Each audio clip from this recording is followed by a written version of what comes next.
In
They're eating the dog. They're eating the dog. They're eating the cats. They're eating the pets of the people that live there. And this is what's happening in our country, and it's a shame. As far as rallies are concerned, as far as the reason they go is they like what I say. They want to bring our country back. Thank you, President Xi. Thank you, President Xi. Thank you, President Xi. Thank you, exclamation point, for what he did during COVID. Look at his tweet. Thank you, President Xi, exclamation point. When we know that she was responsible for lacking and not giving us transparency about the origins of COVID. President. Donald Trump was fired by 81 million people. And you know what? I'll give you a little secret. He hates her. He can't stand her.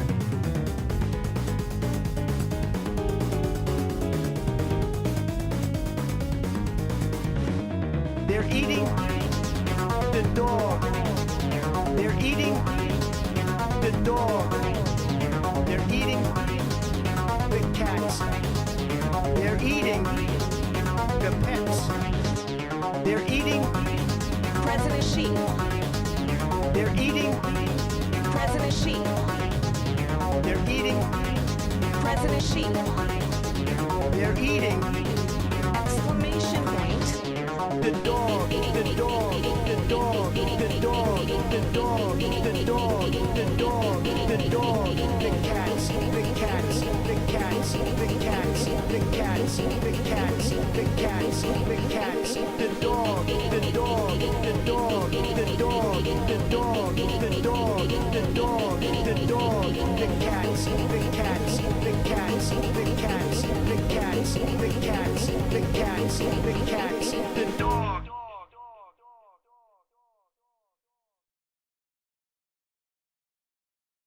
The Jazz Dog.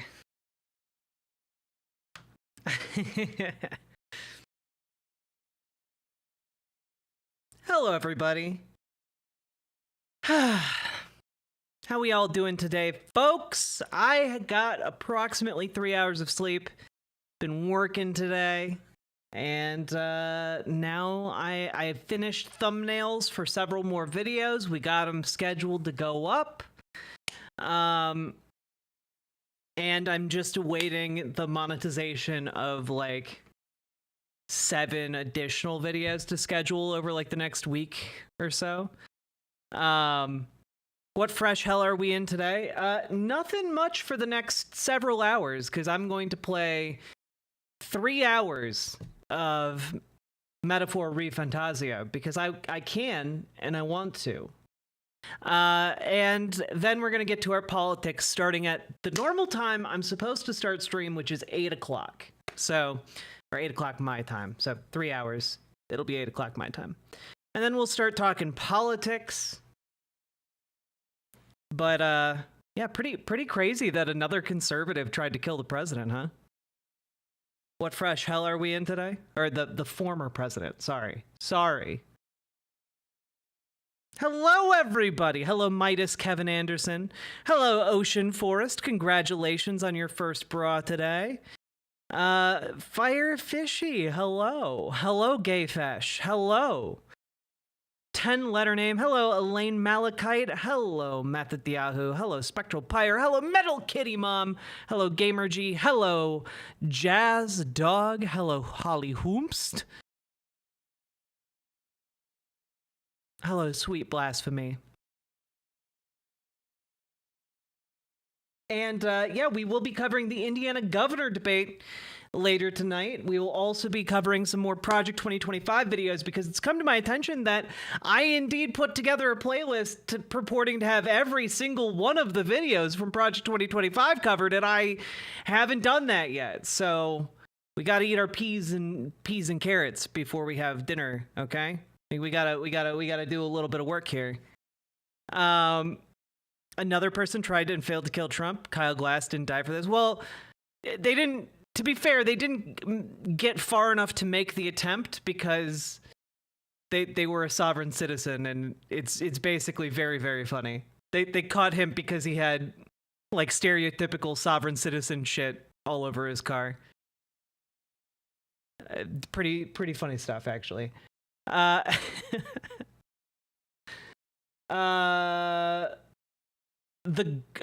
grabbed the governor debate, Gamer G. Did you want the attorney general debate?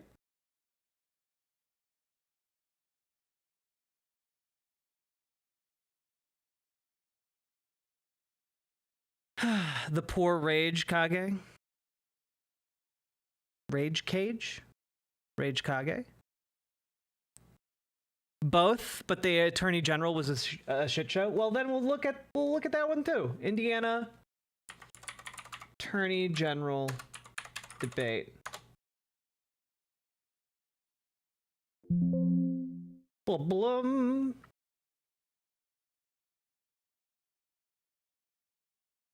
Where can I find the full debate, though? Was the full debate only 22 minutes long? Because that seems really, really short. But that is the one that I can find. Protecting Hoosiers. Is this? Carrying out justice and enforcing the law at the state's highest level. Oh god. Okay, that does promise to be really good. Can I ask you something about metaphor? Sure. It's a figure of speech. Hey, Indie Cat. Speaking of dinner, would y'all have or having or going to have? I had a burrito bowl.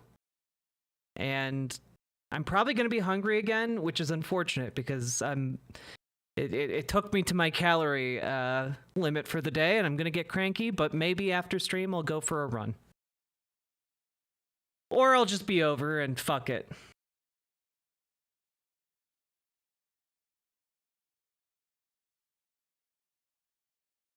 Hello, Chaotic Kitten.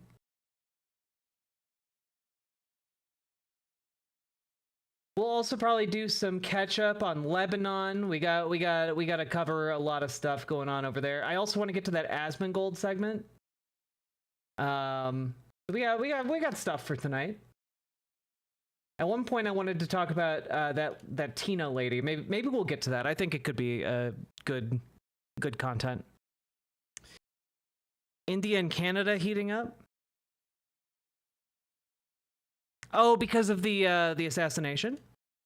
Interesting. Beep boop.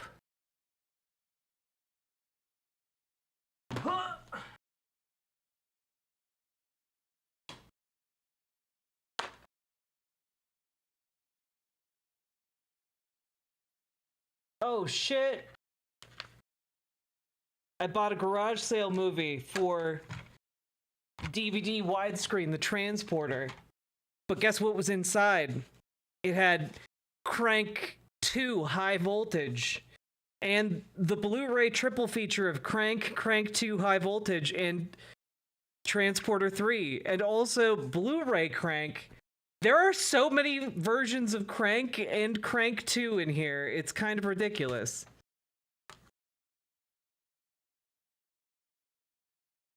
All right. I guess I just need this one.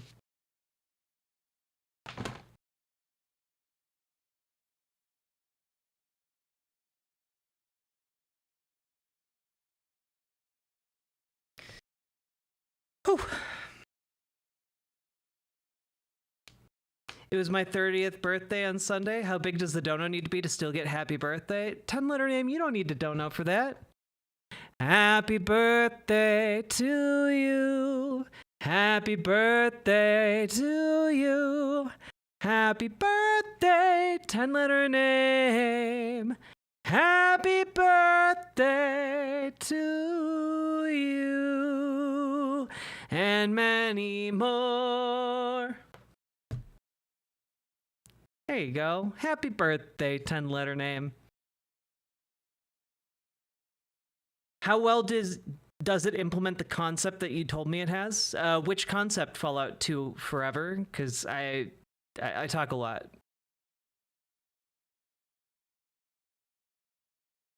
Voice on point for real? Look, I'm doing my best with what I got. Smoke some resin from my pipe.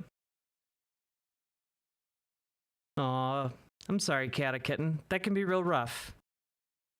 But don't worry, you'll be okay. You should record your own original music. I'm not that talented, guys. Though if Sweet Myths asked me to contribute vocals to something, I probably would. Chips dip, 2 cheese sticks, and 2 egg rolls.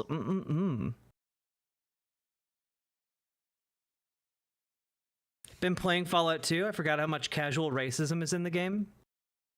Okay, but John Bainbridge, is it intentional casual racism, or is it just, like, of its time, like, developers unintentionally doing racism? Because I can see it going both ways. It's not my birthday, but my grandpa, dad, and best friend all had birthdays this week. Well, happy birthday, Metal Kitty's mom. Not mom. Dad, grandpa, and best friend. Hello. And happy birthday to all 3 of you. The world needs that collab. I'm not that talented, but you know, if he ever asked, I would do that for Diego. Oh yeah, it's basically a requirement, but fuck Christopher Columbus, am I right, guys? Who's with me? Up top. Is the twink BFF still alive in the game? You'll have to be more specific. There are too many twinks. There are far, far, far too many twinks.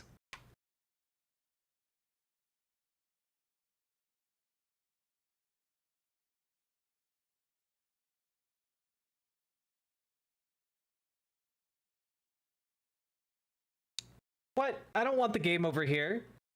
Why are you launching? Oh, fine. I'll figure it out. Too many twinks, too many twinks, too many twinks.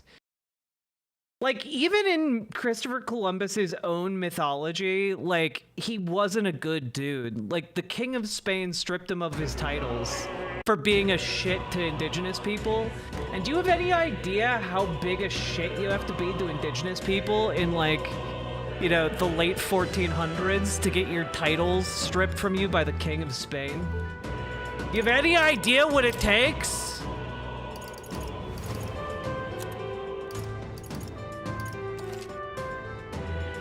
Oh. There we go. You have to be really fucking bad, like so bad that your fellow sailors are writing about how you're trafficking 10-year-old girls, which, by the way, they did. Fuck Christopher Columbus.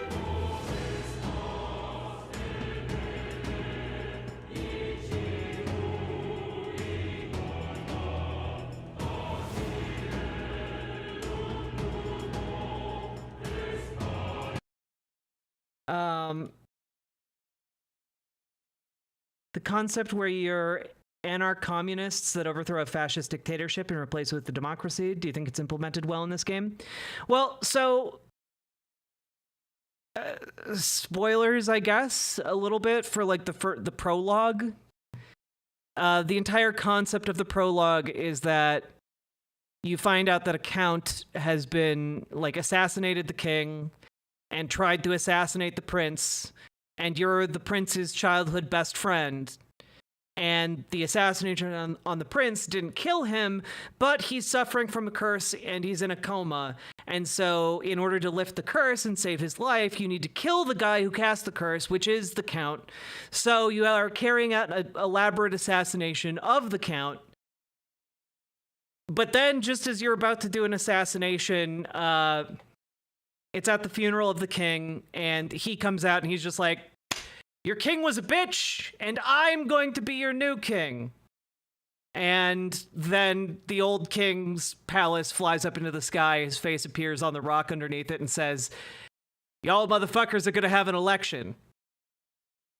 And that's basically where we're at. So, Act 1 at least is basically setting the stage for, the election to play out. And I don't know if we're anarcho-communists. I wouldn't say that anyone in this game is necessarily that, but they are idealists with egalitarian ideology of some kind. It's not clearly defined yet, but they are dreaming of a world where they are able to transcend race and class. So, like, I don't know. They aren't articulating communism exactly, but egalitarianism, definitely. Democratic social monarchy? Well, I don't think that the game is going towards monarchy. I don't think someone's going to become the king. Let me put it that way. There are far, far, far too many twinks. What an excellent out-of-context quote. Yeah. Okay, so yesterday I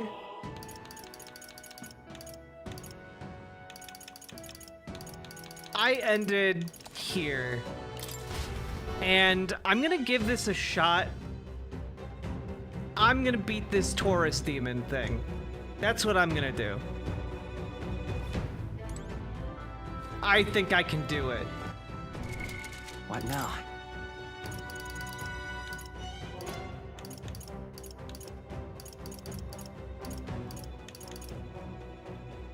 Okay, I have magic bread. I'm gonna use it now.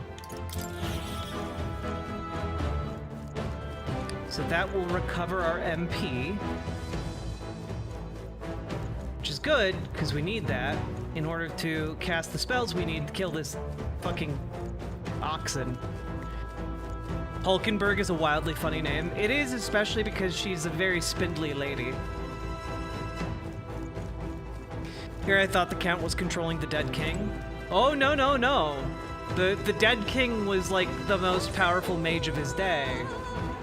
And cast the democracy spell, I guess.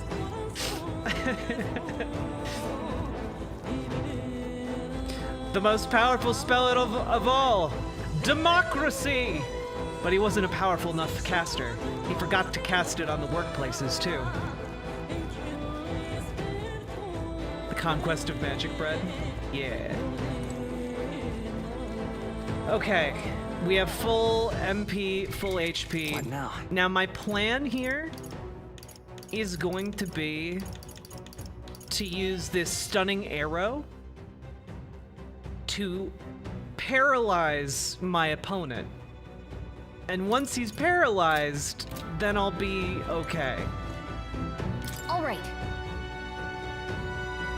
Let's go, fellow twinks and lady of dubious sexuality. There he is. He looks really ripped. I'm sure no one on the internet's gonna draw pornography of him.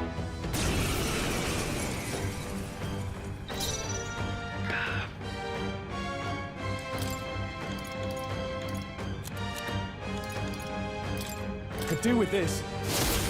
Stunning The freedom of arrow. a wonder. This'll Stunning do it. arrow. By the sworn oath of knights. Stunning arrow. Jesus Christ. Everyone, Stroll! forgive Someone me. get him back on his feet! I am got just knocked out. going to be Can anyone get him back on absolutely his feet? wrecked by this guy. Here.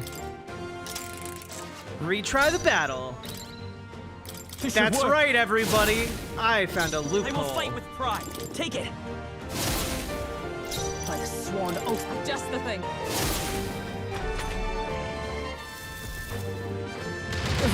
Stroll! Forgive me. Someone get him back on his feet! The captain's down! Oh no, ripped Minotaur. Let's try this.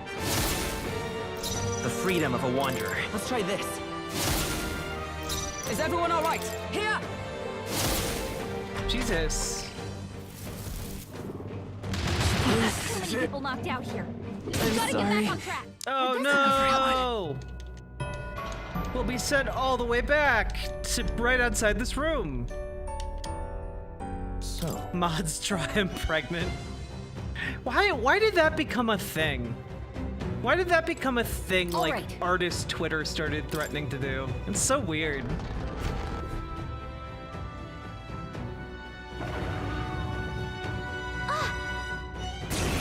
Joke's on you, the Minotaur doesn't have a penis. Let's do this! This should work. The freedom Stunning of a arrow. wanderer. Here. Stunning arrow. It's not very stunning. This should help. It'd be really cool if it did though. I'm sorry. I guess I just assumed that maybe it would be okay. So, Sexually ambiguous Minotaur. Ooh, you know what? what now? Actually change back to healer class. Because I can probably do more damage as a healer.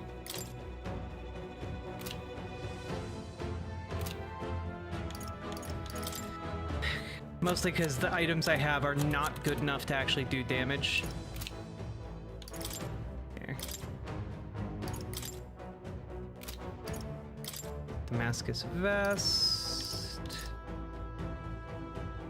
I mean, honestly, we're just going all in on magic.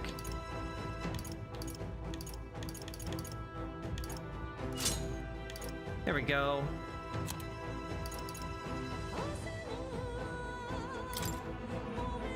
You can trust in me. Cool.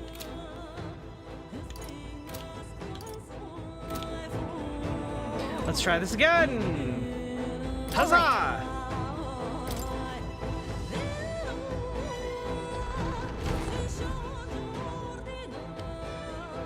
How we all doing, folks?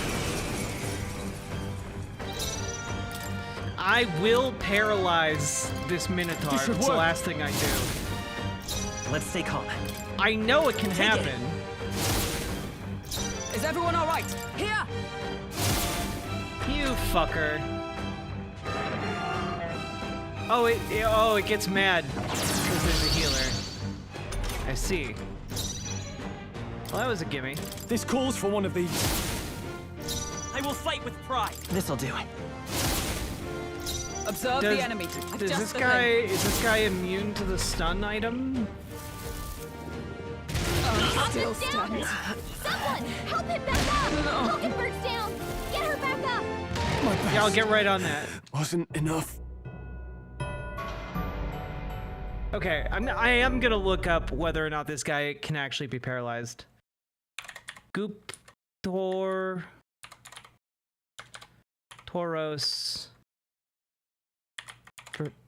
paralyze.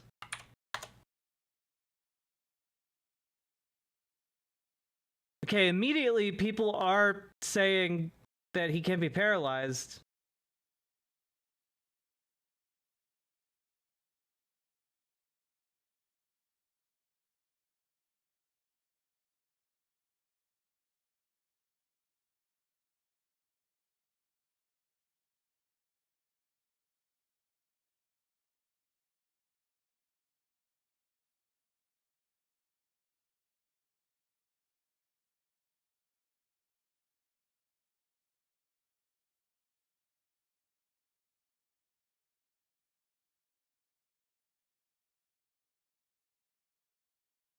Okay.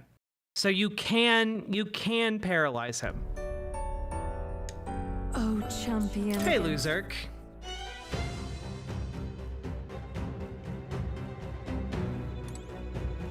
All right. Let's go.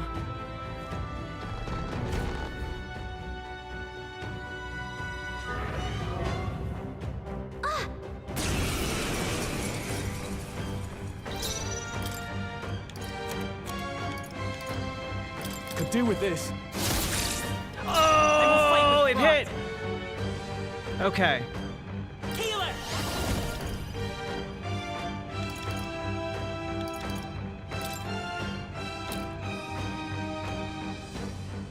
Here! Protection applied. Observe the enemy. Comrades, lend me your strength. Come! Not now. Okay, okay, okay.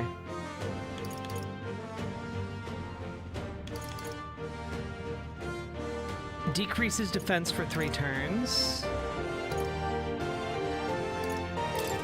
There!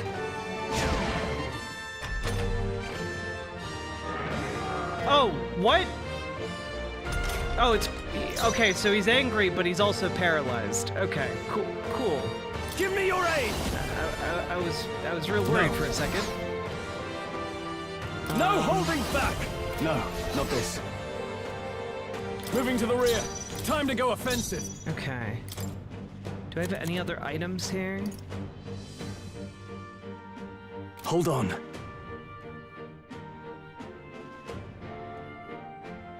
You first. It's okay. Okay. We can do this. Come forth, royal soul! Let me help. Increase Helpful Scroll's as a- attack. I stand ready. Let us fight! as Jump one. thrust, because he's We'll weak team against up. that. Roar with royal might! Huzzah! Hulkenberg got them right in the I can't weak afford to spot. hold back. I Okay, shall he's vanquish still... evil. Stepping back, closing the distance. Let's make an end of it. Something else. Okay, okay, okay, okay. We got this.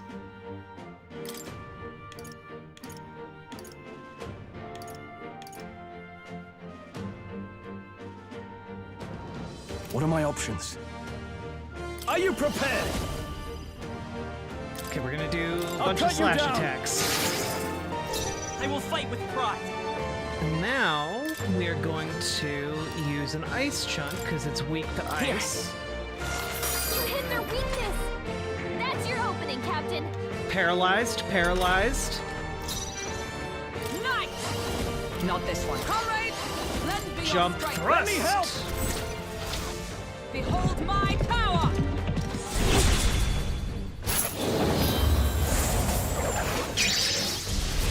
Hulkenberg got them right in Oh the shall shit! fight That, as the noble that was I a am. lot of damage. Okay, cool. Cool, cool, cool, cool, cool.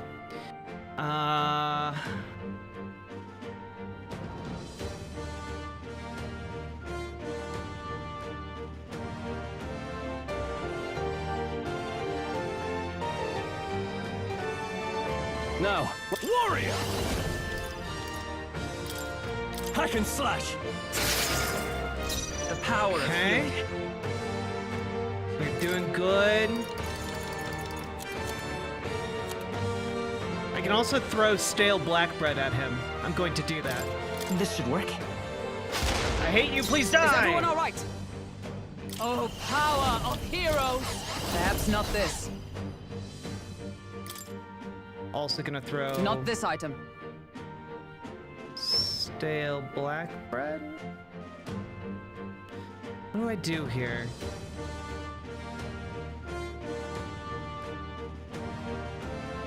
Let us fight! Because I can't. As one. I can't Not spam this the skill. synthesis skill.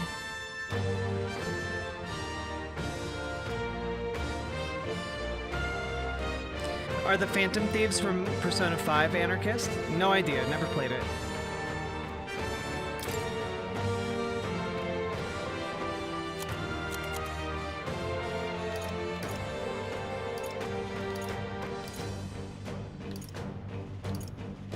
Perhaps not.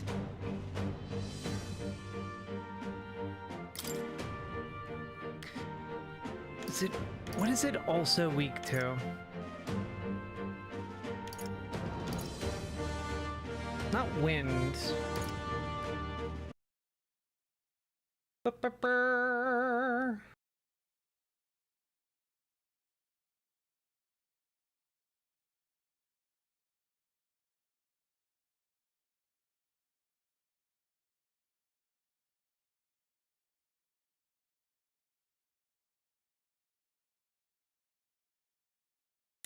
Ice and pierce.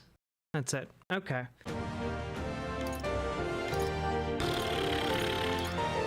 I guess my best bet is using this stale black bread. This should help.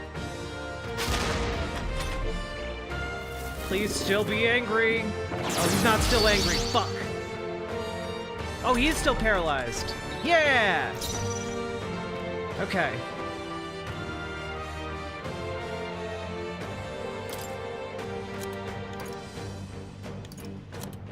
Hold on. Okay. So his attack is still up. Warrior! So we're gonna I'll cut you slice down!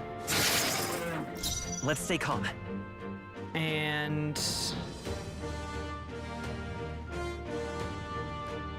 I'm counting on you. pass. Observe the enemy. Night! No. Behold! We Synthesis. stand together! There we Counting on go. And thus I end it! God, I hope you end it. Let's go. Hulkenberg got them right in their In the weak name spot. of justice! I call upon royal power within! Tougher than I thought. God damn. He's only doing 2 attacks. I need him to do. He's supposed to do 2 to 4 attacks. All right. Let's go! We're gonna power up Hulkenberg. Here! Trust me. By the sworn for all that we strive for! Jump We'll team up. thrust. Roar! See ya, with Chaotic royal Kitten. might! Riverboat time. Hello, Alan Dresner. How's Fantasy Persona? Excellent. We're in the middle of doing an election. Can't afford a warrior! There we go. Fuck yeah! I did it. Unscathed. That's right. Give me those bonuses. That'll do. Hell yeah. I just beat something that was twice my level. I'll strive for greater heights. Aw, yeah. I shall rise to the occasion. I shall strive to use this power wisely.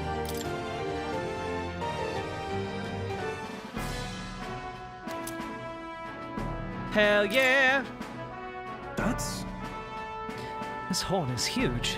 Bloody awful to imagine being gored by it. Ugh. Really? You all seem pretty put together during that fight. No. No, that thing was tougher than anticipated. If we'd let up even a little, we may well have been defeated. Huh? What? Even Hulkenberg was sweating it. What do you think? It was a close one. I don't know. Aye. That sense of humility will serve us well. Arrogance dulls the blade, after all. Well, a win's a win. All that's left is to take this back to the igniter shop. All right. All right. Let's do that later. Shall we head back to the entrance? I want to explore more. I see. Everything in moderation. You'd regret letting a little curiosity exhaust us in a place like this. Hey, Story the Bard.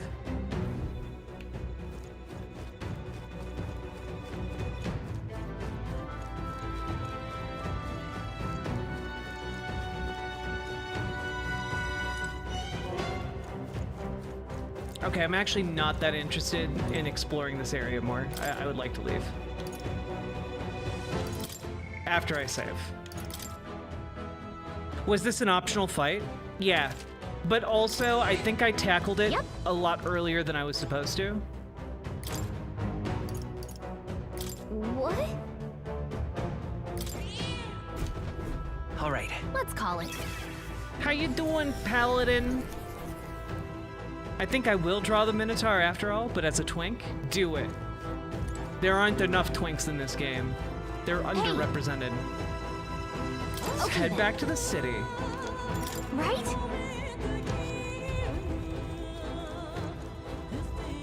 What difficulty? I'm on hard.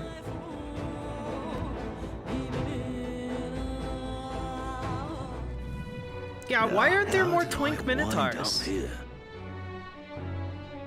Oh hell, the honeybees all full up. Just my luck. Huh? Huh? No seats left. But I'm starving. If so, 'Twould seem we will need to have our dinner elsewhere. Let's go to the tavern over yonder. Oh no, they're not going to serve my kind there. Now Philono, a large establishment. The owners and patrons alike are busy with their own matters. You may speak freely there without fear of eavesdroppers. I see. Then it's settled. Anyway, if we discussed Luis at the Honeybee, we could end up causing more trouble for Fabienne. So, this works out.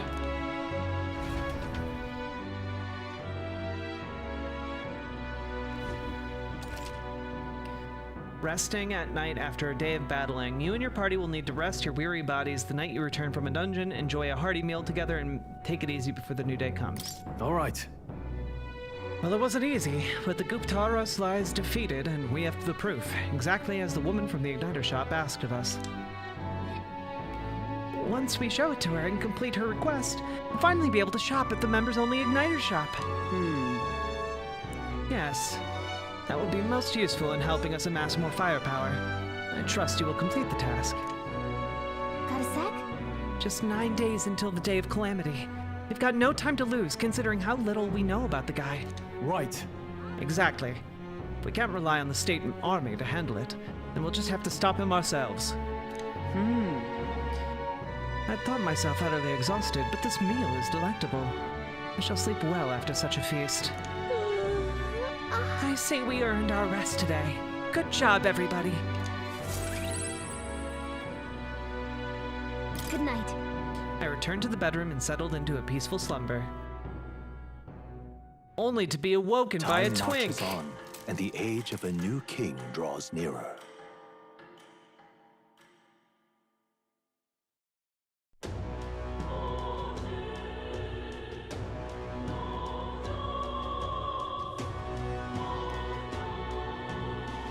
Let's make it happen.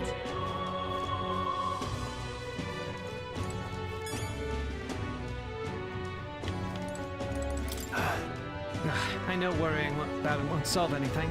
Can't stop thinking about Greece. Every time I see Maria's room or Fabian's face, I just can't shake the guilt. You can't blame yourself. Yeah.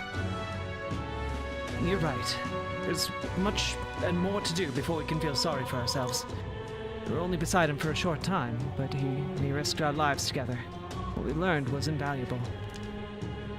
Knowing that risk, he still became our ally. Still took us under his wing. Perhaps I saw something of my late father in him. He's a man who put family first and country a close second, though they would look nothing alike. Got it. Still, I mustn't dwell on it. Grace would want us to focus on what's at hand, and he would be right. what's happened? I wish I'd get woken up by a twig. Please, I'm just, if you could help, incredulous. Fancy a bit of info? Huh? What is it you want to know?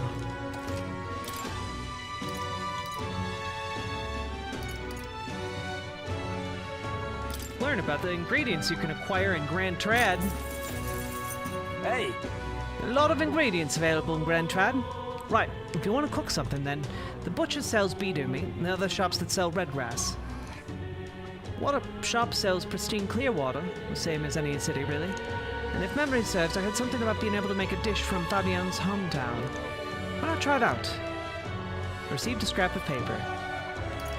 Secret of the red grass shop. Just between us. There's a stall at the market in front of the Grand Cathedral that sells red grass. You know, the herb that Fabian uses in a certain dish of hers. Matter of fact, red grass originates from the region where you'll also find Fabian's hometown. Not that far from Grand Trad, but the herb's still difficult to find here. For that reason, the shop owner only sells it to his trusted regulars. Any stranger who tries to buy it will likely get shooed away. Oh, very nice. You're no stranger, are you? You already know Fabian, of course. Also an acquaintance of Grease's. So if that's what you're after, try mentioning him to the shopkeep. Get on that list of regulars of his. You'll be able to fairly obtain some, ingredient. Neat. I want to buy the info anyway. Want in on this? I don't need to know about it.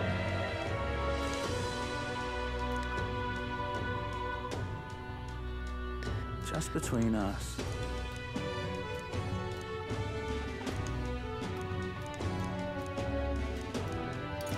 There we go. I'm just, please, if you could help.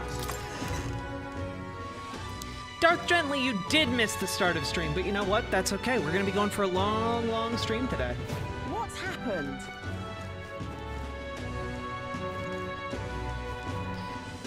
Sword skateboard, go! No, hell. You've been a lifesaver. Oh, wow. You're not getting off the hook for that. What's it all got to do with us anyway? Do you still consider this an action RPG? Sure, I mean, like, it's more turn-based, but there are definitely action RPG moments. What on earth are you doing? I'm skateboarding. I'm being too rad for you to comprehend.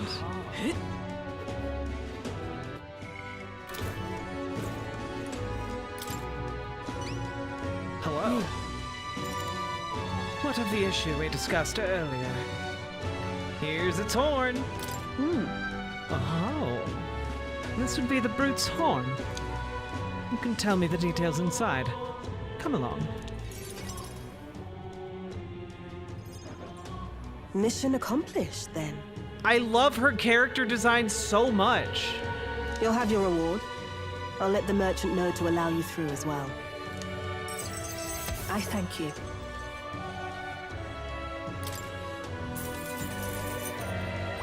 All right.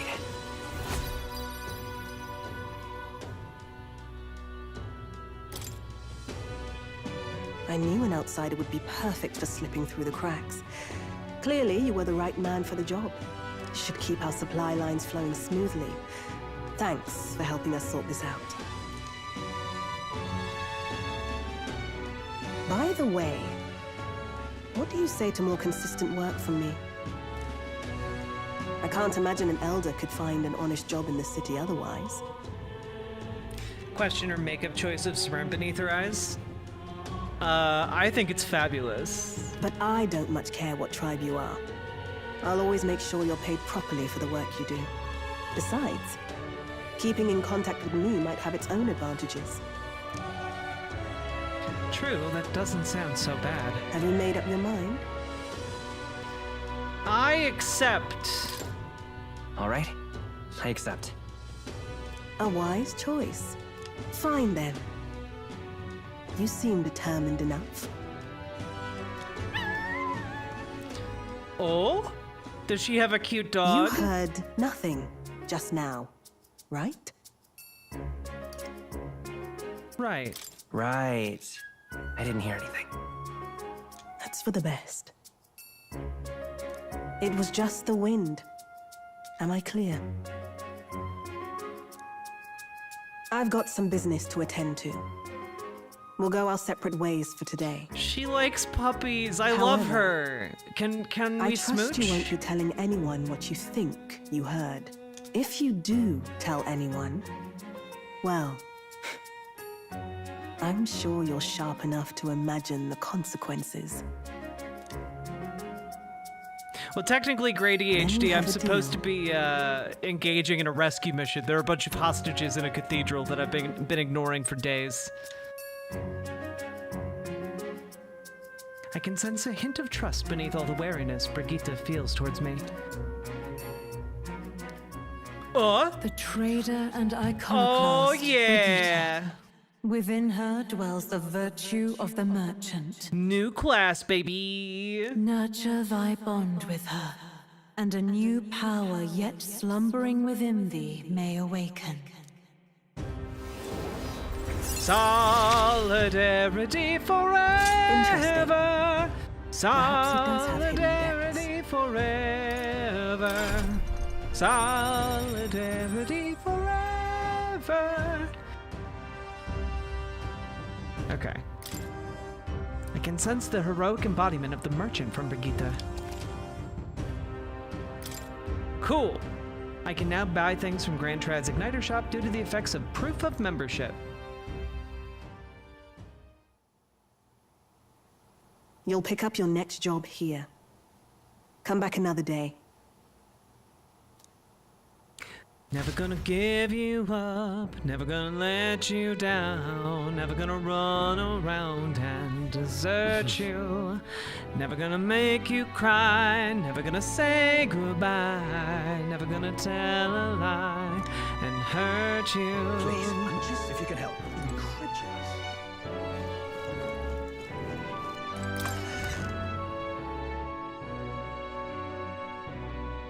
You're a Stitch on Twitch? I'm a Stitchy Twitch on Switch. What do you want to do? What? Okay. How did I wind up here? What now? All right then. Maybe the Igniter shop will... Ooh, I wonder if I can go into that shop now that it's nighttime, and maybe I can get behind the counter and get that gold bug. Oh-ho-ho. Oh-ho-ho, dear reader. Oh, I think we might be onto something. What can I do? Come to think of it, Oh, that reminds me. I think we have something that needs appraising. Want to have this shop take a look at it? You don't have to go into a specialist to get your weapons, armor, and igniters appraised. Just ask any shop attendant, and they should be able to handle it. hey, Cool. and what is it you want? I have a very large variety of goods, so browse at your leisure.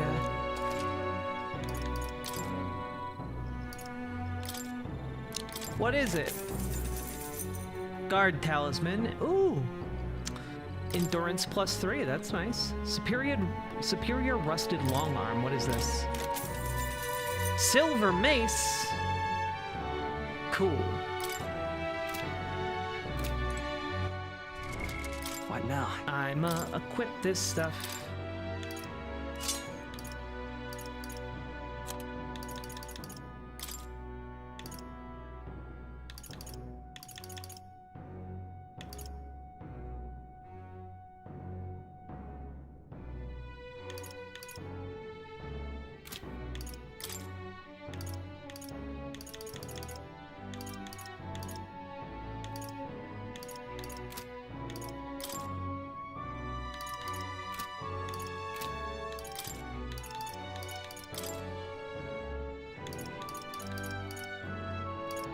Oh, there it is.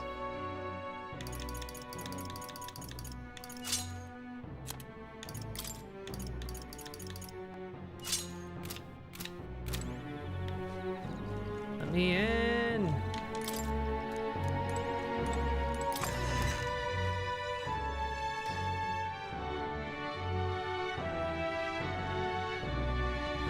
What can I do?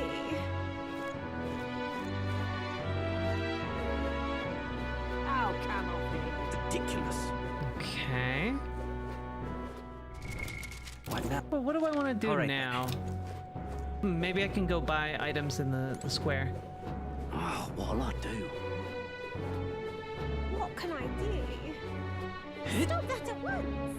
Awful. Just Are you surfing on a sword? Yeah, it's my skate sword.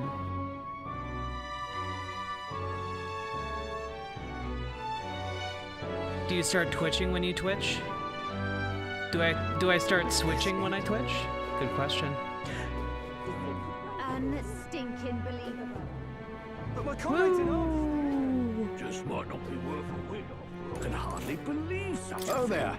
You interested in these herbs here? Sorry, but I only sell to my regulars. Do you know Grace? Grace, don't tell me. Are you the one who's been hanging around the honeybee lately? One of his friends, truly. Come from the same town as Fabian. So Grace and I met a long time ago. Man helped me countless times. It was quite sad to hear of his passing, though I think that deep down I always knew that things with him would end like this. Anyway, couldn't possibly turn away a friend of Grace's. So, were you looking for some of my red grass? Buy as much as you like. I'll take 4 of them. Thanks. Great. 4 red grass then. Thank you kindly for your generosity. Feel free to come again anytime. I can hardly believe such a thing. Huzzah! Just might not be worth a while. Okay, so I've got water. I'm gonna go make that delicious meat. All right then. No, and they can't stop me. I'm gonna make some meat. I'm gonna beat that meat. Let's go. Hey, Shanna Creek. Shanna?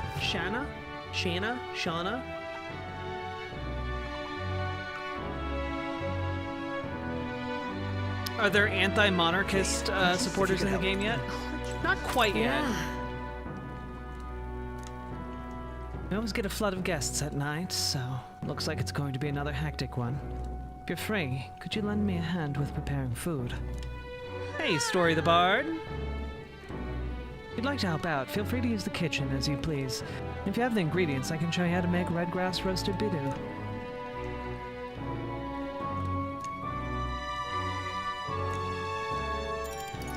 Red grass bidu time! Looks like you have all the right ingredients to make red grass roasted bidu. Let's get you prepared and into the kitchen, shall we? Next up is... Let's see here. A red grass roast, right? No problem. Fabian taught us all the ins and outs of this recipe. Oh, right! How about we make a few tweaks to the dish while we're at it? Let's make it spicier. Oh, that's right. Yeah. Sure. It's just us eating it, so we may as well go all out. Gallic and I poured our hearts into the preparation. Even the smell is making my eyes sting. Kinda weird. Fabienne ended up having to cook the dish herself. Grateful to her, but I feel bad for giving her more work to do. Oh, I screwed it up. All right. Oh, geez. I'm not very tolerant.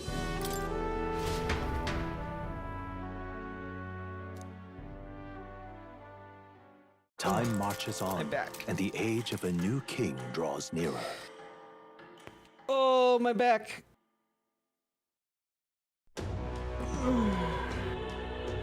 Hey, Lizzie Nepon.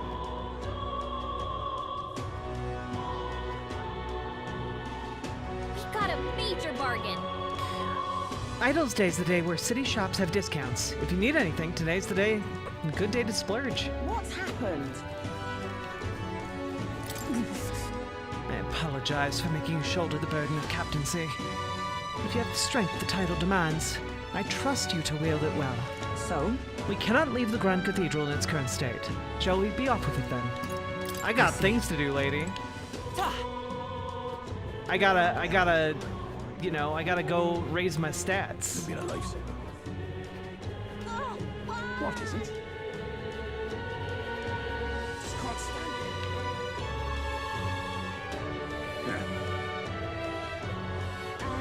Stinking believable.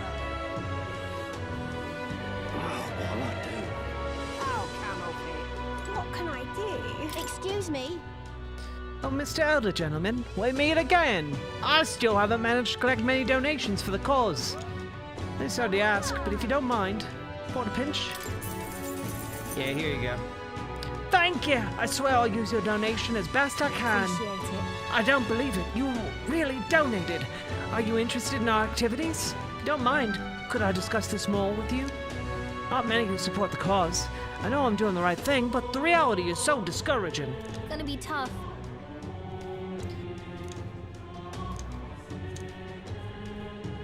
Let's encourage Happy to hear her. that. Oh, how wonderful. Then please come this way.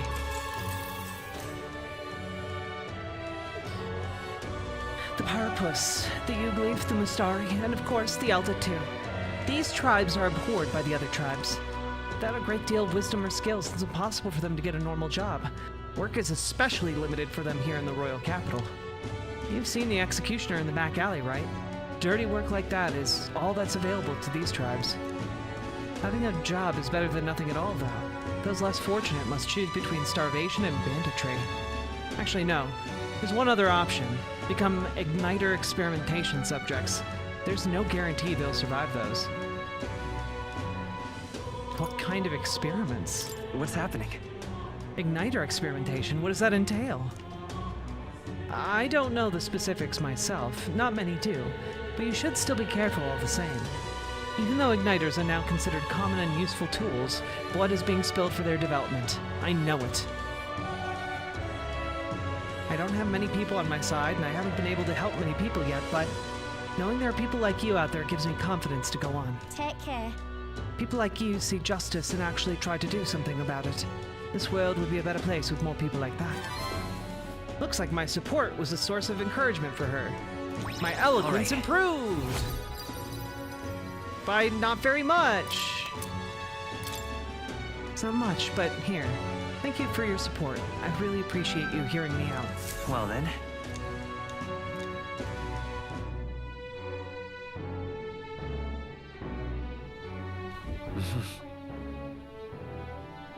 Please, I'm just, if you can help, incredulous. Yeah. Let's make this food for her and not suck at it this time. You're a big help. TikTok leftists are Next driving up me insane. is- Ooh, do tell, Story of the Bard. Right. Let's take it away, Chef Gallica. So that means... Why not? You take the lead, Gallica. Can I? Let's go big then. Some milk, some fruit peel for that citrus zest, some fish eyes for flavor. Oh no.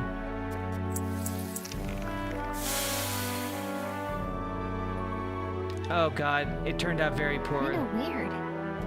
Okay, we'll just follow the recipe next time. All right.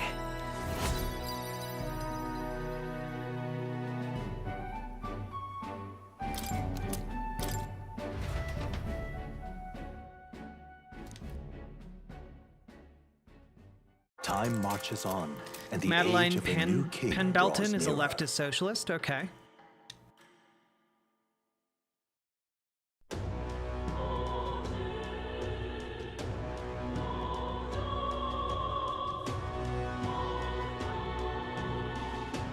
What's happened? I sure like this YouTube leftist, Riverboat Jack. Are you sure? Are you sure you like me? According to people in my YouTube comments, I'm enabling a genocide. Oh, Greetings, elder boy. We don't see many of your tribe in the royal capital, though we're similar in that way. We are the Mustari tribe. I see. Oh yes, let's learn more about his history. Pleased to hear it. Glad to hear it. Let's go somewhere to chat, shall we? How? Well Because I made a video criticizing Jill Stein. Our tribe is called the Mustari. Perhaps the most obvious part of our culture is that we wear masks, just like the one I have on right now. Next thing you'll notice, they all have 3 eyes. What? 3 eyes? That goes for every Mustari? What's it like to see for you all? A 3rd eye cannot see things. We see the world almost exactly as you do. However, the Mustari faith is vastly different from that of other tribes. We have our own unique faith, different from the state religion, Sanctism. Is it restricted to the Mustari tribe? How about that? That's correct. Normally we cannot reveal our teachings to other tribes. Sanctism is a belief open to all. Perhaps that's why, at times, politics get involved and distort its doctrine.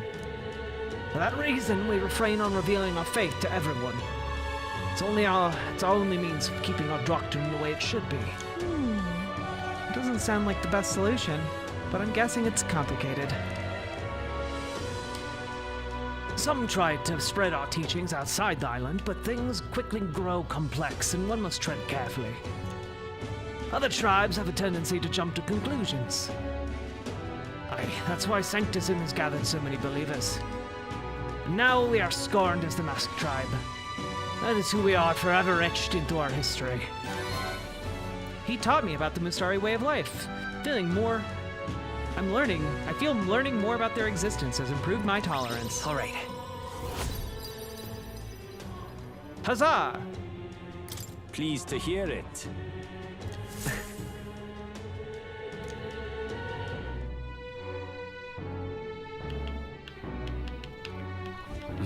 Jill Stein deserves the criticism? Absolutely.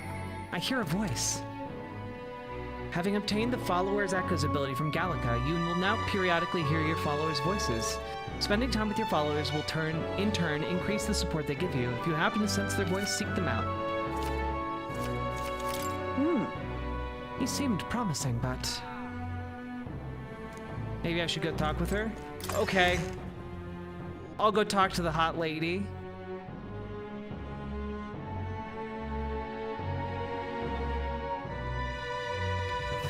Lying about how the Democrats paid her?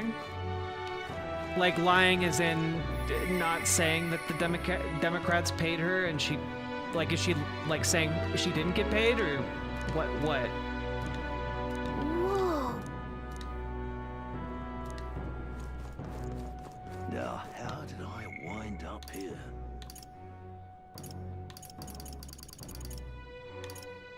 Ah! Time to go smooch this lady, maybe.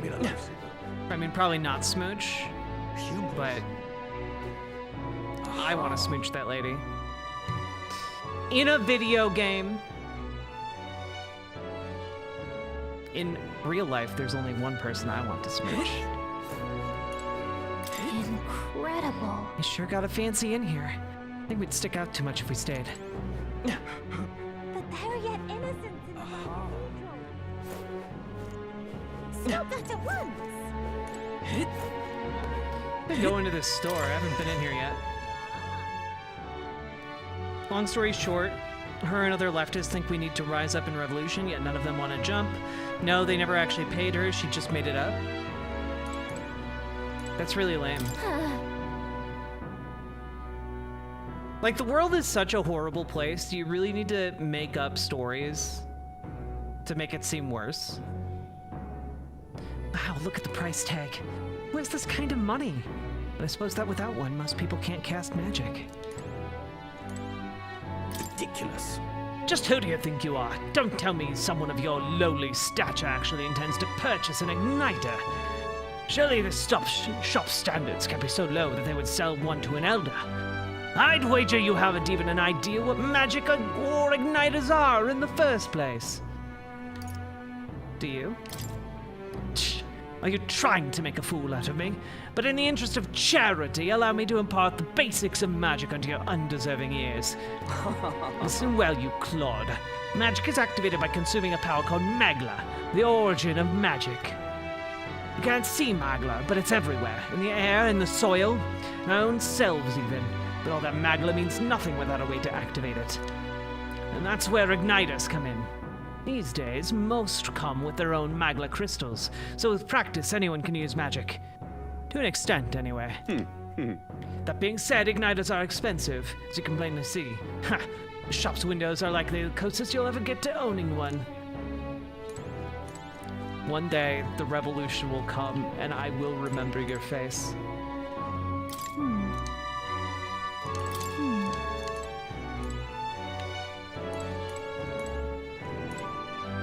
Welcome. I have been informed that we will now allow you to purchase our magic igniters. Those were the words of the association's Brigitte Lycaon herself. With that being the case, allow me to help you in finding an igniter that suits your needs. I hear a voice within my mind. Those who see duty through to completion should be fairly compensated. The store's wares are yours to peruse from now on. Let's see. What can I buy here? A blaze igniter enables the multi-target fire skill Mage Flames. Neat.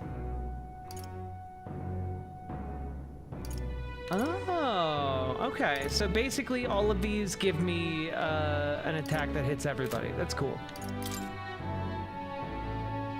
Now then.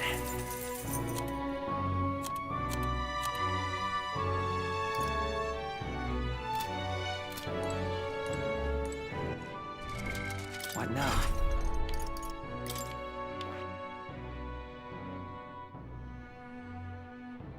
Cash-fueled almighty skills. It can increase battle rewards to provide out-of-combat support. I see. Hell yeah, let's go. Fascinating. The Merchant. This is the archetype you sensed from Brigitte's way of life. This right here. Its heroic embodiment is that of the prudent arbitrator who bridges the gaps between others, fostering new values and new places of belonging. All right. 2,500 Maj required to channel the merchant for the first time. Do you want to awaken it? No Justice and KF Logan, thank you both for the raids. Welcome, you silly billies. I'm playing. I'm doing this video game for a while. For the next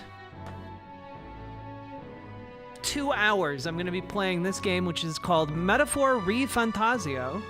It's very fun. It's made by the same people who made the Persona series. And, then we're going to be getting to politics. So we are going to get to politics and news, which is what I usually cover. We're just not doing it at this very moment. But we're going to get there, okay? We're on a journey together. Also, welcome everybody. My name's Riverboat Jack. I talk about the news, politics, and come say hi. Eh?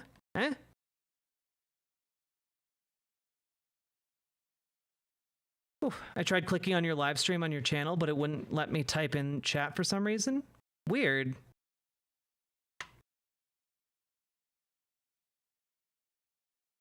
Kevin, no justice raid. I'm counting on you.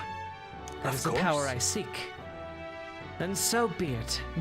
By shared resolve and honored creed, take the form of a merchant. Good or bad news in politics? A little bit of both? Maybe a little bit of column A, a lot of column B? I hear the voices of heroes past. O worthy heart, who tempers anxiety into strength, if thou art prepared to disavow martial might and support society from within the shadow of coin, I shall bestow upon thee our soul, the soul of the merchant. Really? So this is the power of the merchant's soul. The power to use money to achieve victory and reap the rewards. I'll put it to good use. It's yet another way to fight. Oh, you mean we can leverage economic power to achieve our class consciousness of utopia? Oh, interesting. Good. I'm still getting stronger.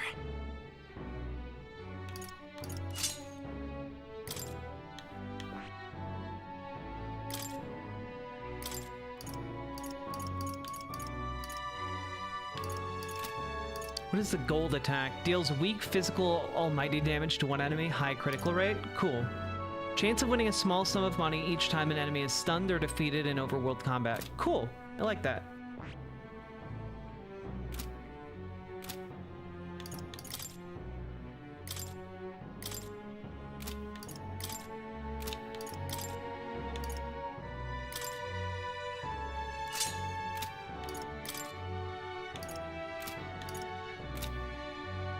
Look at this! What a silly little fun design! I love it.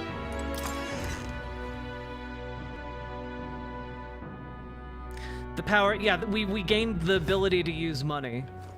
Blimey. To solve our social problems. Ah, just you. Ah, so it's you. You seem unscathed. So you haven't told anyone about it. So be it. You and I are collaborators now. Well then, shall we discuss your assignment? Check bond with Brigitte.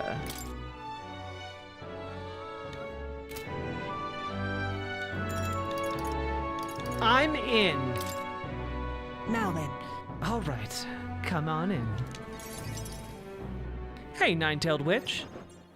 Now then. This is what I want you to handle.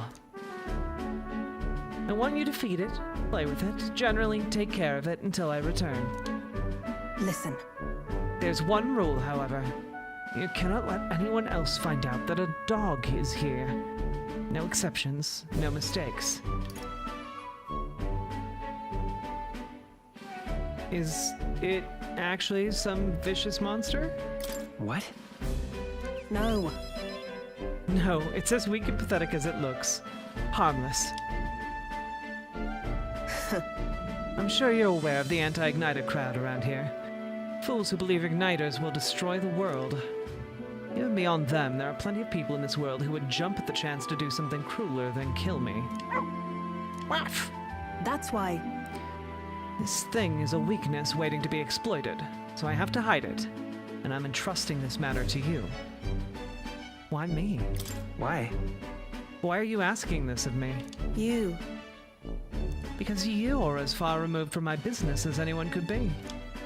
In case it bears saying, don't even think of crossing me. Being associates has worked for us so far. You don't want us to be enemies. That's right. Her name is... No, never mind. Call it whatever you want.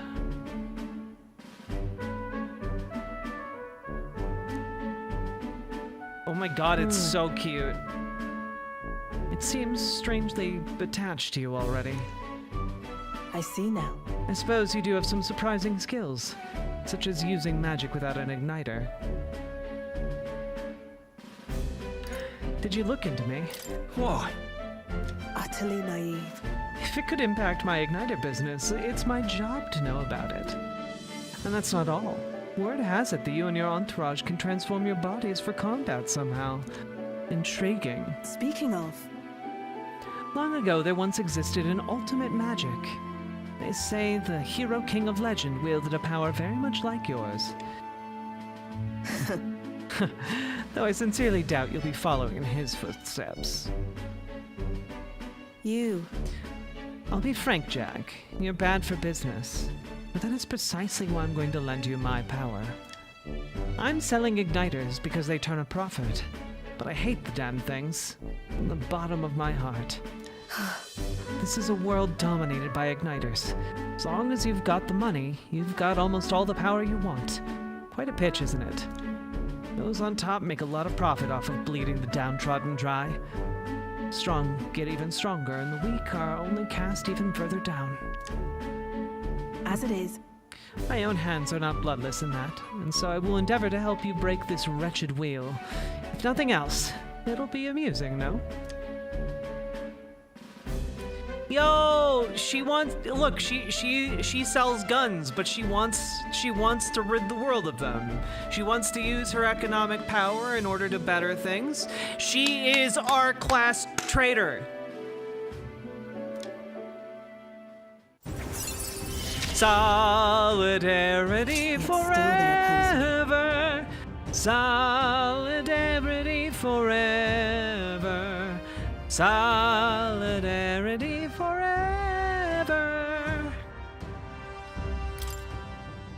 Farewell. You should go home for today. I'll give you your pay. Done already. Huh? You've exceeded expectations already. You've made the dog like you. Something impossible for me. Oh. Sad day. See you. Until next time. We'll be waiting. Or at least the dog will. Time marches on, and the age of a new king draws nearer. Wait, GamerG, TYT's studios now called Polymarket Studio? That's really embarrassing.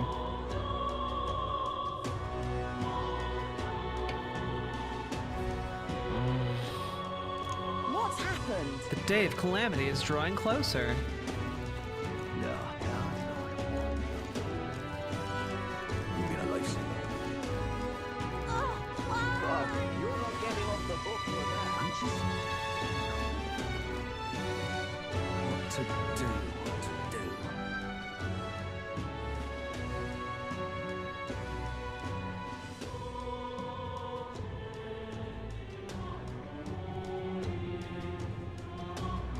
They did an ad for Polymarket that's now enlisted? God damn, dude. What is going on over there? For the union makes us strong. I'm just... Hang on a minute, you. I'm gonna buy some more bird meat. Yes, Michael. Welcome.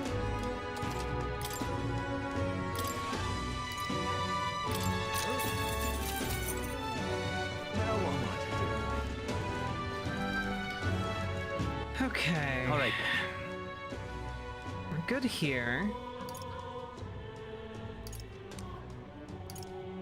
I don't think we have anything we want to do over here at the moment, Let's head there right away. but I'm gonna check it out.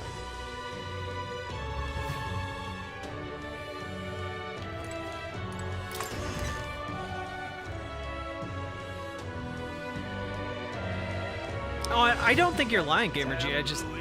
It's so fucking bad. I never imagined the day I'd made a real one.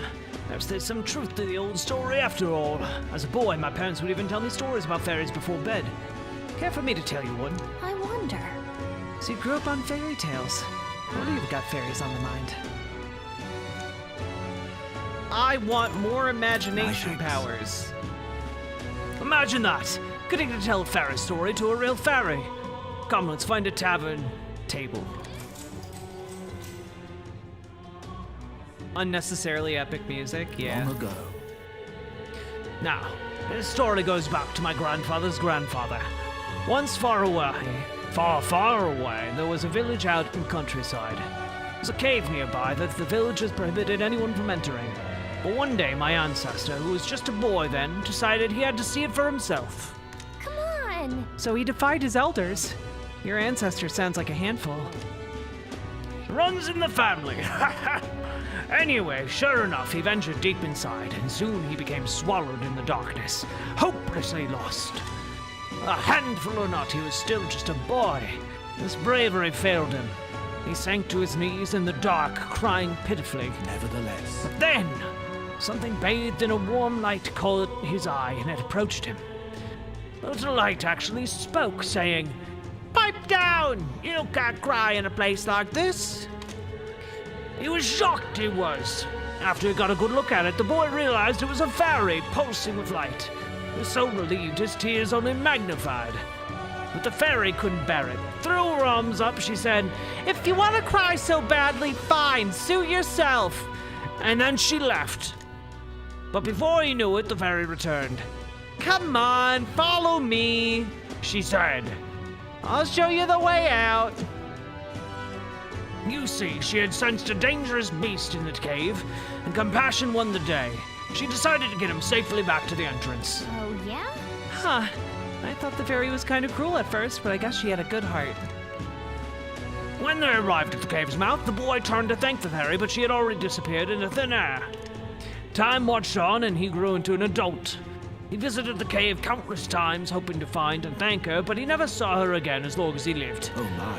Oh, but would you look at the time? We better pick this up again later. If you'd like to know the ending, I'll be around. All right. Imagination.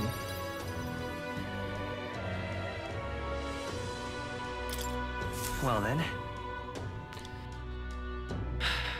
Okay. Please, I'm just, if you can help, incredulous. All right.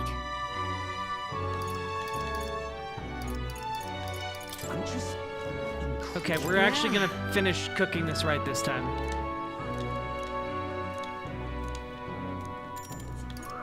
You're a big help. Is the Shrek universe canon Next now? up is... Always has been. Oh, right! Had a date with my girlfriend yesterday. It went well.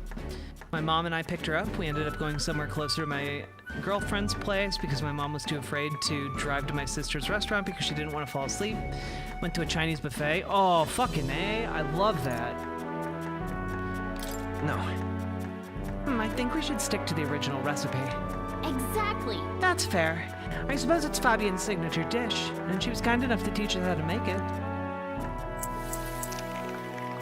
I tried making it spicier and it ruined the dish. Gallica and I poured our hearts into the preparation. A delicious aroma wafts through the room.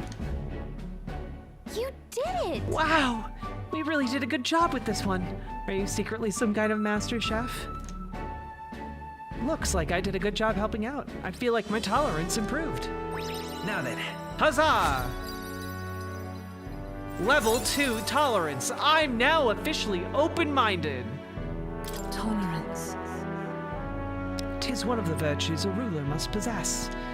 If thou aspire to true sovereignty, take up a mantle of benevolence, which shall spur thee to aid thy people. Why, that's... A conqueror needs that precious kindling with which a follower's passions may be inflamed.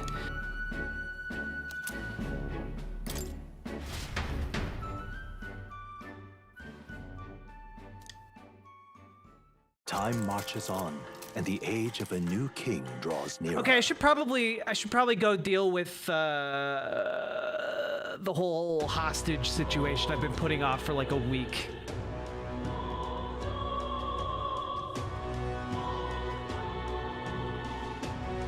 There's no time. What's happened? Okay. I'm gonna go buy mana items because that is what kicked my ass in the last dungeon.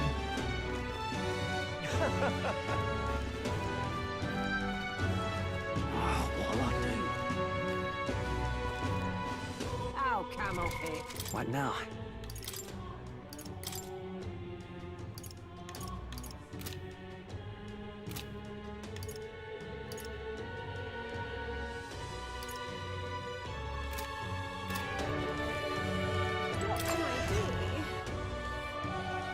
What's happening, Bond? And what is it you want? Okay. We are gonna buy a bunch of medicinal herbs. 15 should be good. Oh, I can't even buy anything that restores MP? Okay. Thanks, game.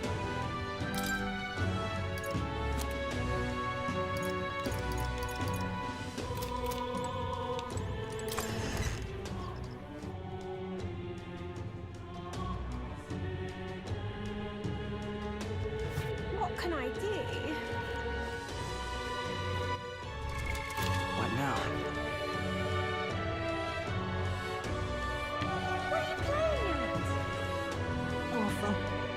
Just Ooh, wait, I should buy a weapon if I can for my new class that I unlocked. I should do that first before I go.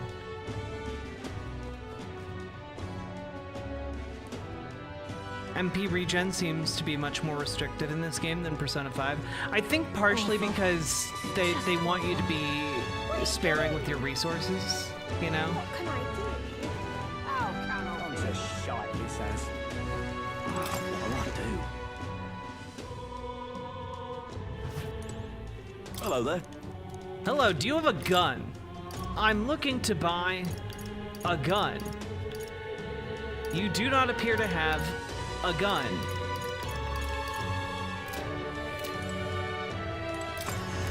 Guess I'll go look for a gun someplace else. Wait, maybe I just needed to tab over. Maybe I'm silly.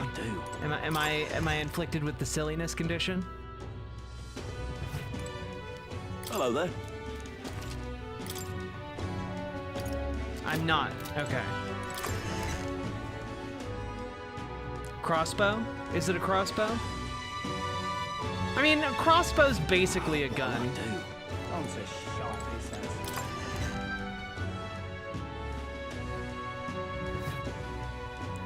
If I pop into live with 2 times speed going, how does that work? I mean, you just immediately get slowed down to normal speed.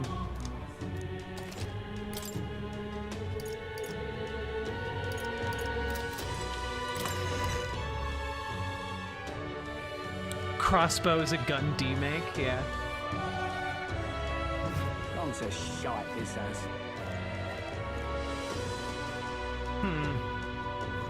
Well, I guess I'll just use this crossbow, and it will be fine.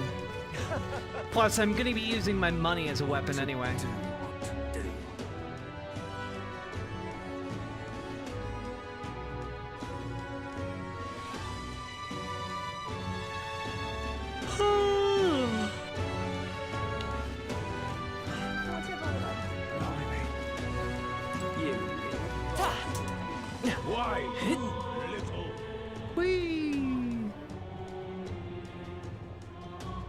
The power of money, the strongest weapon, right? You get it, Marcel. I'm just... Hang on a minute, you. What to do? You there. Can we talk? I don't need to buy that. Uh-oh. My webpage that allows me to see what you guys type at me went down. There we go. Our girl can hover skate, right? She's doing so good.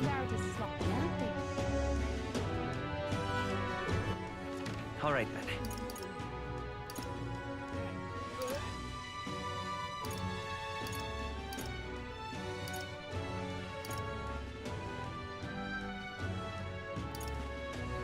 Let's go. Okay. I should take care of this issue.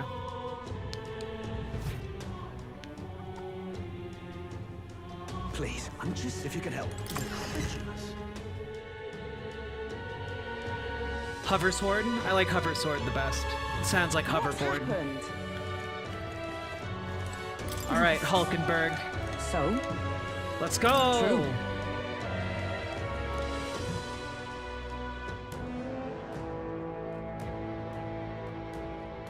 Hey! Oh, before I forget, here's Ariadne's thread for you. If you ever need to return to the entrance in a flash, this is a must-have. You never know when you'll find yourself in a tight spot, so don't go exploring without one. You can pick them up at general stores. Oh, definitely. Grius entrusted things to us, so let's make good on our promise. That's all I want. But for now, we need to deal with the Necromancer. You must stop him. Onward. We must go after him. We cannot let the royal scepter fall into his hands. Got it. What do you think? Let's go! Let us hurry. Let's make haste. He cannot be allowed to reach his aims. Ariadne? Ariadne? There we go. Still signs of Magla throughout. Wait. Still signs of Magla throughout, but at least their attempt to ambush us failed. Oh, sis. Hey. We don't have the time to be feeling sorry. We've got to take the opportunity to do what we can. And to make sure that Grace's death wasn't in vain. Yes. I know. Let's proceed. We're off. Alright, I should be incredibly over-leveled for this. What?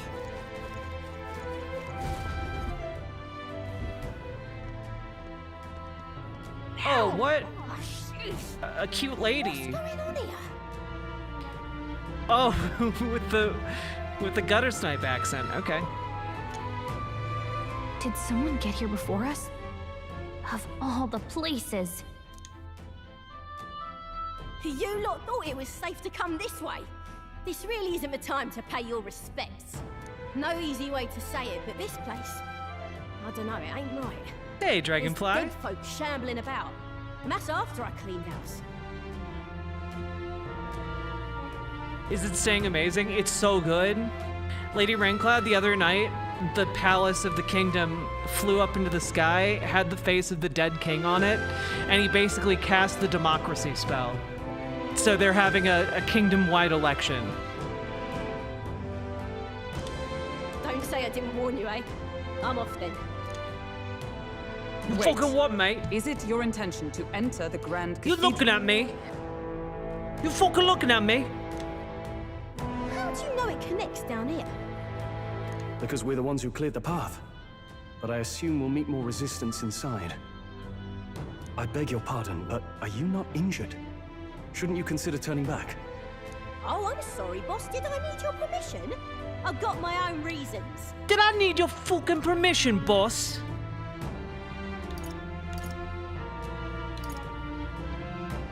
What's the hurry? Is there something urgent? Of course there is. My friend's trapped in there. And the soldier that went in to rescue her hasn't come back. I can't just sit and do nothing.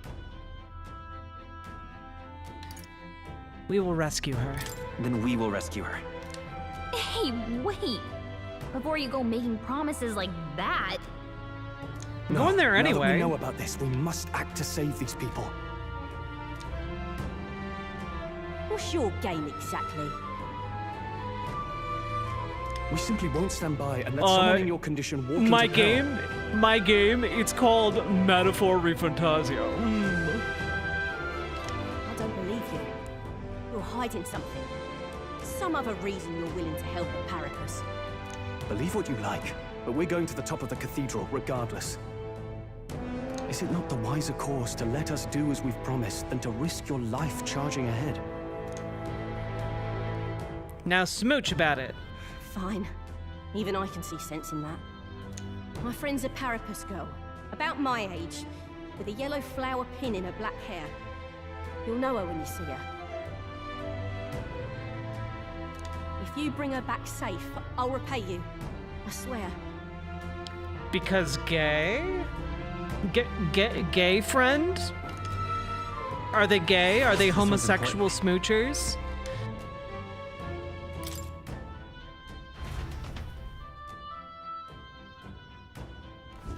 Oh, come on.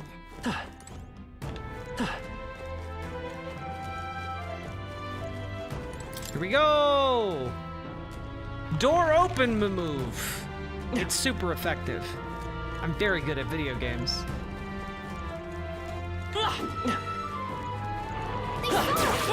On your toes, everyone! That was brilliant. I think we got them all. We'll be safe. You like kissing girls, don't you? Me playing Metal Gear Solid for the first time as a kid. I mean, probably, if I had kissed a girl, I'd probably like it. But why is he saying it like it's gay or something? Me at 33. Oh. Yeah, trains and bullshit, this game really needs more gays. I mean, for fuck's sake, look at the character designs. Getting in here was easier than I thought it'd be. Didn't look like there's anyone patrolling the area. How strange. I expected less resistance this way, but not this. Have they not enough soldiers? Oh well. In any case, it works out better for us. Capturing that Necromancer isn't our only goal here anymore. Yeah, we need to save the hostages while security still lacks. Let's check out what's inside. Strange.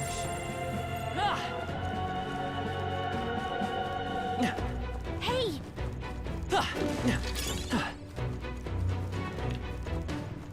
Great find. Keep it. Oh, how did they see us?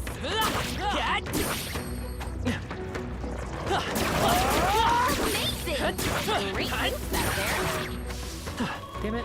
Victory is ours, and safety hard won. Victory's kind of ours, but I wanted to get the thing. I wanted to get the blue guy. Oh, it's over on the other side. I have to go around.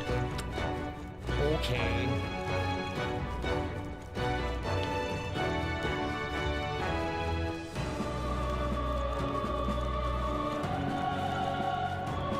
Watch out! We've been spotted! Hey, good one. Oh man, I make a fuck ton of money with this. What now? Okay, so with this class, every time I kill one enemy on the map, I get 180 gold. That's crazy. Amazing! Great moves back there. I can feel the power coursing through. How's that? Looks like we're safe for... I want this game so bad. It's so good. Oi! Oi! You're late. You're supposed to be here ages ago. Oi! The thing is, What was I supposed to do about it? We can't use the lift. I had to take those bloody endless stairs to get here. Oi, just keep an eye on it. Looked up in the spare room upstairs. Keys on the desk I mentioned before. that reminds me. Yeah, I heard you already. What's the point of taking hostages anyway? More work than it's worth. Leave me be. They're obviously going to stop the state army from coming in, no? Use your head, would you? So you turn people into money? I turn animals into money. Absurd. They're no friend of ours. Must be nice to be so superior because you've got a white cape. Skull Rose? Jackie, I just recently found your content in my recommendations a week ago and have been watching ever since. Free rainbows for everybody. Well, Skull Rose, thank you for the $10 super chat. I very, very much appreciate that. And also thank you for being the first dono of the stream. And also, I'm glad you're enjoying my content. I'm trying to be better about actually getting stuff edited and uploaded. So there's like a ton of stuff coming over the next like week or so. I'm pretty excited about the fact that we actually have like a week up of content. That's crazy to me. I just need to keep this energy going through Christmas so I can actually like take a week off for the holidays. Hey, Mr. Anderson, you should get an outfit like that. An outfit like which one? There's so many good outfits in this game, and if I'm being completely honest with you guys, I want to dress up in all of the outfits. Like if I could get a wardrobe of metaphor outfits, I'd be very, very happy. Jack's YouTube running numbers? Yeah, guys, we're like at like 7,700. We're taking off on YouTube here, and I would love to see it. We're 10 subscribers away from 7,700. If we can hit 10K by the end of the year, that's gonna blow my goddamn gourd. Would you have Mia Mulder on the show and be nerds about history with her? I would love to have Mia Mulder on the show. I just it's the kind of thing where like I would love to have all these people on the show, but I don't know what I would talk with them about. You know, and it feels weird to just be like, hey, do you want to come on my show and just like hang out for an hour?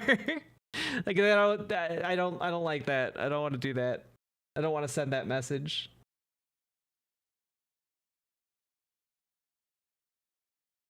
All of the outfits at once?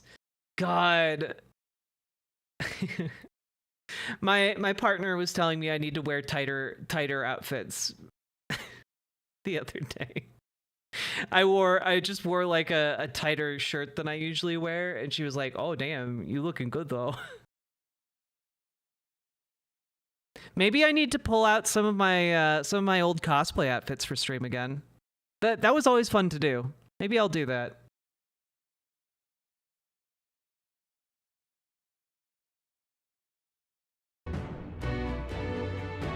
Holly Holmst. I assume that's Louis's private army. They lack discipline now. I imagine this guard was hastily thrown together. Hey. They had colored uniforms, but they mentioned white ones. What's that about? The rank of a soldier in Louis's private army is signified by the color of the uniform.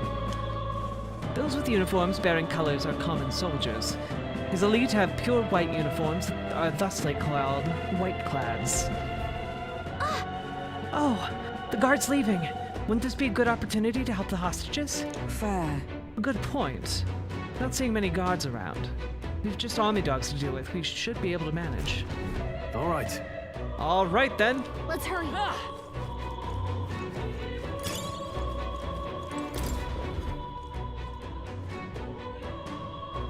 Oh, yeah, it's locked. Oi!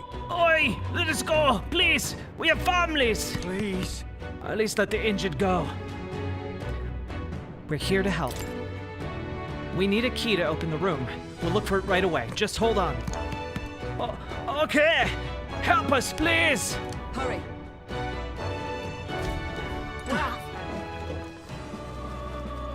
Hey, was there an enemy up here?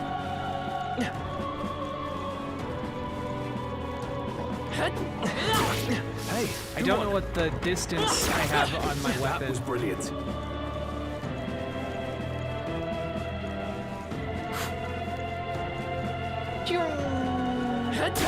Exemplary.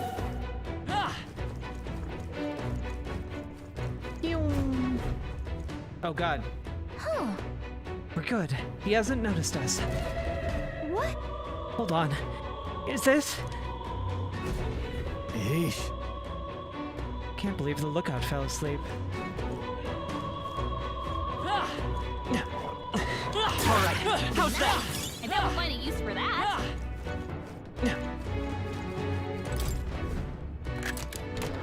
Whoa. Yeah. Whoa. A gambler's jewel. I should probably equip that. What now? It's probably really useful for like my money class. That always seems to be kind of like the association in video games.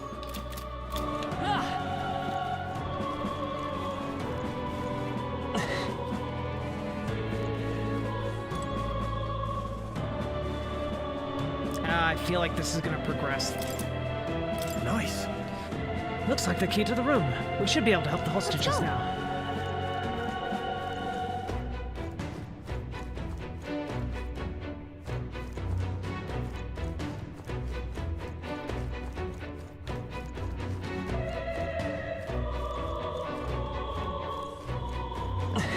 Yeah, we'll free the hostages first and then do shenanigans.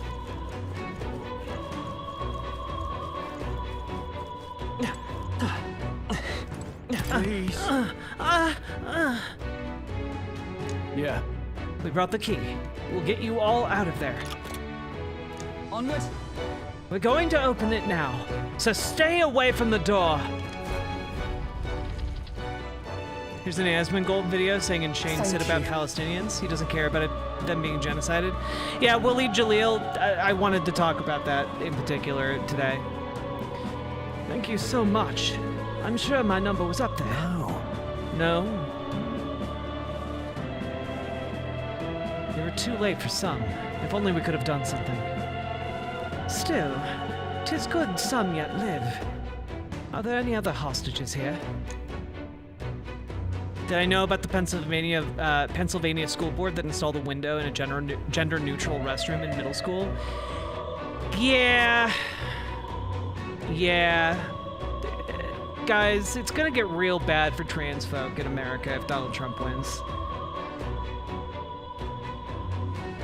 It's terrible. This is awful. None of those people were even armed. Let's hurry. Right now, we need to focus on the survivors. Make ready to leave and we'll escort you to the exit.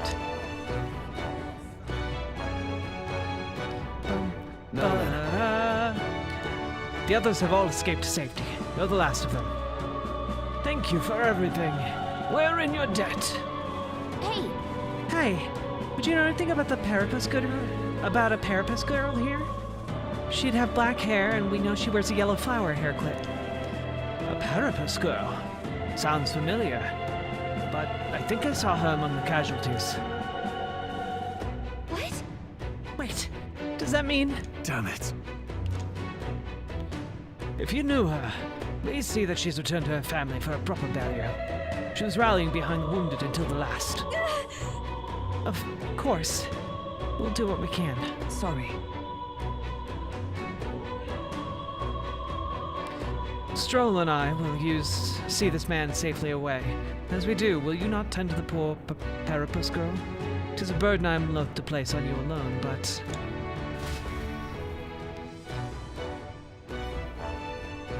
Look at her ears. Hey, She's Morbius Dragon. hairless. Hey, wait. Oh. Sorry I'm late. She cradled her friend in her arms, whispering the words "I'm sorry" to her over and over. Oh, baby. Thanks. Guess I ought to come clean. I tried, I really did. I couldn't just stand around. And you lot cleared the path so well besides.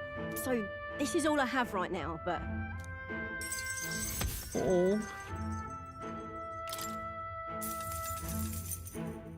Give me a little time, would ya? I've got a bounty I'm after that'll be paying big. A bounty? You collect bounties. What? You joking? You only helped me because you recognized me, yeah?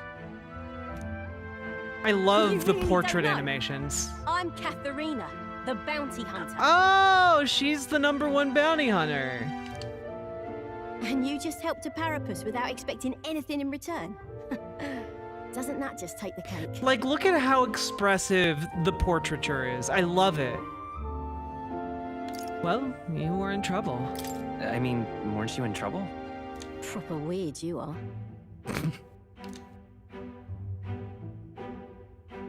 I'll tell you though, I gave her that hair clip. Gift to say congrats for getting hired under some rich baron. Things went belly up and she got that baron to safety, but didn't make it out herself. Trains and bullshit. This game does that with a lot of different voices, and it's kind of wonderful. And when he heard the news, do you know what he did? He laughed. Said even a Parapus could be useful once in a while. Oh, fuck that guy. That's deranged. Some people are terrible. Isn't it? Oh, I thought so too. Isn't it? A world like that. I'd tear it down with my own 2 hands if I could. Why, are you saying you want to overthrow the monarchy and establish a more egalitarian, democratic society? Why, welcome aboard! People are suffering. And all these bastards can do is shrug and carry on.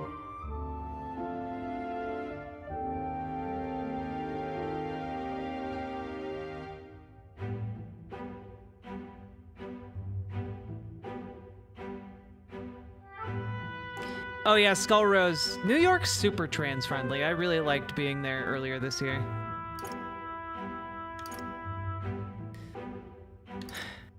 I feel the same. I couldn't have said it better. Right. I can see as much in your eyes. Matter of fact, I see a lot in your eyes.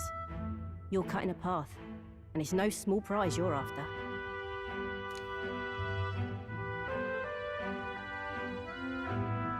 I don't know if we'll cross paths like this again, but if you're ever in trouble, I'll be there. That's a promise. I can sense Katharina's righteous spirit and faith in me. Huh? What's that song I hear? The loyal hunter, Katharina. Within her dwells the virtue of the brawler.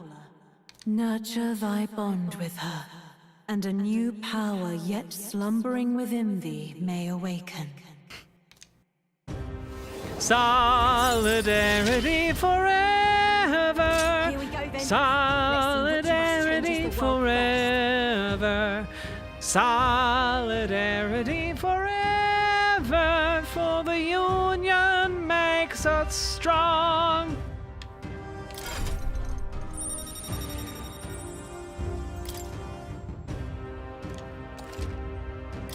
Excellent. Now, I'm gonna take this poor girl home. Catch you later. If we can both stay alive that long. Man, she's able to put on a strong face. Got it. That should be the last of the hostages. I don't think we have anything to do on this floor anymore. Pushing forward. Let's continue on then.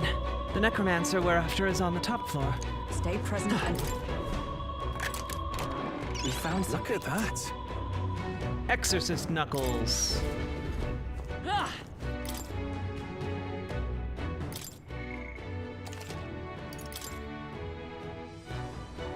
Kamala Harris is streaming live on Twitch. Yep. I wish I could be excited about her anymore. You know? Like, it just kind of sucks.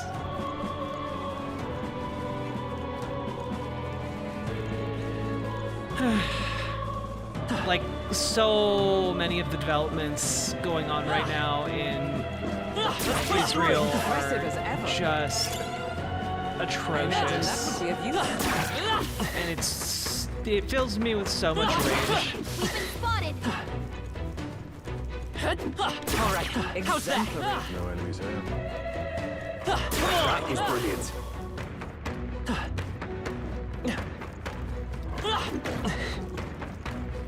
All right, we did it. Oh god. They'll need more than this.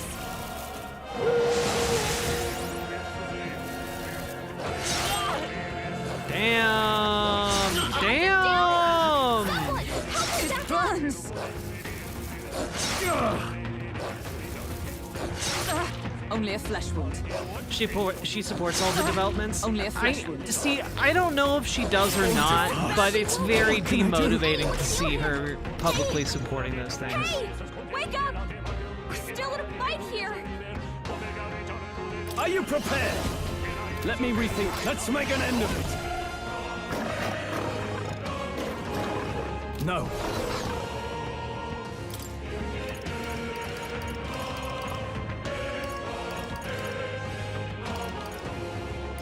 This should work. Stroll can't fight anymore! Burns! Someone heal him! I shall defend. Oh. Well, okay. Captain's hurt I guess bad. we'll die then. Let's get him some healing! I didn't mean to do that. I'm sorry. Down? Someone help him back up! Suppose this is it. Move! Someone get him back on his feet! You know, we're gonna restart Not this. like this! Oh, Waleed Jalil. Music is absolutely a core part of the video game experience. Someone help him back up! They're seizing their chance while Hulkenberg's all? anxious! This is nothing. Oh my god. Hey! Are you prepared? Wake up! What a Still in a mess. fight After here. me! Hold nothing back. Hack and slash. Moment of truth. Took them all out! Only a flesh wound. What can I do? Badly wounded! Can anyone heal him? Burns! Everyone, Stroll! forgive Someone me. get him back on his feet!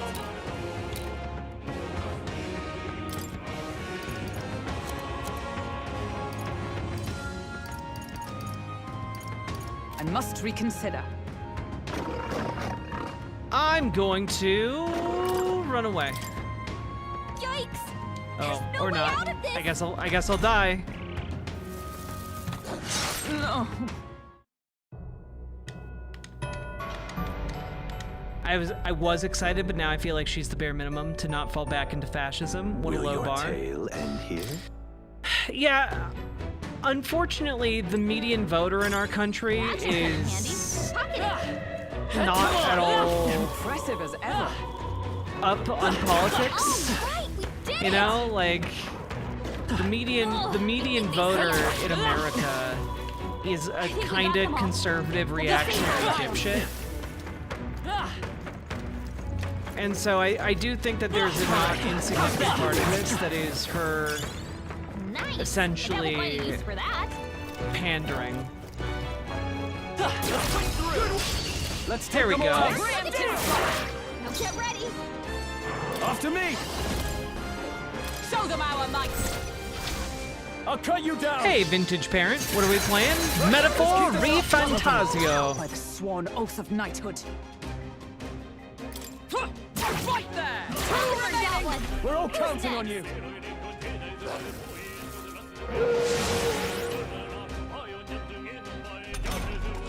Only 2 enemies left! Stay sharp! Meet it! Just out of curiosity.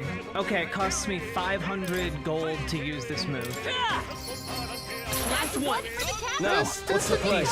That's some decent damage. I die hard! Take this! Sounds fancy. Sounds Not too fancy. shabby. It Let's is keep fancy. this up, everyone. I think I'm getting used to this. Not bad. Oh! You found New your skill. powers. Likelihood of it receiving items after battle by 20%. Oh, hell yeah. Increases effects of consumables by 1.25. Or 1.2, sorry. Times. Cool.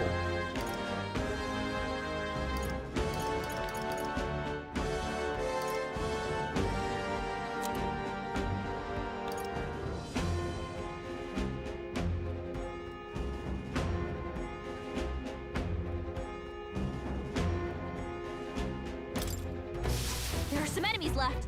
Stay sharp.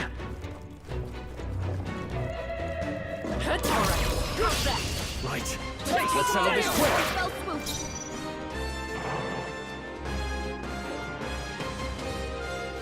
After me! Strike true! Moment of Kill truth! them all? Let's stay calm. You're at the top of your game, Stroll. Let's go! Maybe not.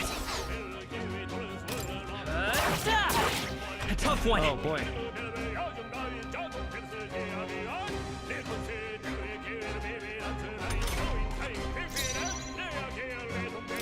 The crazy thing is, when this guy went into the sound booth to record his vocals, they did not tell him to do any of this. It was all ad-libs. Are you prepared?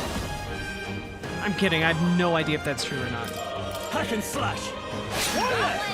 Coin can solve problems a blade cannot. You're here? Yikes! Here comes the counter. Oh, please! Only one left. Finish them all. We're clear. And that's that. Victory's ours. We've done it. Hi, Eddie.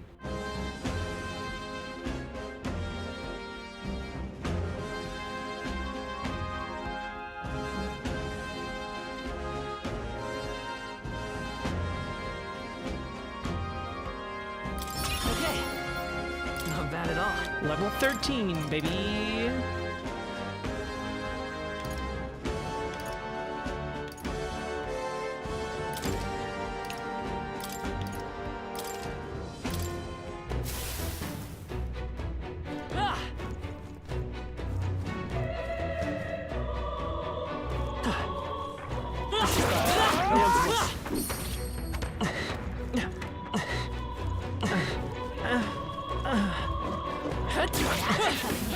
Pocket him.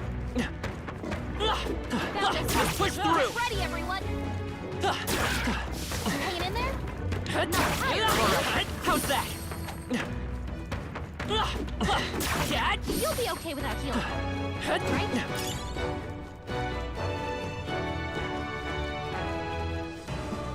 Let's push through. Nice. I bet we'll find a use for that.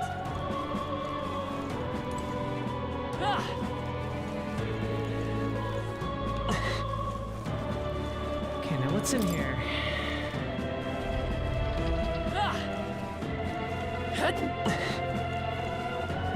Nothing. There was nothing in there. Seems safe.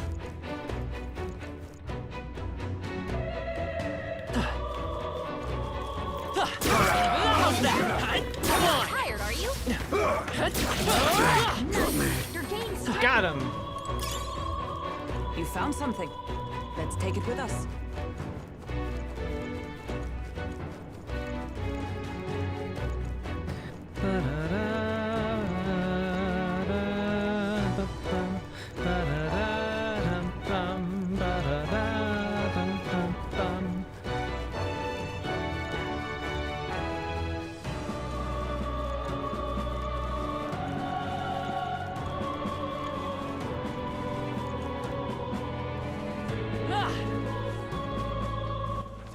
Okay. Okay, we are on the right level.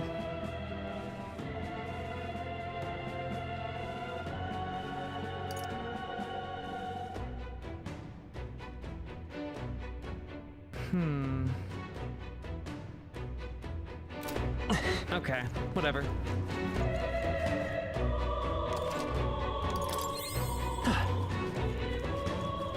Heal all allies. This?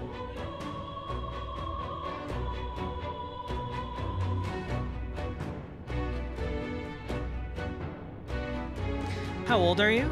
33. This is the lift, right? I've never seen one this big before. Maybe I should have expected as much, seeing as this is the Grand Cathedral in the royal capital. But I doubt 'tis working at the moment. They can't be that foolish. Which means we've got to take the stairs. Oh.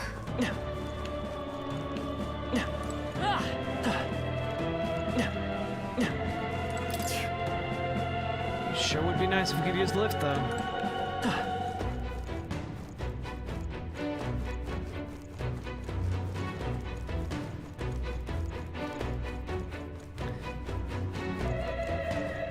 Now then. Well, you ready to tackle this? I see no other path open to us. Damn straight. We're gonna run up these stairs. Hey. Like a Rocky training montage. Hey, how far have we climbed? Feels like this goes on forever. Who knows? Tis too far to tell. All we can do now is keep moving. Come on! Why do they have to make it so tall in the first place? It's way too big. Whose idea was this, anyway? Well, they probably wanted to show the kingdom already belonged to Sanctism. Sometimes a good bluff is all it takes.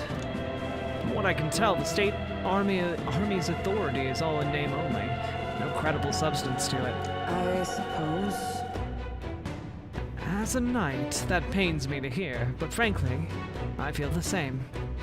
The powers that be do not extend their hand to the weak.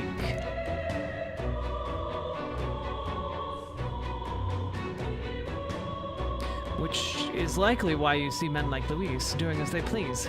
It's the bloody end of the world. Hey! Luis will have to wait until after we've gotten the Necromancer. We'll deal with him first. Aye, that we will. But I could swear I'd seen that man before. Huh? Huh? What was that? You're muttering. No. No, 'tis nothing.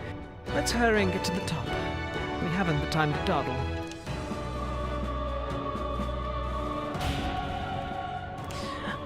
The issue, Punky Gal, is that it's not close enough to the election yet for her to do that. I don't even know if she will, because she likely wants to get things done with the mainstream Democratic Party, and if she turns on Joe Biden, that's just not going to happen when she gets in office. We finally made it.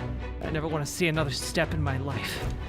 However, it seems the stairs do not reach the apex. How do we proceed upward from here?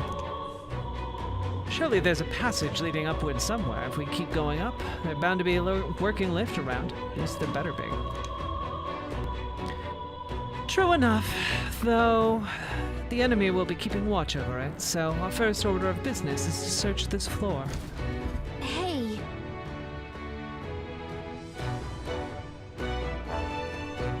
Hey, did you hear that? It's strangely noisy. What the bloody hell are they? Don't come any closer! Get away from me! Something's amiss. What in the world is happening? What?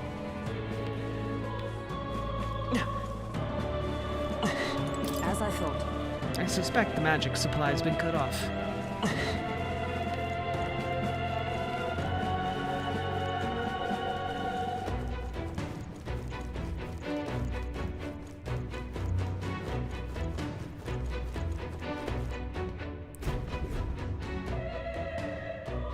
What was that?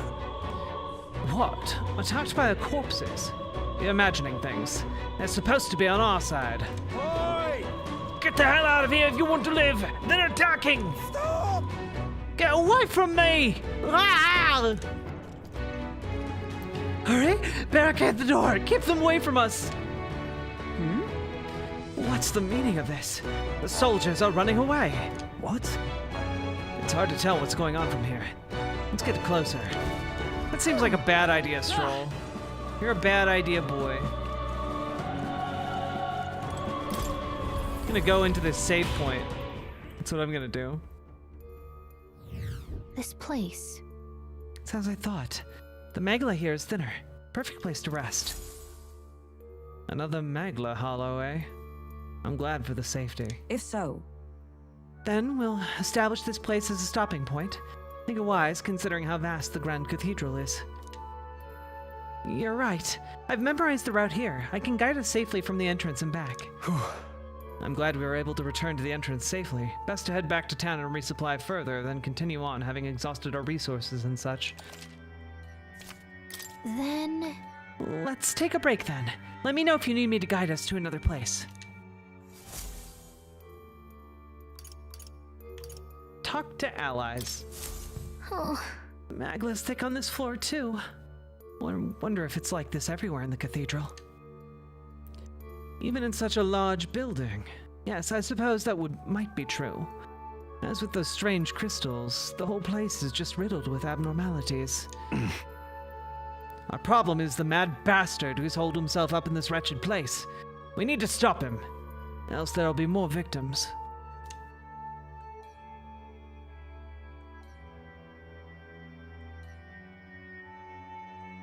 You're right. I don't want to see any repeat incidents like this. Katharina's friend was completely innocent, but she's still... Yes. Which is why we must do something about it ourselves. Let's continue onward once we've rested a bit. I'm gonna save my game, gonna hold it tight, gonna enjoy this afternoon delight. And by that I don't mean having sex, I mean just playing a video game and not having sex. That kind of afternoon delight.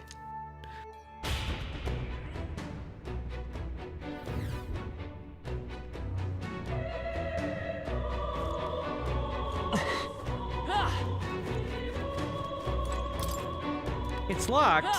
Boo. Boo earns. Looks like an intricately decorated statue. It's broken enough that I can tell what it depicts. Appears to be a lavish robe made of gold silk. It's been torn to shreds. Shreds. Appears to be the scripture adorned with gold. It's been ripped beyond legibility. Looks like a magic igniter adorned with gold. It's so damaged that it's unusable.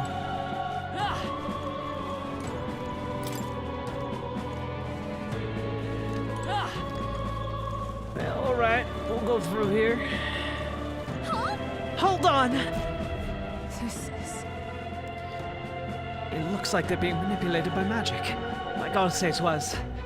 I suppose this is what the soldier were afraid of. However... But the Necromancer controls them, doesn't he? Why would he endanger his own forces? Probably because dead bodies are of more use to him, I'd say. No way. You've gotta be kidding me. Is he insane? It would explain why there were so few guards on patrol. He was planning to leave this area to the dead to begin with. Damn it! And that's why he massacred so many? Damn him! How can he treat people's lives like his playthings? Stay on guard. Save it for later. Be on guard for surprise attacks. We're not going to last long if we end up surrounded. Okay.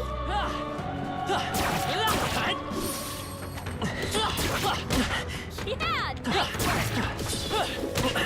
Ow.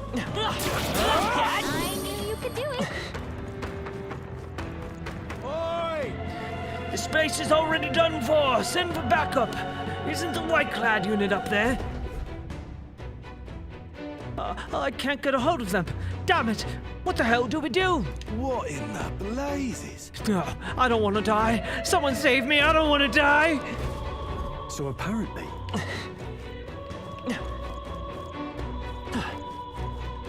Come on! Let's stash that somewhere safe. Alright, how's that? Nice. I bet we'll find a use for that. Got myself a Megala pill.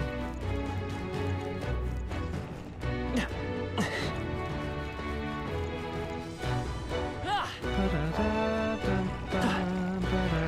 on! Alright, how's that? Let's push through! Amazing. Alright, Great how's that? back there. Oh man, I'm gonna make so much money on this mission. What now? Come on! That might be of use later. All right, we did it.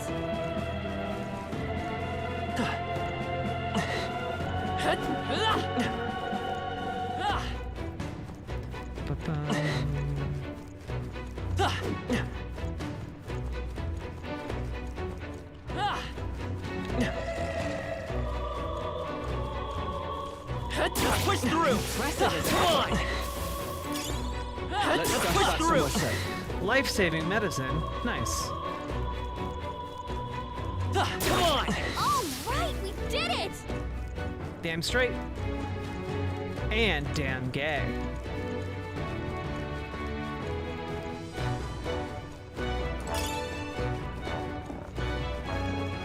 Let's push through! Hey, great job! Come on! Victory is ours. Safety. I think that's all. Hey, good one. Here we go.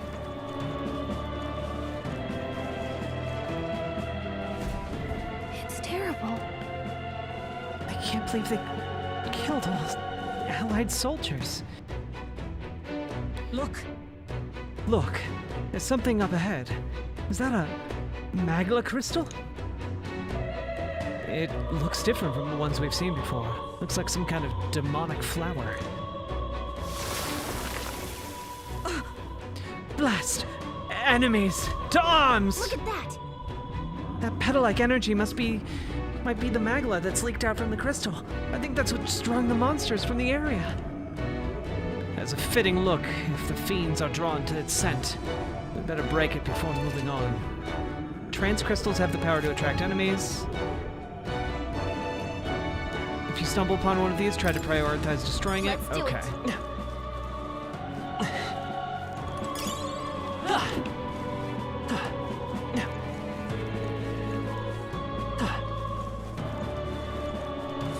Draw steel. All right. How's that? Let's push through! Great moves back there. You must have lost sight of us. I can relax. You're weak against this. Do it again! That works like a charm. Keep All right. pressure on. How's that? And feel the power coursing through.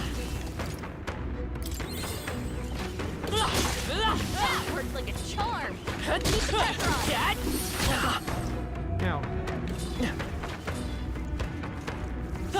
You hit him right in the weak spot.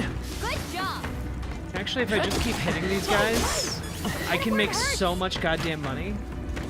You hit him right in the weak spot. Good job. That worked like a charm.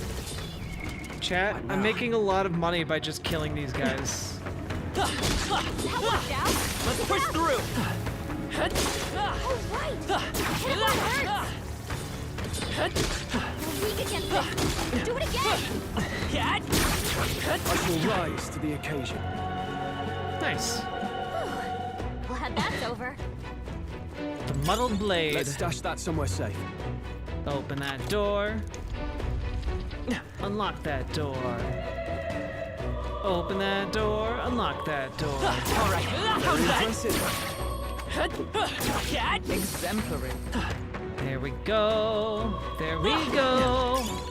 Nice. I bet we'll find a use for that.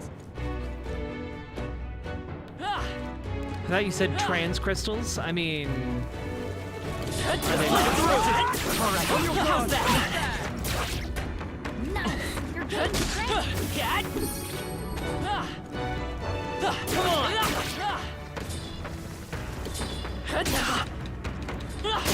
That worked out. Keep it up. That works like a charm. Keep the pressure on. You're weak against this. Do it again. Well done. The scourge is no more. Let's push through! Maybe a precautionary heal wouldn't hurt. This is here. bad.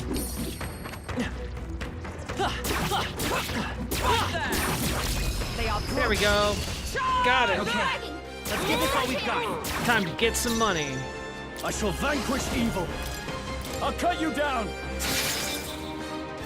I will fight with pride by this power. Money move. Still up? Observe the enemy. Huh, take this! May yet cling to life.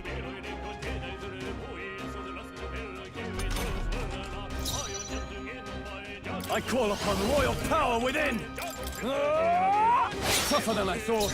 It's okay. Merchant!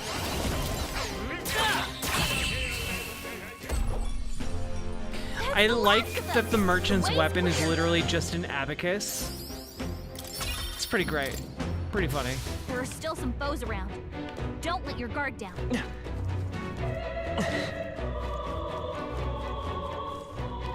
That's a dangerous egg.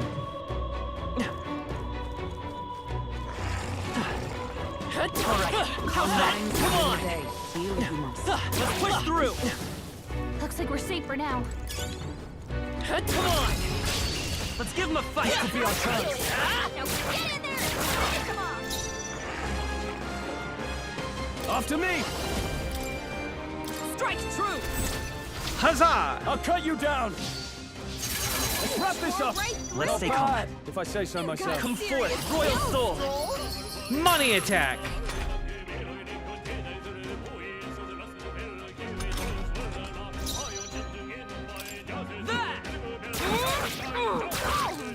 I shall fight as the noble. Are you prepared? Not done yet. Okay, let's go. Money attack! Through here? Only one left. Sworn oath. Finish them off, we're clear. Right there! They yet cling to life.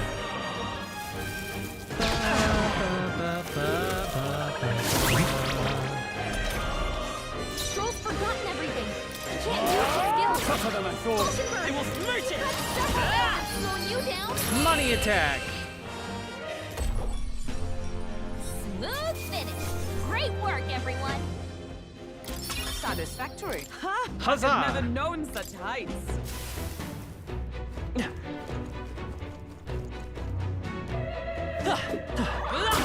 Just making sure. Are you okay? Don't push it. Gotta hit those teeth. The teeth monsters make my skin crawl.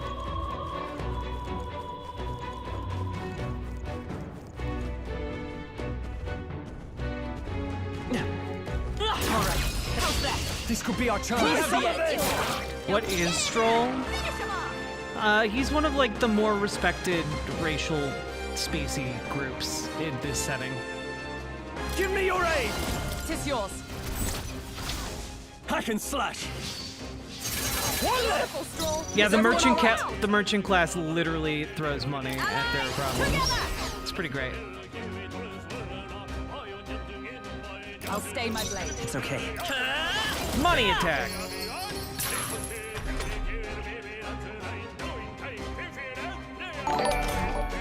Only one left. Finish them off. Fur and baby we're clear. asleep on good arm. Can't No type holding fast. back! Vintage Parent, thank you for the Prime sub. I really appreciate it. They die hard! I stand ready.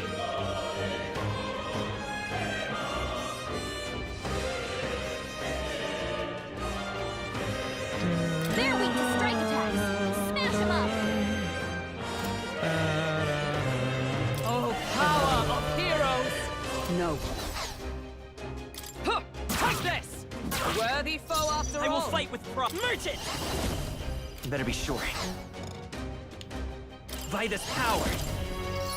Money attack. It also has a high crit rate, which is What pretty a great. finale! Keep your energy up, everyone. I think that's all of them. Why is there an error through that egg? Look, don't question the monster designs. That's rule number 1 of this game. Also, if you're attracted to anyone in the game, you're gay.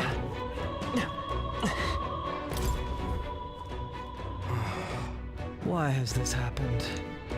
We look up to Lord Luis. We finally joined his army, so why did this happen? He's acting strangely. He sees us, but he's just sitting there. What do you want? Not like it matters. I'm not obligated to catch intruders anymore.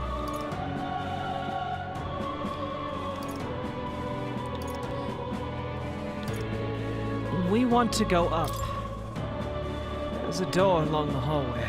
Exit through the storage room, you'll be able to make your way upstairs. Surprised though, all this chaos and them lot upstairs didn't even bother extending their help. Here's the key. Go up at your own risk. Nothing matters. No one's gonna help. Where are your comrades? I'm sure you saw it. The dead suddenly started attacking, then my comrades all died in the blink of an eye. Just lowly soldiers, disposable pawns to them all along. Damn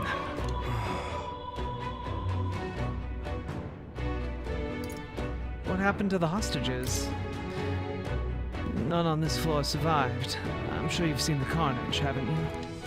We captured them first, but they ultimately ended up being our downfall. Isn't that ironic? Nothing matters. Bye, nerd!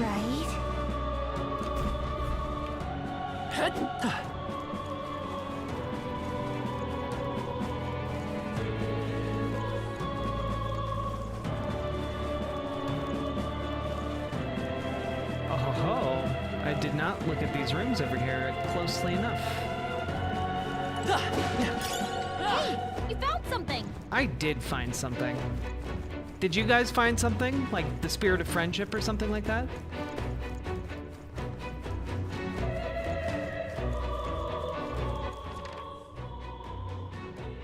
Oh, I need to go to the other side here. There are so many rooms with secret goodies inside. Look at all of them.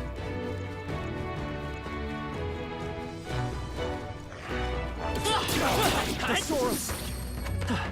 Calm minds will win the day. Heal if you must.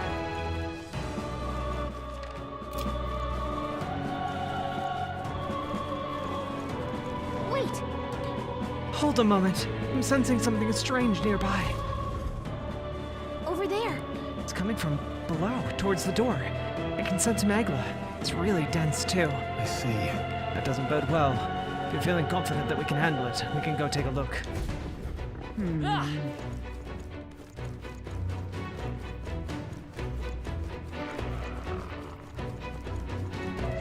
That should come in handy. Pocket it! Looks like we managed to rid ourselves of them.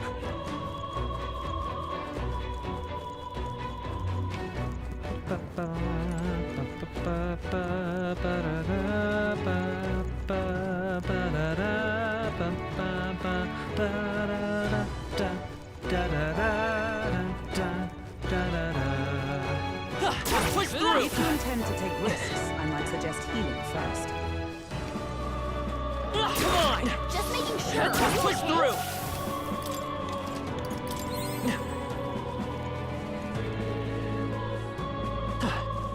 Okay.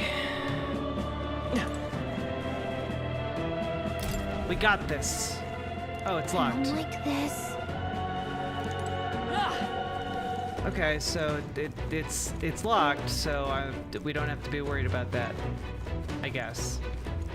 Hyped myself up for nothing.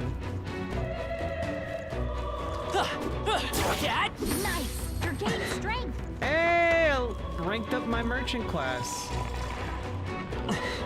Come on! If you see use for it, I shall take it with you.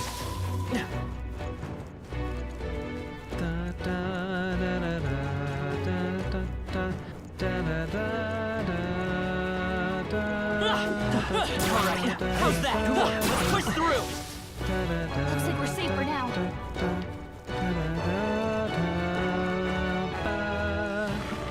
Alright, how's that? Let's push through!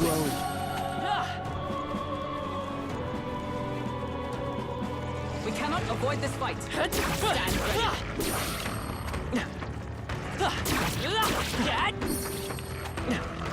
Oh, damn There it. they go!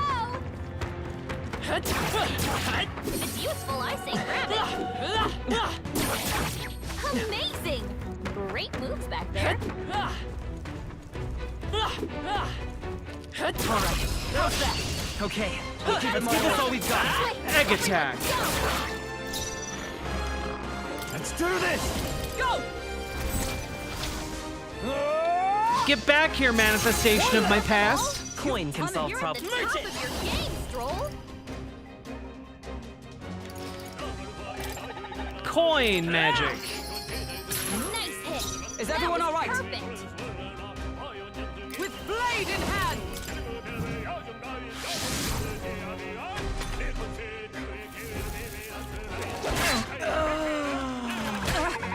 What if you're attracted to everyone in the game? You're gay and bi and pan.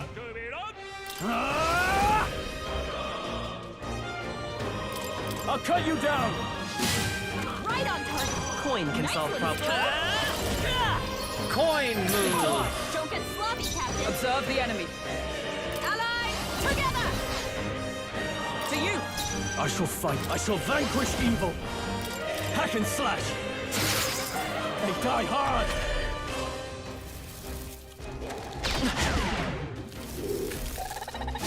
Oblivion dust. Oh man.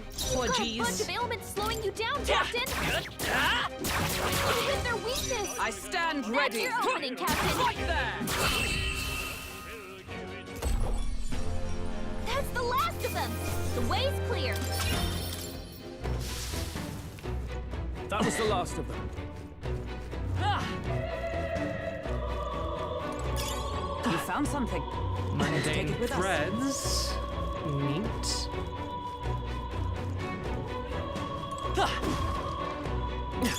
If you see a use for it, I say take it with you. Ailment absolution, but who's this guy? Are you with the State Army? You finally come. I'm sorry. I'm sorry. If only we'd come here sooner. Don't let it plague you. Such is fate. The soldiers who attacked us have faced his divine punishment and expected to meet my end at the hands of the dead. What a miserable lot they are. The soldier who stabbed me, I believe he passed away around here. Was forsaken by God for believing in the likes of Luis. The Lord above, Mustari. He's no longer breathing.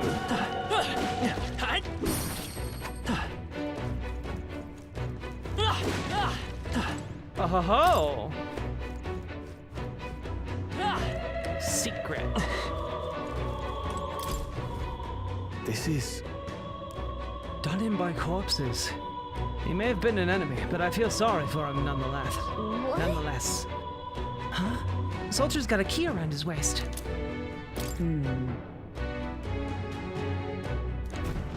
Hey, Okay, now we can go into that room.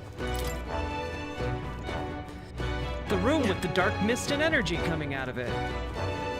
That we do not have to go into.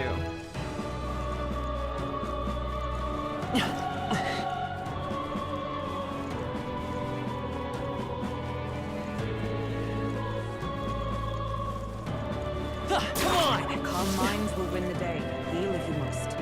It's crazy how much money I've made on this mission alone. I've made like 20,000 gold from just hitting things on the mission.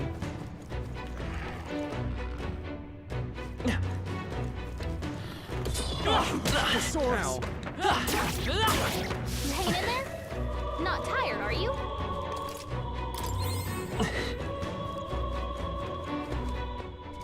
Let's see here. Do I have... I have a Magla pill, but do I have any more of the food? Ah, magical bread. I do. I don't think I need to use it at the moment, but if I get stuck on this fight, maybe I will. But I don't think that's gonna happen. I used the guest room key. I don't like this. I'm sensing something strange from behind this door. Feels like there's a lot of Magla just writhing around in there. However... There could be hostages left behind. What do you want to do? Should we find out what's inside? Let's check it out. Well then. Lord knows what may be behind this door. Well, let's go. Oh, it's just a bunch of dead guys. A mass of corpses. Not very surprising. Our premonitions were right on the mark. Incoming! We're already here, so we might as well clean up. Let's get on with it. Peril! Let's get on with it! Not the right move. Go for it! Coin can solve problems a blade cannot. Come forth, royal soul! I won't hold back! Ah! Four left! Observe the enemy. Oh, power of heroes! Not now. I defer to you. I shall fight as no holding back! Let's do this! Round slash! I'll cut you down! Not done yet. Is that all?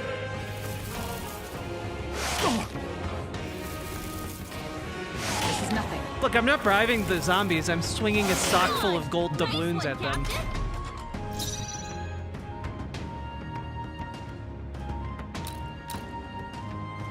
We're looking good here. I'll stay my blade. I can't afford to hold back. Warrior! After me!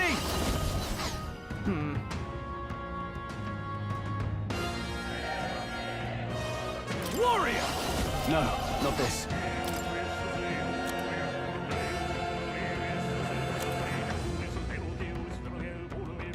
Hold on.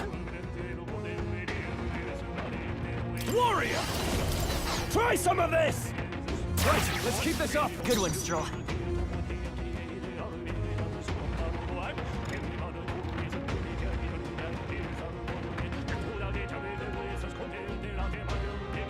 Come forth, Royal Soul! Just two left! I've sworn oath of knighthood. Huh, take this!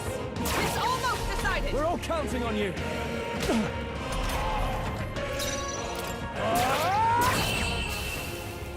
I don't think this fight counted as peril.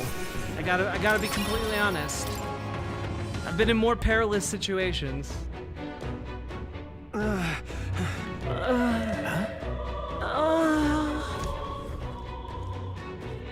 Oh God, he's getting off on it. Everything all right? Try not to move. You mustn't lose any more blood. It doesn't matter. I know this is where I die. The more important matter is that treasure chest safe. What? Treasure chest? You mean the one near the entrance? If they use what's inside that chest, the treasure of the sanctum is taken. The treasure must not fall into that outlaw Luis's hands. Be better if you took. Look. Take a look. He's clutching something in his hand. He spoke of a treasure chest. This must be the key. Yeah. And he died defending it. If we can, I would fulfill his wish. Fulfill. Okay. One wish coming up. The Leaning Legion of the Dead. Look, they were just trying to do Thriller. It's hard. It's hard to coordinate.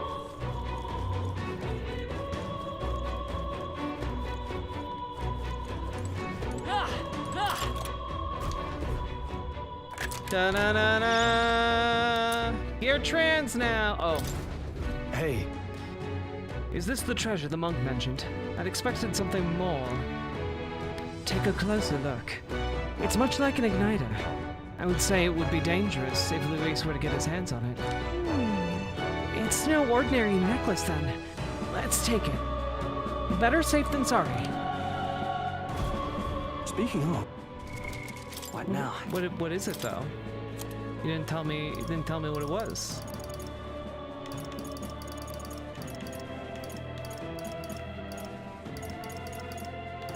Oh, I can't equip it. Gotcha.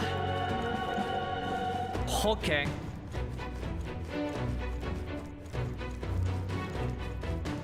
What does that do, Hickey? A weaponized abacus.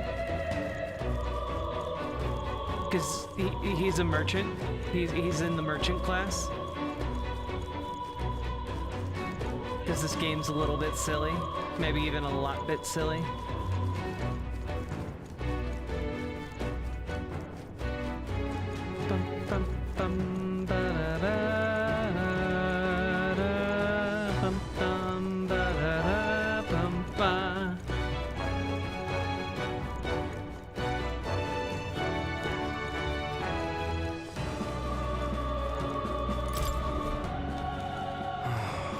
Nothing matters. No one's going to help. Right? Okay. Hi, bud. Oh, okay. I am, like, out of stuff to use for MP. So I'm just gonna use this magical bread. Last one I have.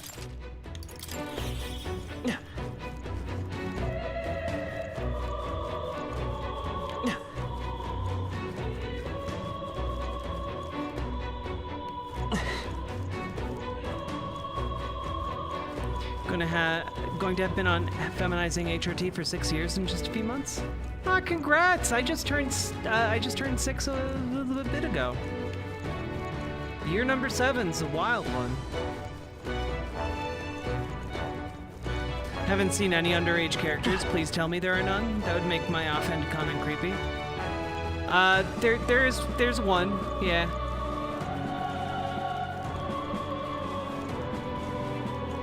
We have met exactly one.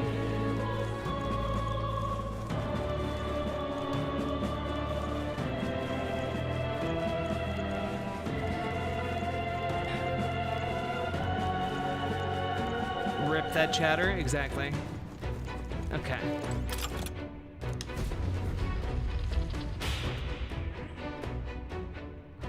How's year 7 wild? Hey. It's just, I feel like I'm finally coming into my own. If we exit the storage room ahead, we should be able to go up, apparently. You don't think he was making it up, do you? No. I find it hard to believe he would, given the circumstances. Besides, we have no choice but to take his word. Watch out!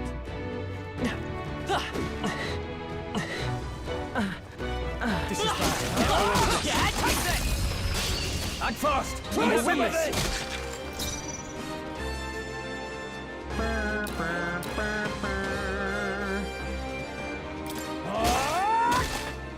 I will fight with pride!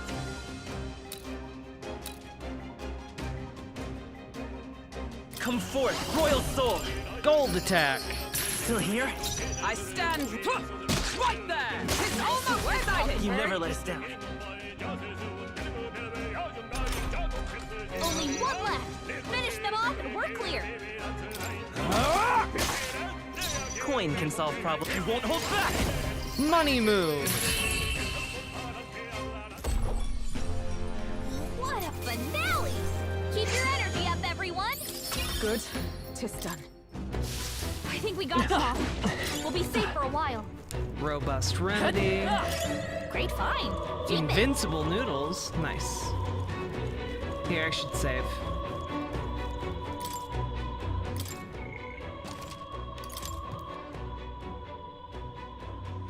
Ooh. Yep.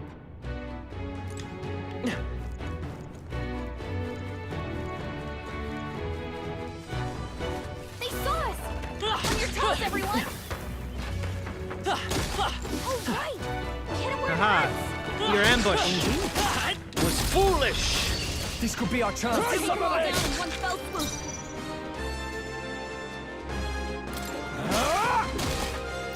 It's okay. We can do this. Merchant!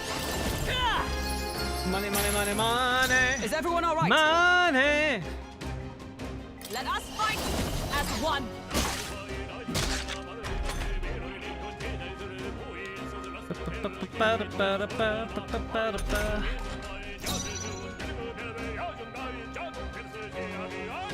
It just goes so hard, the soundtrack. Let's stay calm.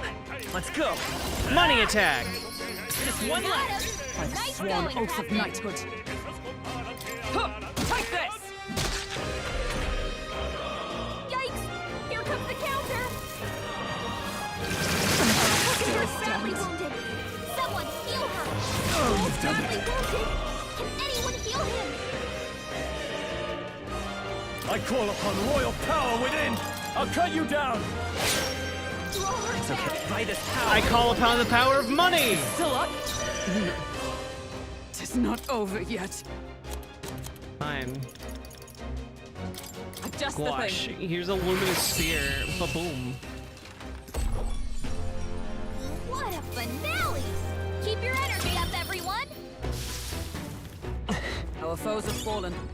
We are safe. Be-do meat. What now? Here.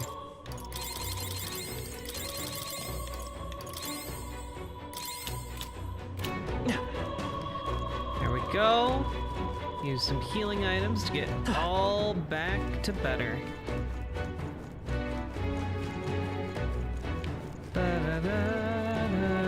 We cannot avoid this fight. Let's give them a fight. Let's take them all out.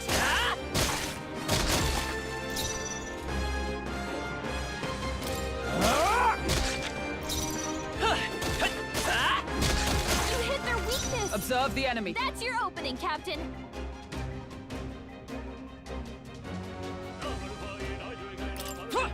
Right there! Now, what's the play? Are you prepared? They die hard!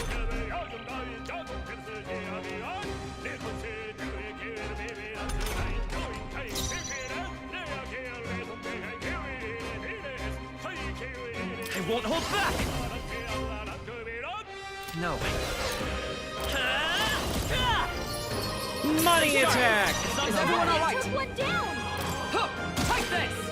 Worthy foe after all. Warrior! Hack and slash! And that's Oh, the elf lady does have an alternate form, but it's more like defense oriented, and I'm not really trying to defend myself against these guys. I think that's all of them. Hey, Hammer there, Sig.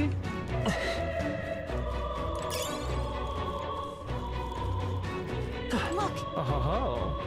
What's down here? Ha! Splendid work crossing the Sea of Dead. Haven't a clue who you are, but you seem quite skilled. You.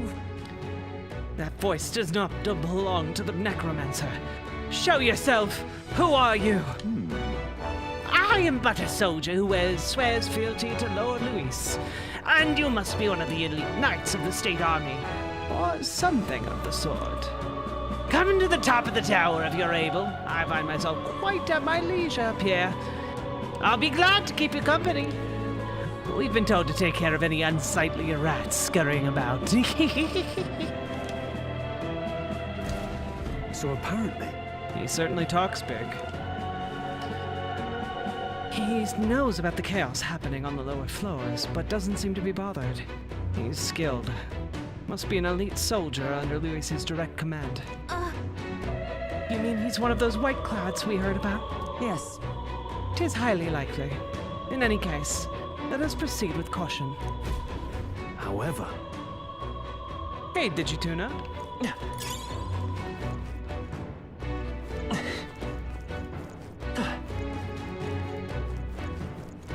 Come on! A preemptive strike! Jump on him. Quick! Oh boy, that's a lot of guys. Too many dudes. Let's get on with it! Hold nothing back! I'll cut you down! Right on target. Nice It's one, okay. Skull. We can do this. They won't hold back! Money attack! Let's That's finish one this! for the captain. Observe the enemy. Keep it going. Join with me! Ooh, Hammer of Justice.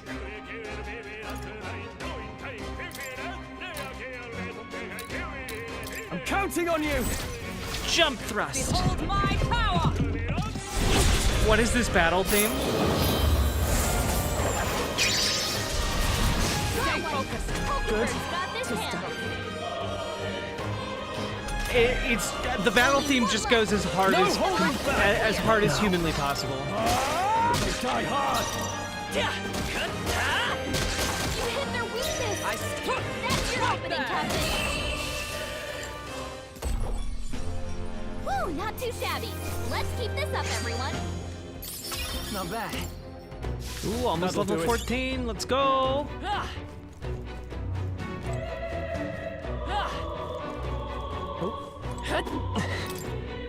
Pass through. Get my secret stuff. Alright, how's that?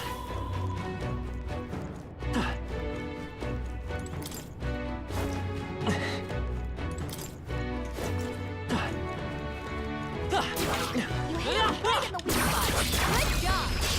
Let That was us close. settle Okay, this. let's give this all we've got. Withdrawing! To the fore! After me! I shall vanquish evil! Hack and slash! Right on target. Coin can Nice solve one, problems a Skull. blade cannot. Merchant! Money attack. Nice hit. That Observe was the enemy. perfect. Take this! One was In the name got of this justice!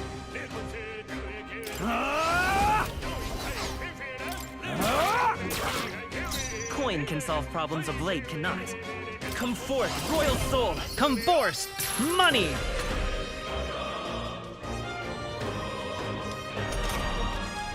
The people that made this game are masters. This is just amazing.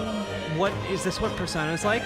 My understanding is that at least this is what Persona 5 is like, yeah.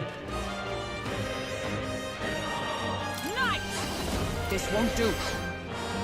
Fight there!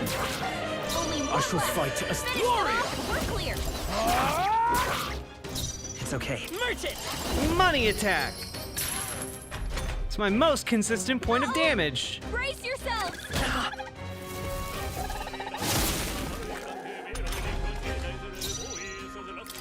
Take this!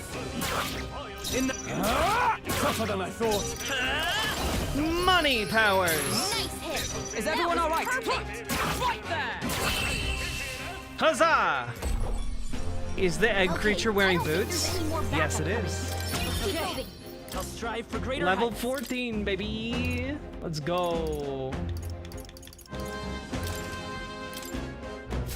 Victory is ours. Safety hardware. Alright, not Silver Spatha. Ooh. Maybe I can equip that to my main man's. No? Okay. Maybe I can equip that to this lady. Okay. But...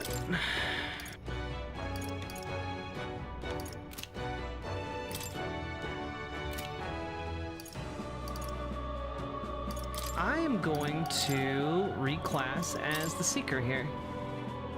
Seeker!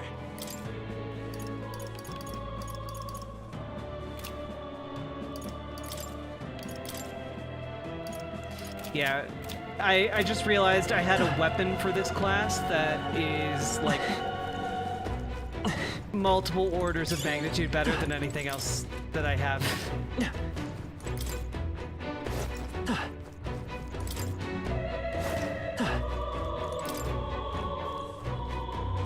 That's a fun little nook to discover. That might be of use later.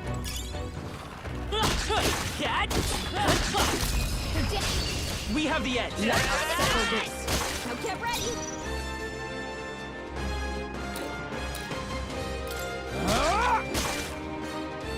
It's okay. By this power. Okay, and he's weak to light. Flare! Just You one got left. There we Keep go. going, Captain. Take this! In the name of justice. Why does the Seeker look like an EVA unit? Honestly, Finish them there's off. We're literally no reason. It just looks cool. Light! Smooth finish.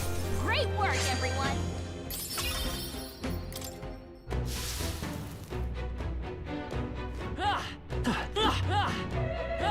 Come on! Skill. Ice chunk.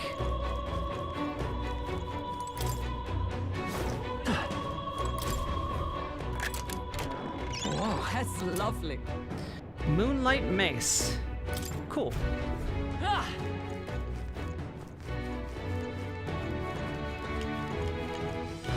Hey guys, I think that Mr. Beast guy might be bad.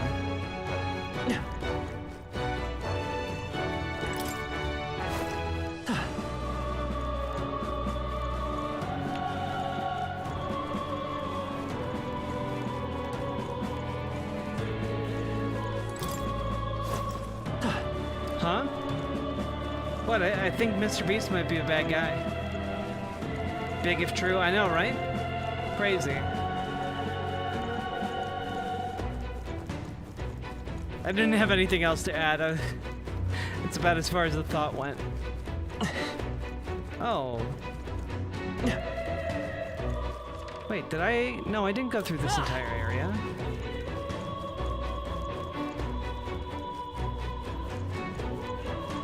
I got turned around.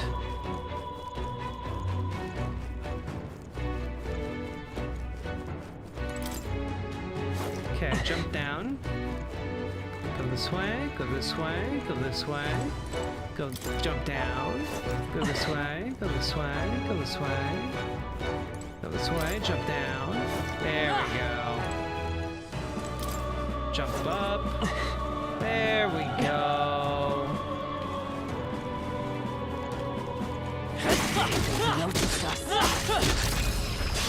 Act fast! And we'll win this! Vitus power! Flare! Last one! Also, does anyone else notice that when he transforms into his robot form, he suddenly gains high heels? Look, I'm not saying anything, but I am saying something, okay? I can't afford to hold back. I shall vanquish evil!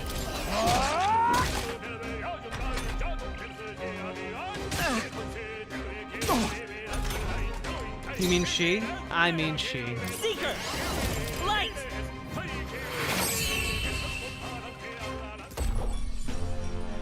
What a finale! Keep your energy up, Am I saying that the guy with shoddy production and business practices might not be the best guy? I am saying that, yes. Cleared the way. Crazy if true. Big if true, even.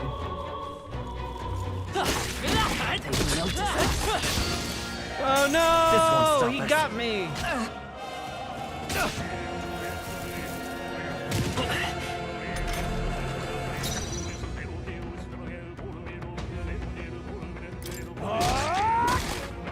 The freedom of a wanderer.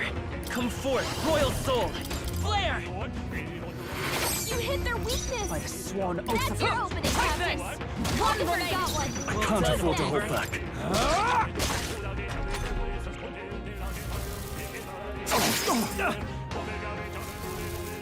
Bloody dog! Badly wounded! Can anyone heal him? He's strong! Someone get him back on his feet! I won't hold back! I'm good. Light! You hit their weakness! Observe the enemy. That's your opening, Captain! Strike? Is that all? This is nothing. Stroll got knocked out! Come Can forth, anyone royal get him back soul! on his feet? Smooth finish! Great work, everyone! Remain steadfast. Some foes still draw breath.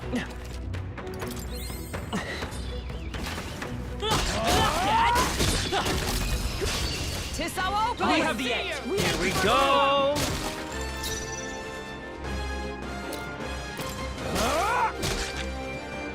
Let's stay calm. Seeker! Flare!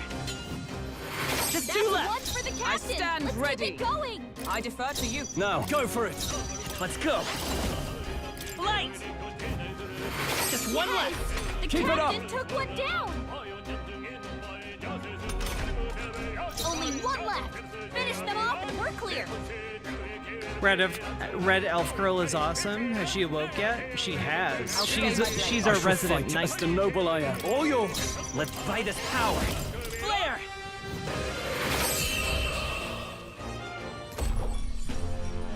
What a finale! Keep your energy up, everyone! We made short work of that! Okay, That purified might be of use TK. later.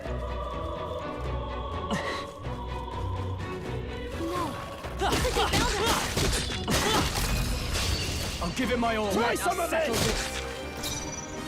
All yours! I will fight with... Light! Two remaining. I Nice stand going, ready. Captain. I defer to you. In the name of just, go for it! Let's stay calm. Come forth, royal soul! Stay sharp! Yes. It's not The over captain yet. took one To you. down.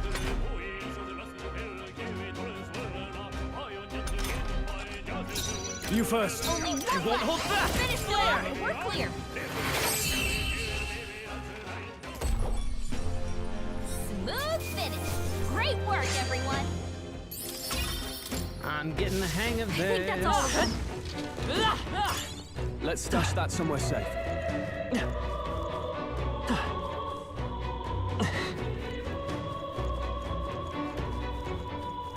I've been thinking about that gay guy who was in the MAGA fashion show.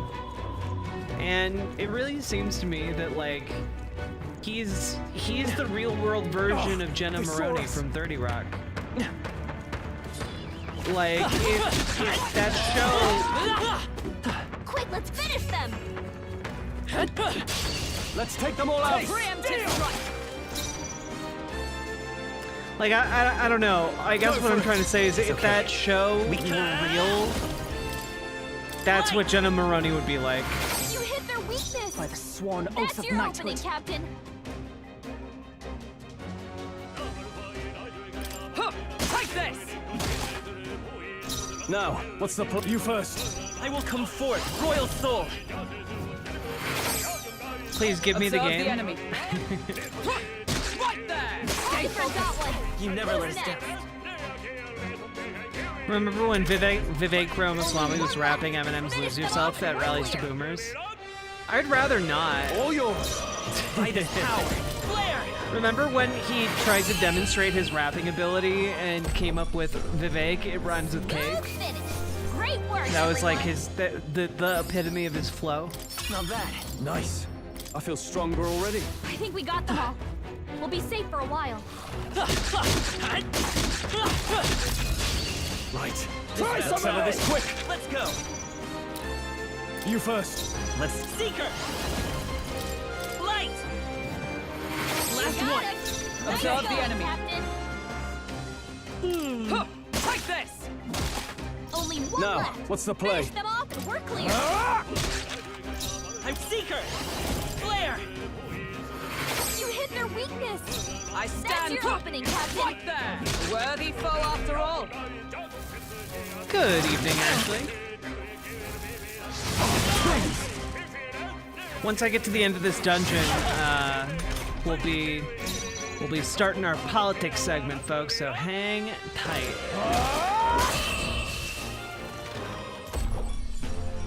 Okay, I don't think High there's heels are any very more backup manly, coming. knightish even. Let's keep moving. Oh, I didn't realize so many of if I my say so clothing myself. choices were masculine. Greater heights. Ooh, automatically increase wielder's defense at the start of battle. That's nice. I think that's all of them. Wait a minute. What now?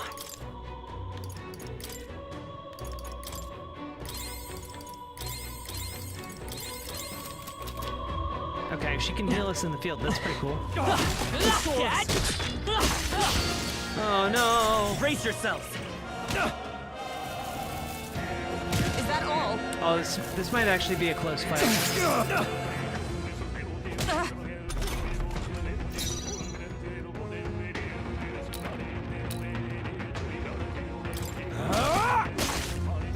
It's okay. Come forth, royal soul.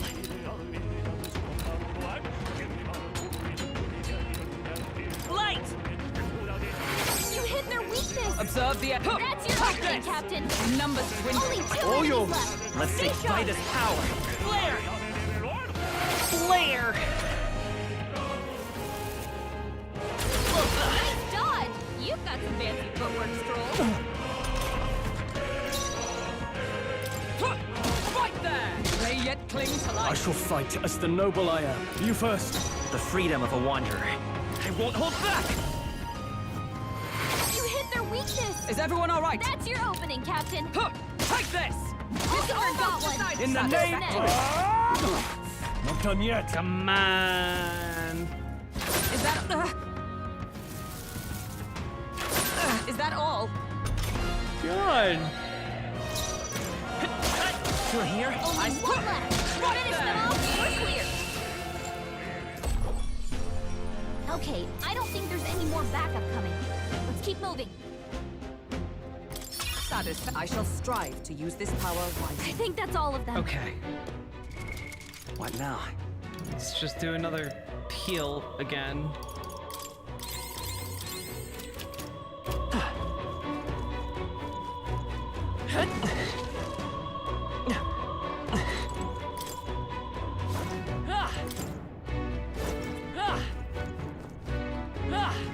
No. Looks like they found us.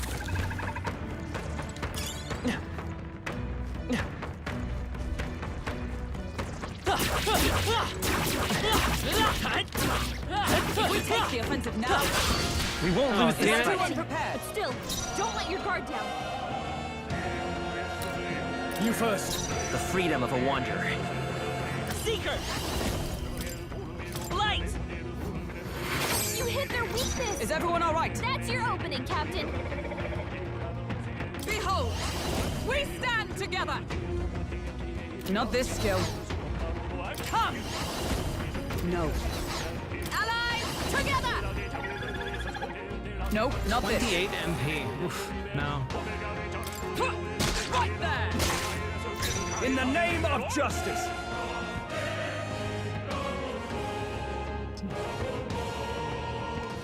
Wait, 10-letter name, which one? Egg.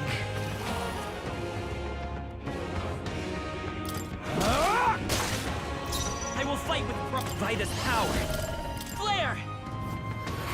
Flare! I stand ready. I stand ready.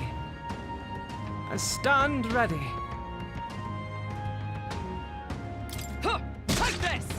Worthy foe after all.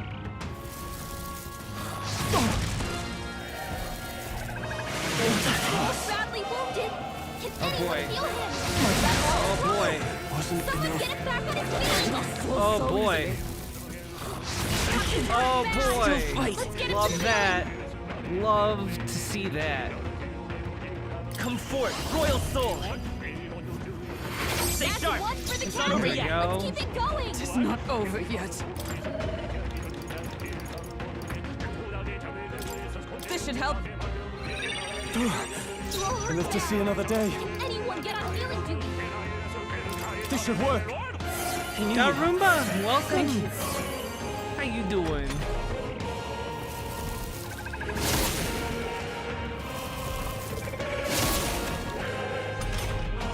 Only one left. Finish them off. We're clear. Light! Observe the enemy. Knight! Behold! We stand together! Oh, power of heroes! Now, what's the play? You Bing chillin'? Hell yeah. Badly Oh my god, please stop. Stop hitting all of us. Someone heal her. Let's go!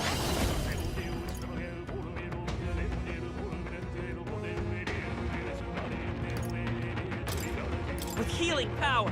Healing everyone. I'm obliged. I owe you. Is everyone all right? Knight! Not this item. Why is this enemy so strong?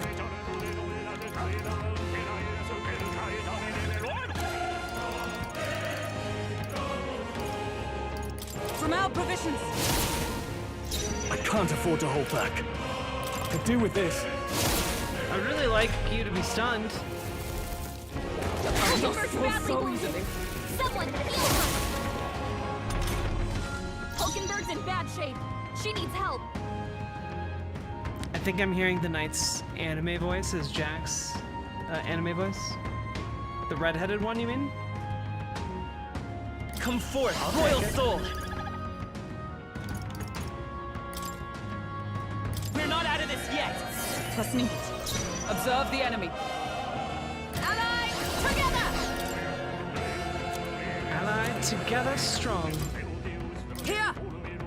My thanks. In the name of justice! No holding back. Oh god.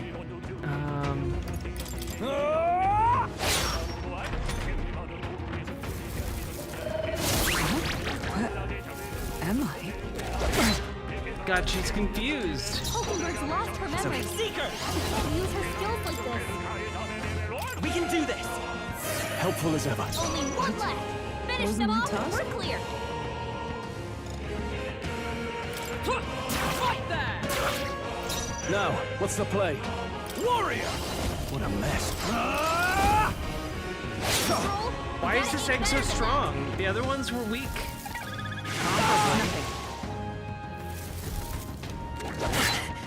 Oh my god. Oh my god. Falkenberg's lost her memory. She can't use her skills like this. We're not out of this yet. I'm obliged. My thanks. Take this! I can't afford. Are you prepared? Hack and slash. God, it's only at half HP. Why is this such a struggle?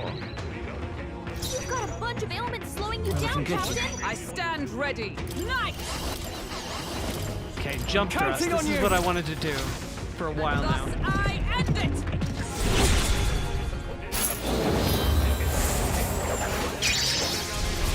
Still standing, I see. Okay, that will lower its defense. I shall vanquish evil.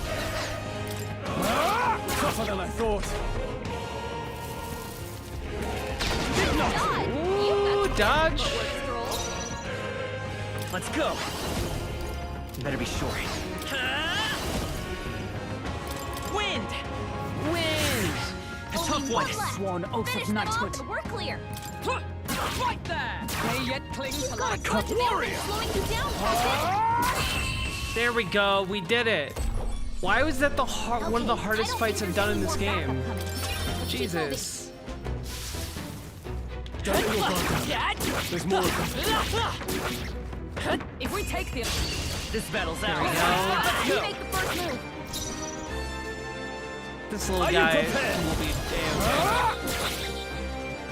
I will fight come forth, royal soul. Scour! Is everyone out? Take this! A worthy foe after all. There they go. Oh, it ran away. Damn it. Our foes have fallen. We are safe for the time being. I'll be irritated though. That might be of use later. Hey, you found something.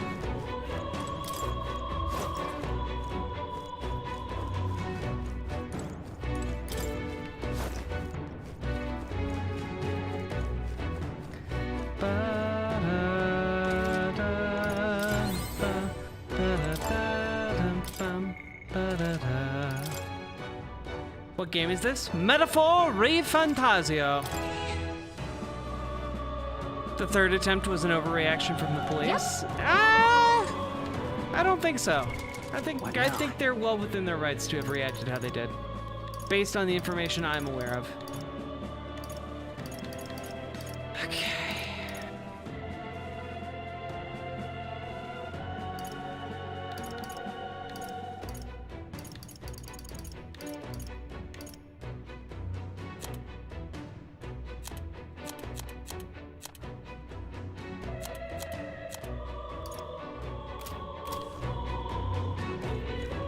Okay, so my major problem right now is that I have no items to recover my mana except for this one, which I give to my main character here. But otherwise, yeah, we got a whole lot of nothing here when it comes to stuff that will actually help us.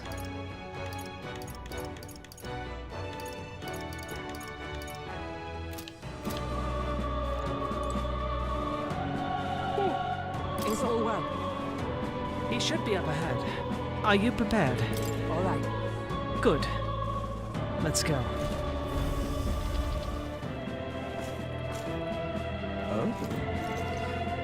Oh, I see you little rats have come at last. If you didn't flee, I take it you have a death wish, hmm? As I thought. The white uniform. You must be a white-clad vile fiend. You know what is happening below, yet you choose to forsake your soldiers. The rank and file are of no importance to me. I was instructed to leave them be. Damn it! Bastards! You said you'd protect the folks who followed you, but you treat your own soldiers as pawns. Fork-tongued snakes. Oh, silence! Great causes require sacrifice. How do you expect the people to come out to their senses without pain? I'm sure there's more than a few people who are secretly pleased besides. Lord Louis has laid waste to the bastion of rot called the Sanctus Church. You! How absurd! This is naught but slaughter! On my honor, I will put an end to this, even if I must do it by force.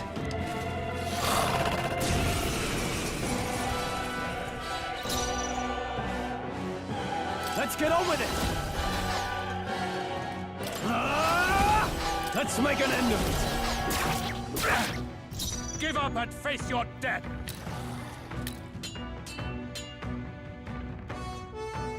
I'm all prepared.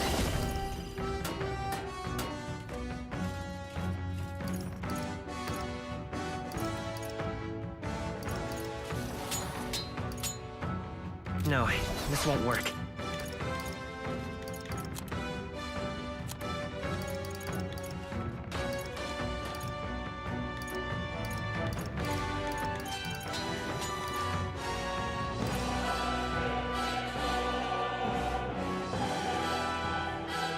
I wonder. Seeker! No. Vida's power. Flare! You hit their weakness! Like sworn oath That's of your knighthood. opening, Captain! Let us fight as one. Just the thing. Ooh, that was Now, actually what's the really play? effective. I'm doing that again. Taking out all This these calls for one of motherfuckers. these. Almost finished! Let's finish fight this! Well, two of them anyway.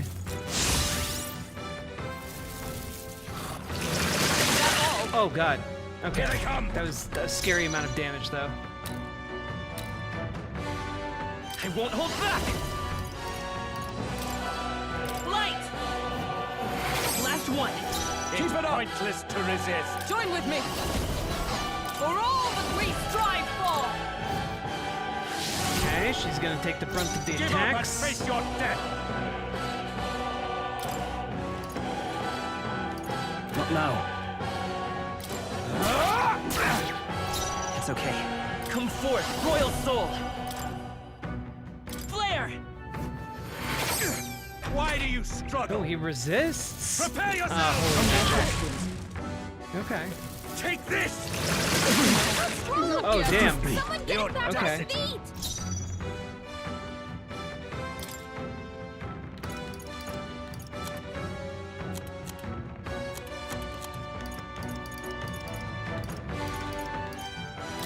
Here. Here's to see another day. Anyone get on healing duty? All yours! Past that, and we are gonna heal everybody. With healing power! Thank you. Let's finish this! Rage Transcendence. Behold, we stand together.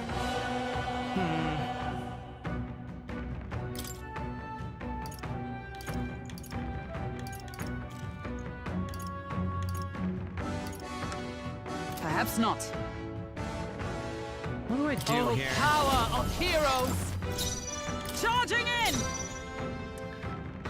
Allies, together! I guess I'll do this. This should help. In the It name has of resistance justice! to ice.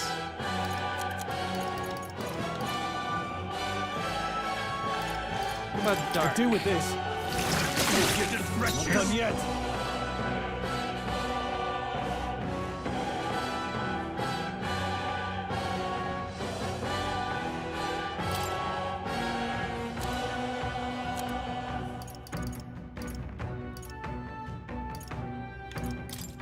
Take it! I'm gonna use obliged. all the items at my thanks. disposal. Useless! Here! So badly wounded. Enough! Can anyone heal him?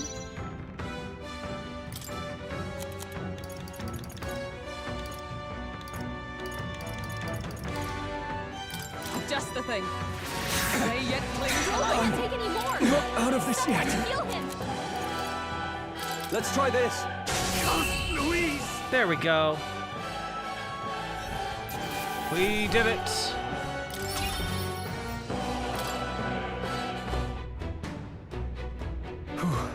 Pretty tough enemy there.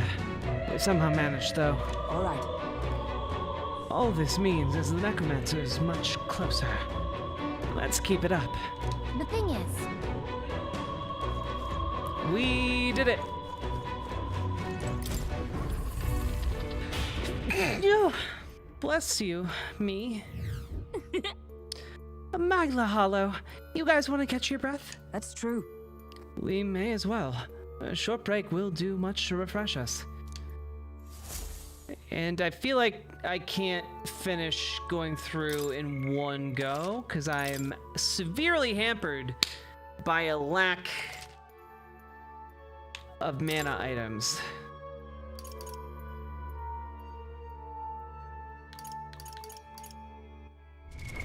What now? Making sure I save. And making sure we return to title, because we about to start some politics streams, folks! That's right. Grab the family, shuffle them around the computer. So we about to get real up in here.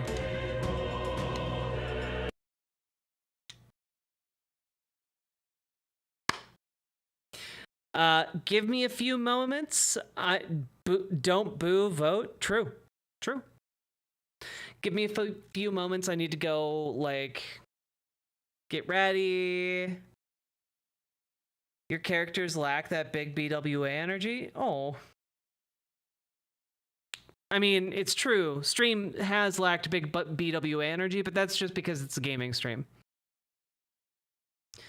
Holy shit, that was fun. I had an amazing time with you all. Hell yeah. It's not over yet either. The good times are going to keep rolling. Gather around the Twitch device. Yeah, riverboat time.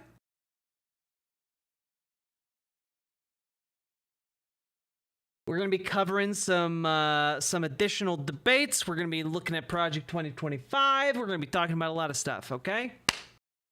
So don't go anywhere. BRB.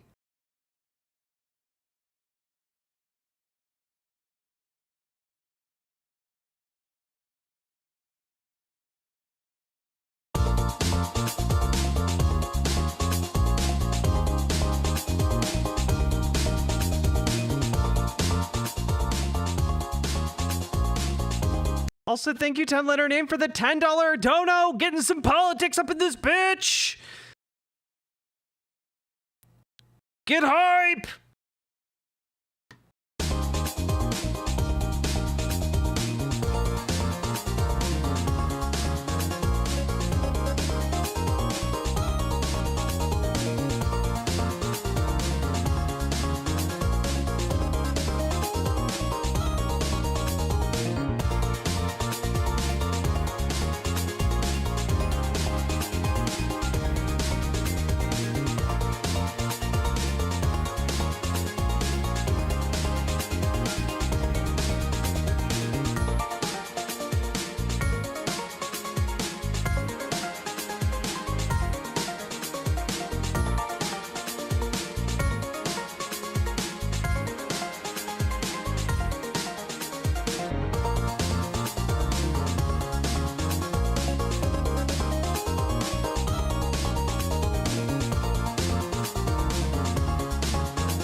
They're eating the dog. They're eating the dog. They're eating the cats. They're eating the pets of the people that live there. And this is what's happening in our country, and it's a shame. As far as rallies are concerned, as far as the reason they go is they like what I say. They want to bring our country back. Thank you, President Xi. Thank you, President Xi. Thank you, President Xi. Thank you, exclamation point, for what he did during COVID. Look at his tweet. Thank you, President Xi, exclamation point. When we know that she was responsible for lacking and not giving us transparency about the origins of COVID. President Donald Trump was fired by 81 million people. And you know what? I'll give you a little secret. He hates her. He can't stand her.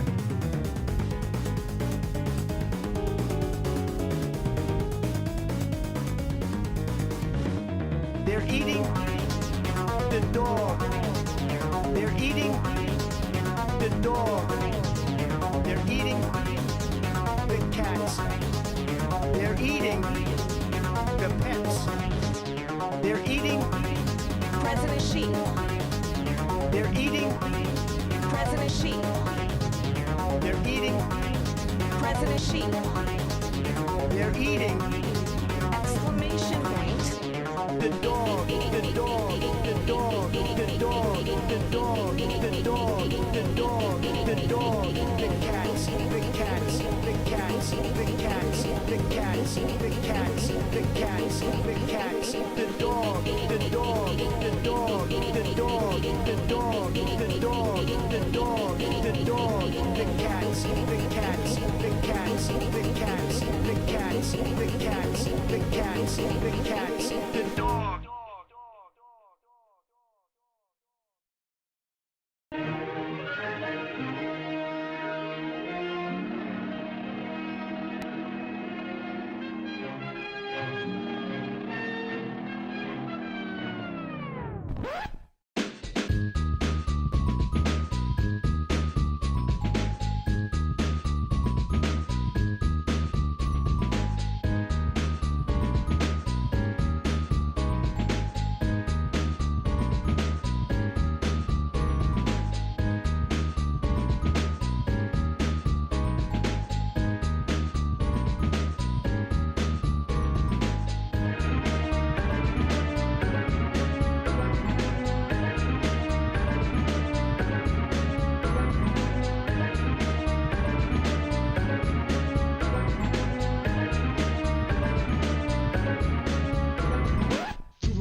That's what I'm talking about.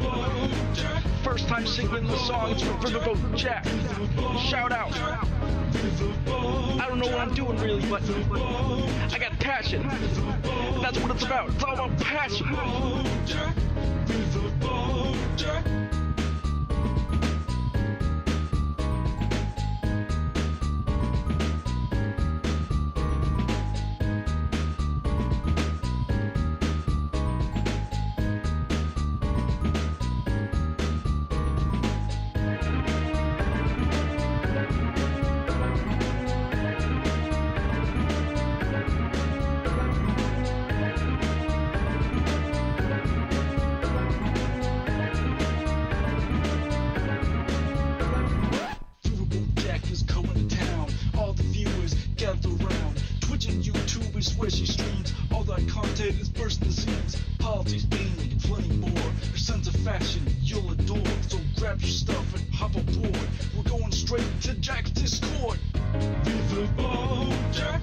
Riverboat Jack, Riverboat Jack,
pretend it's in his head, it's in his head. He wishes he could fix what's in his head, what's in his head. He breaks his heart in every dream where they both kiss underneath the sheets.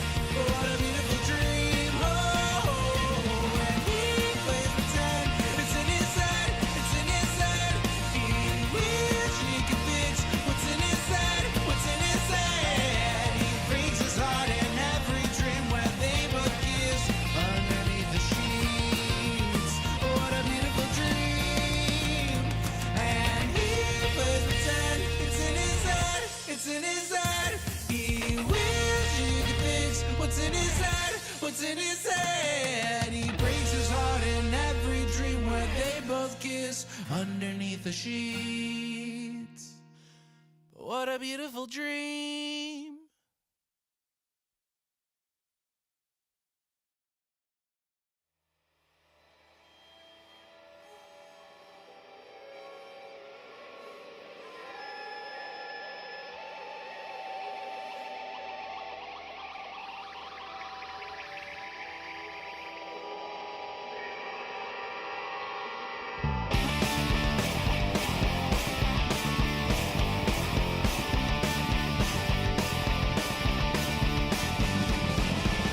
What does the fascist say when the lies are sold in space? They say they need our civil rights while we work hard and die. When the guy, they defend the genocide. They have said they cleanse their soul by making sure your tale is never told.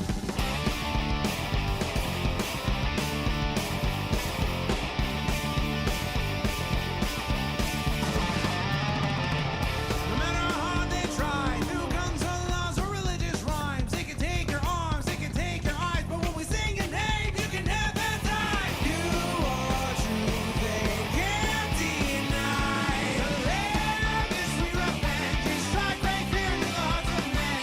A voice of nature can't be tamed, and that's why you're a king. To resist as far as I can, 'cause all they want is for you to end. Through the fire of their hate, you won't subside. You will rise.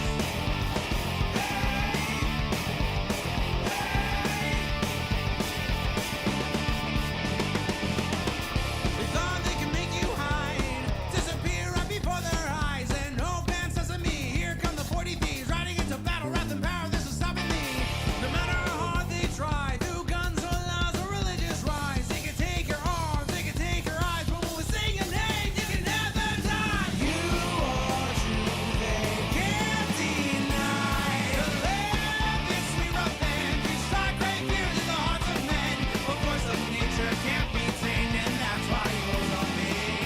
Resist as far as I can, 'cause all they want is for you to end. Through the fire of their hate, you won't subside. You are truth they wish they can't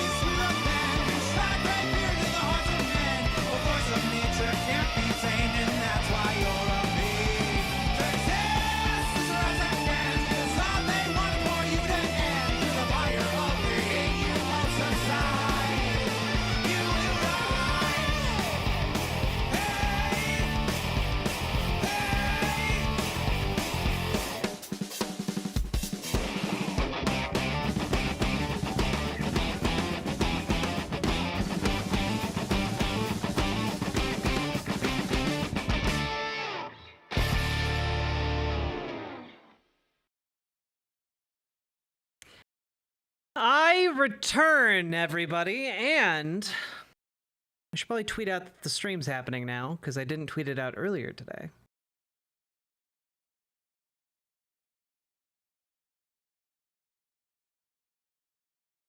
I always feel weird taking pictures with like a new phone.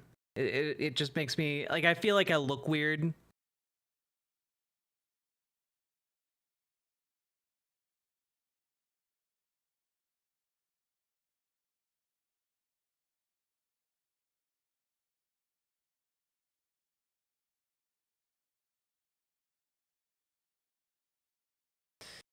Welcome back. Thank you, Trans Girl Jade. How you doing, folks? It's time to duel. And by duel, I mean I ordered a pizza. And also, I have some segments lined up. So hopefully we'll get one done before the pizza gets here. I'm going to try and time it right. Also, there we go. Got our mood lighting set.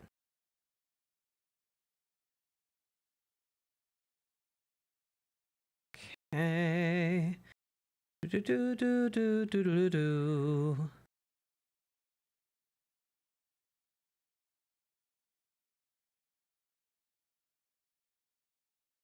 Do do do do do do do do do do do do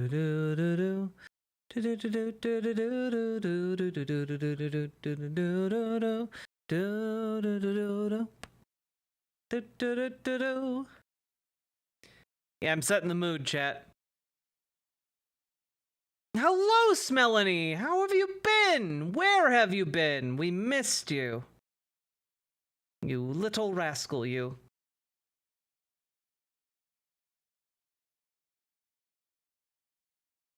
We have a big show full of debate coverage and Project 2025 and maybe an analog horror question mark. Get in the boat.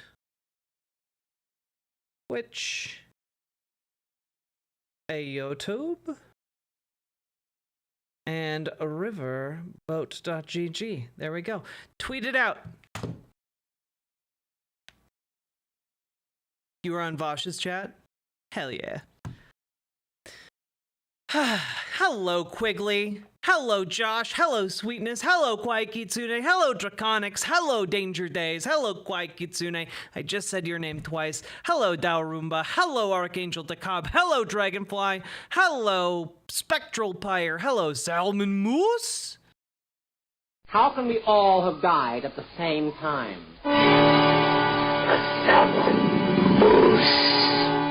Hello, Olive Rider. Hello, Lady Raincloud. Hello, John Bainbridge. Shimpin' ain't easy, folks, and happy Monday to everybody. Hello, Story the Bard. Hello, Salty Turtle Cupcake. Hello, Dragonfly. Hello, Metal Kitty Mom. Hello, Robert Radstead. Hello, Celestial Heart. Hello, one and all. Hope you're ready. Hope you're all buckled in. Happy Indigenous Peoples Day to all of you. And how are you all doing? Hello, Alan Dresner. Shimp together strong, indeed. And also, just want to say thank you to Skull Rose for the $5 dono right after I left. Here's another $5 for the stream. I worked the overnight shift at Walmart from 10 p.m. to 7 a.m. It sucks. Leaving soon. Thank God I can have my earbuds. Best of luck to you, comrade. Hello, Echo Baz. Hello, Punky Gal. Why does it sound like I'm listening to a live radio show? Did you do something with your audio? Does it sound shitty? I didn't do anything different to my audio.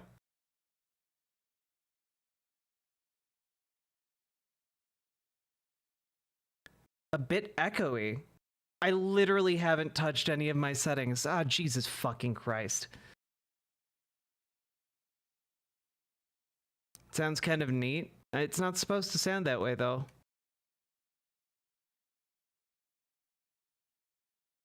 God damn it.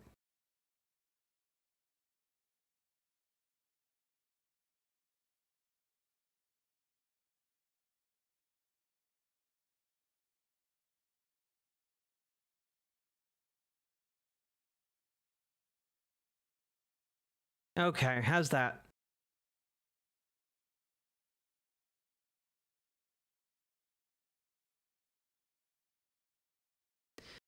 Start doing the transatlantic accent and own it. Guys, you have no idea how much I obsess over audio, and like how fucking awful it is to not know if I sound okay. Because I'm going to have to listen to this later, and when I listen to it later, when I'm editing it, I'm going to be like, oh, this is what they all meant. I guess I need to painstakingly spend 9 hours figuring out why this happened. And then when I put it up in as a segment, everyone in the comments is going to be like, oh, it sounds weird. Did you know it sounds weird? It sounds weird. Fuck.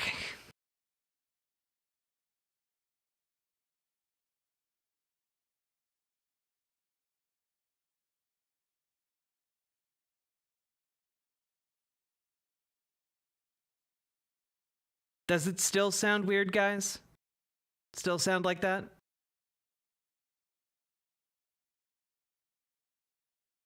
No, no one was complaining about it. They just noted that it sounded different, which isn't a complaint. I'm trying to figure out what the fuck it happened. What Shure mic are you running? An SM7B?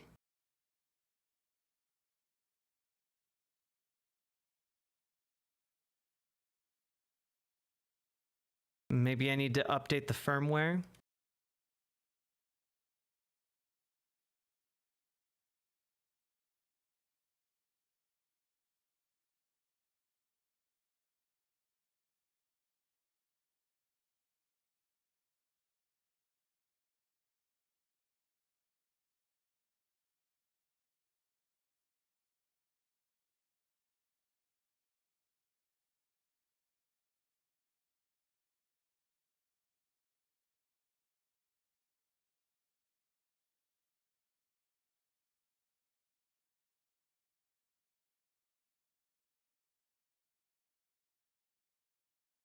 Okay. Hello? How does it sound now?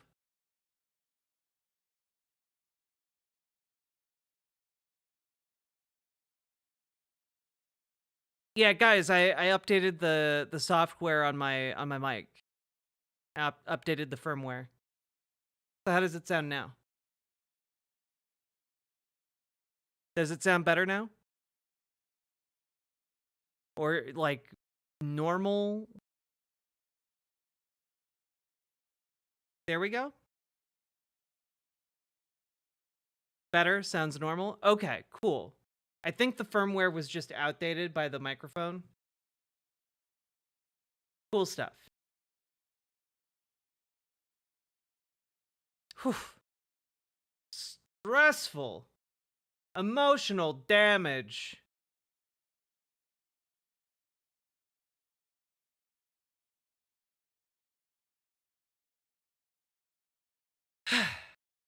Okay. Well. I'd be remiss if I... Oh, God.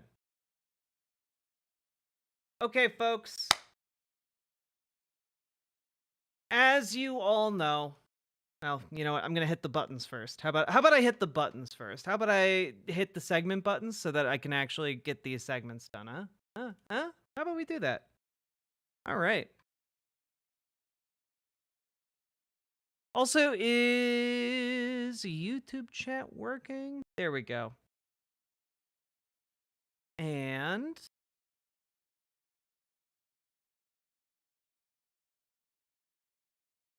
yeah, we got to press the Seggy button.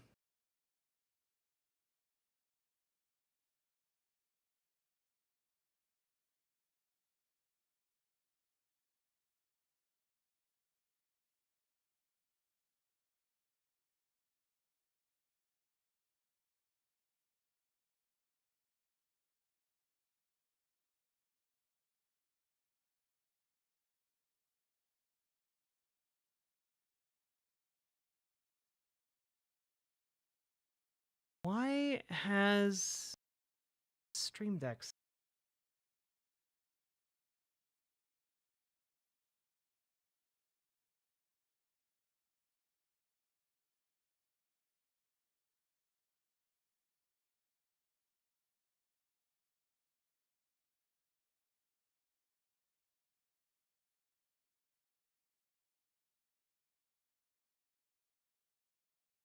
Sorry, chat.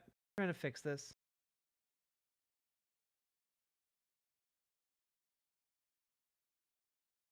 Okay, whatever. It won't be fixed until I restart the computer or something. All right, whatever.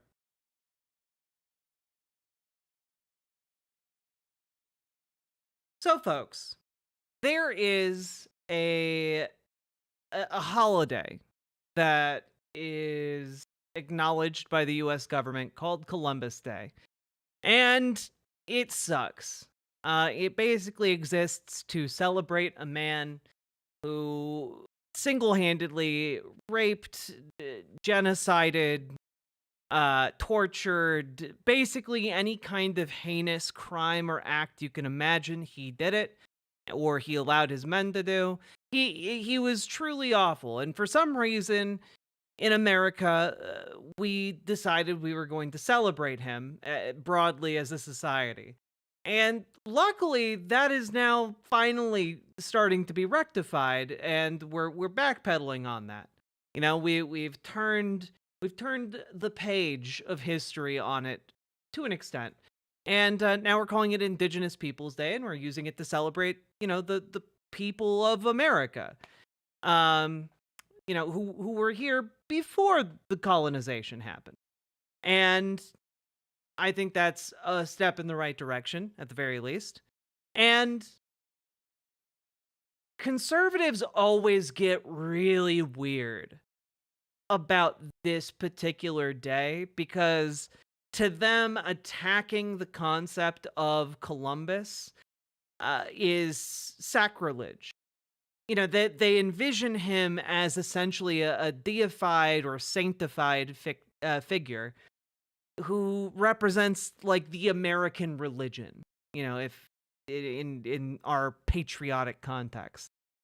And any attack on Columbus is an attack on the wider activities of America, which it is, because the wider activities of America as a state have historically been really bad, generally speaking. There are some exceptions, but generally, you know, we do things like, I don't know, do violent coups to take over a country's banana production capacity. And then we come up with the term Banana Republic for it, and that term gets so widely accepted that a niche clothing store opens that sells safari clothing, and they decide to call themselves Banana Republic, and then somehow transition into like a upper middle class like office wear company. We live in a weird country is what I'm trying to say. So anyway, of course, Today is Columbus. Like clockwork, Ben Shapiro did a segment on Columbus Day, and specifically he's very, very upset because apparently Kamala Harris wants to ban Columbus Day. And you know what? I don't think we need to ban it. We could just like stop recognizing it as a holiday. We could do that. I don't think we need to have like police patrolling for any errant Columbus Day celebrations. Like I don't think anyone is gonna be have a cop pounding on their door to get them to, you know, burn their Columbus Day. I don't even know. Columbus Day tree? What are the associated traditions with it anyway? What makes it so special to these men? I don't understand. But let's hear what Ben Shapiro has to say about how upset he is about the idea of Columbus Day maybe not being celebrated by the federal government anymore. Today is Columbus Day. It is a celebration of Christopher Columbus, who essentially opened the America. Well, that's not the screen that has information on it. That doesn't help you at all. That also doesn't help you at all. God damn it. Also not helpful. There we go. That's marginally more helpful. Here we go. Americas to European exploration, which, by the way, was a net positive for planet Earth. Okay? Without a doubt. Of course. Was it? Because a lot of people attribute the colonization, like the activities and like mass devastation wreaked there as like measurable on like a environmental scale. Like a lot of researchers attribute the Little Ice Age to mass deforestation as a result of the depopulation of South America and Latin America. I don't know, like we crushed, like so many civilizations were crushed and so many people died. You know, surely one of them may have been the next Aristotle or Socrates or Einstein or something along those lines, because like millions of people died. Of course, terrible things happen in the course of any conquest. Terrible things happen in the course of any population movement. Yeah. And in this case, how many people died? Here, let me just Google how many people died after Columbus. With the arrival of the first European settlers, waves of new diseases, along with the warfare, slavery, and other brutality, 56 million people died, Ben, or around 90% of the indigenous population, Ben. Some bad things happened. 56 million people died, Ben.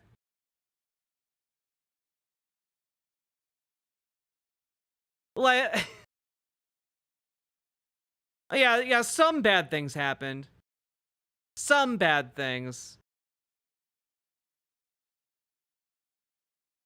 Also, very good thing that North America and South America had Western influence in them.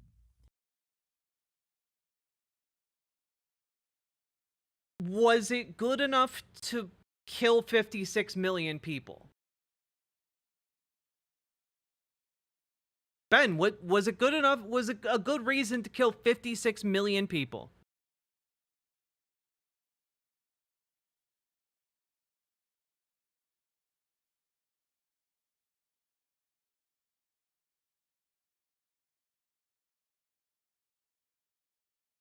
Now, one of the things that I find so fascinating is that Ben Shapiro will attribute so much weight to like, oh, well, you know, Western civilization was here, and so, you know, the white man lifted up the poor primitives. It is one of the oldest tropes, one of the oldest, like, racist tropes, mind you, in, like, European culture. Like, oh, you know, we're not going over there to do a colonialism. We're going over there to uplift the native peoples. We're going over there to teach them English and, you know, give them better housing and cleaner water and sanitation. We're going over there to better their lives. And then you actually, like, look over at what they're doing in, you know, Latin or South America or, you know, the entire continent of Africa. And you're like, but wait, you're not actually bettering their lives. Like, you're chopping off their hands and forcing them to work on slave plantations. Like, that's what you're doing. And essentially, Ben Shapiro here is taking the position of those same, like, hand-wringing folks who wanted to feel a little bit better about the atrocities that their societies were committing. You know, like, that's effectively the position he's taking. And the tribes that predated them on the continent were, in general, quite barbaric. Hey, Ben, I studied medieval European history here. You might not know this, but Europeans were incredibly barbaric. They did this whole thing called the Spanish Inquisition, where they invented all kinds of crazy and insane torture devices. Like a metal lady that they'd put you into that would impale you with spikes, and then they'd just leave you to bleed to death. You know? Stuff like that. You know, barbaric thing. And largely, Europeans kept fighting with each other for centuries. Germany was famously just a collection of squabbling kingdoms going back and forth, killing each other based on their religious affiliations of Catholic or Protestant for centuries. And hey, you know what? I seem to recall something about England fighting 100 years long war. Famously a war that involved a lot of people dying and mass starvation. Like, Ben, Europeans were very barbaric. They just had big fancy castles.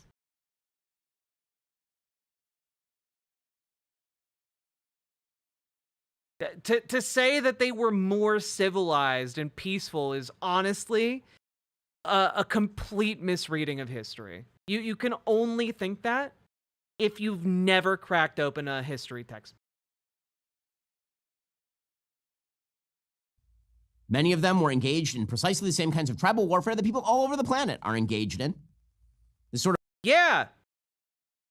Including the people in Europe that you're setting up as being like these enlightening figures that were worth like 56 million deaths. It was worth killing 90% of the indigenous population to introduce them to such enlightened Westerners.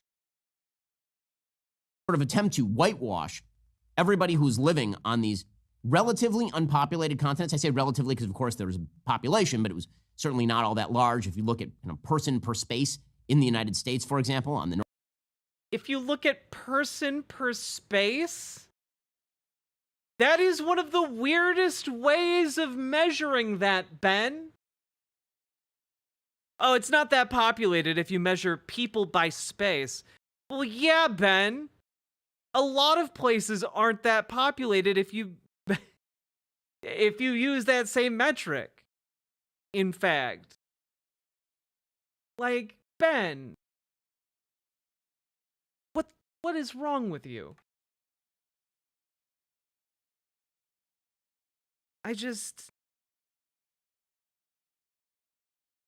It really does. It really does baffle me. You know, pre-contact estimate of indigenous peoples in America. Yeah, not that many people. It could be difficult to determine exactly how many natives lived in North America before Columbus. Estimates range from 3.8 million to 7 million, to a high of 18 million, and also,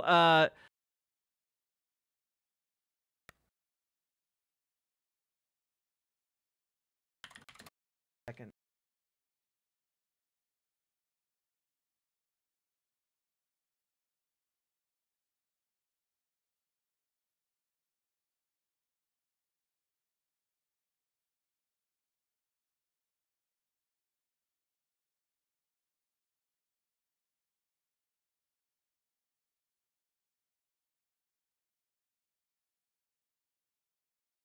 I got some pizza.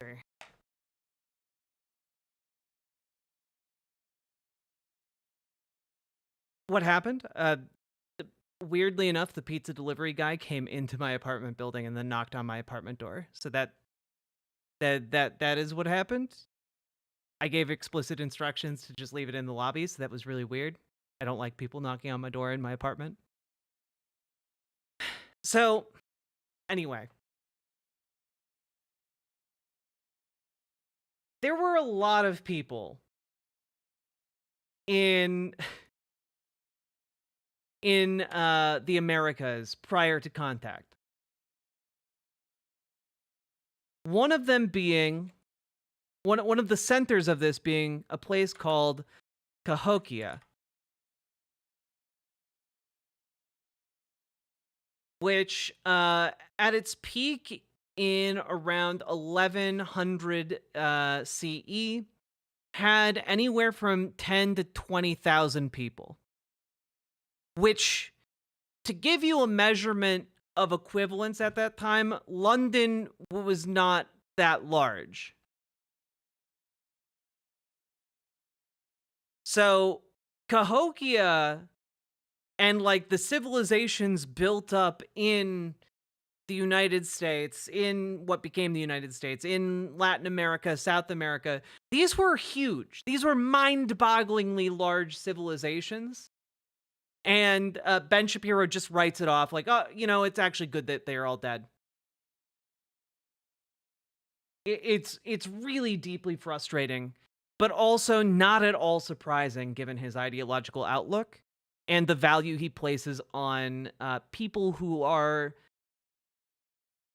ideologically different from him, we'll say. North American continent is a fairly sparsely populated continent, but the kind of attempt to paint the European West as uniquely evil, Kamala Harris does that kind of stuff. She has said she wants to get rid of Columbus Day in favor of Indigenous Peoples Day. Now, listen, that is an amazing statement. It really is. Are we truly to believe that Kamala Harris, the greatest beneficiary in American life of the existence of European colonization, truly, I mean, she's the vice president of the United States, which began as a European colony. Yeah, and then, hey, Ben, what happened after that? What happened? How did I forget? I'm a little rusty on my history. How did the European countries treat America again? Was it good? Did our founders that came from England, did they treat America very well? Is that the history? And we're still part of England to this day? Oh, wait, no, it's not. That's not how that worked at all. Oh, wow. Strange. Did we fight a whole war to not be, like, associated with them?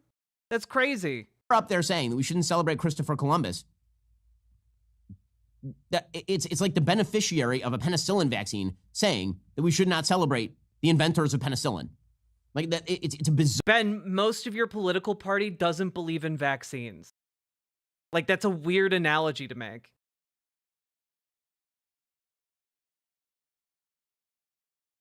Bizarre notion that she is pushing here. Again, the person that you are trying to put on a pedestal, Ben, is responsible for 90% of indigenous people in North and South America dying.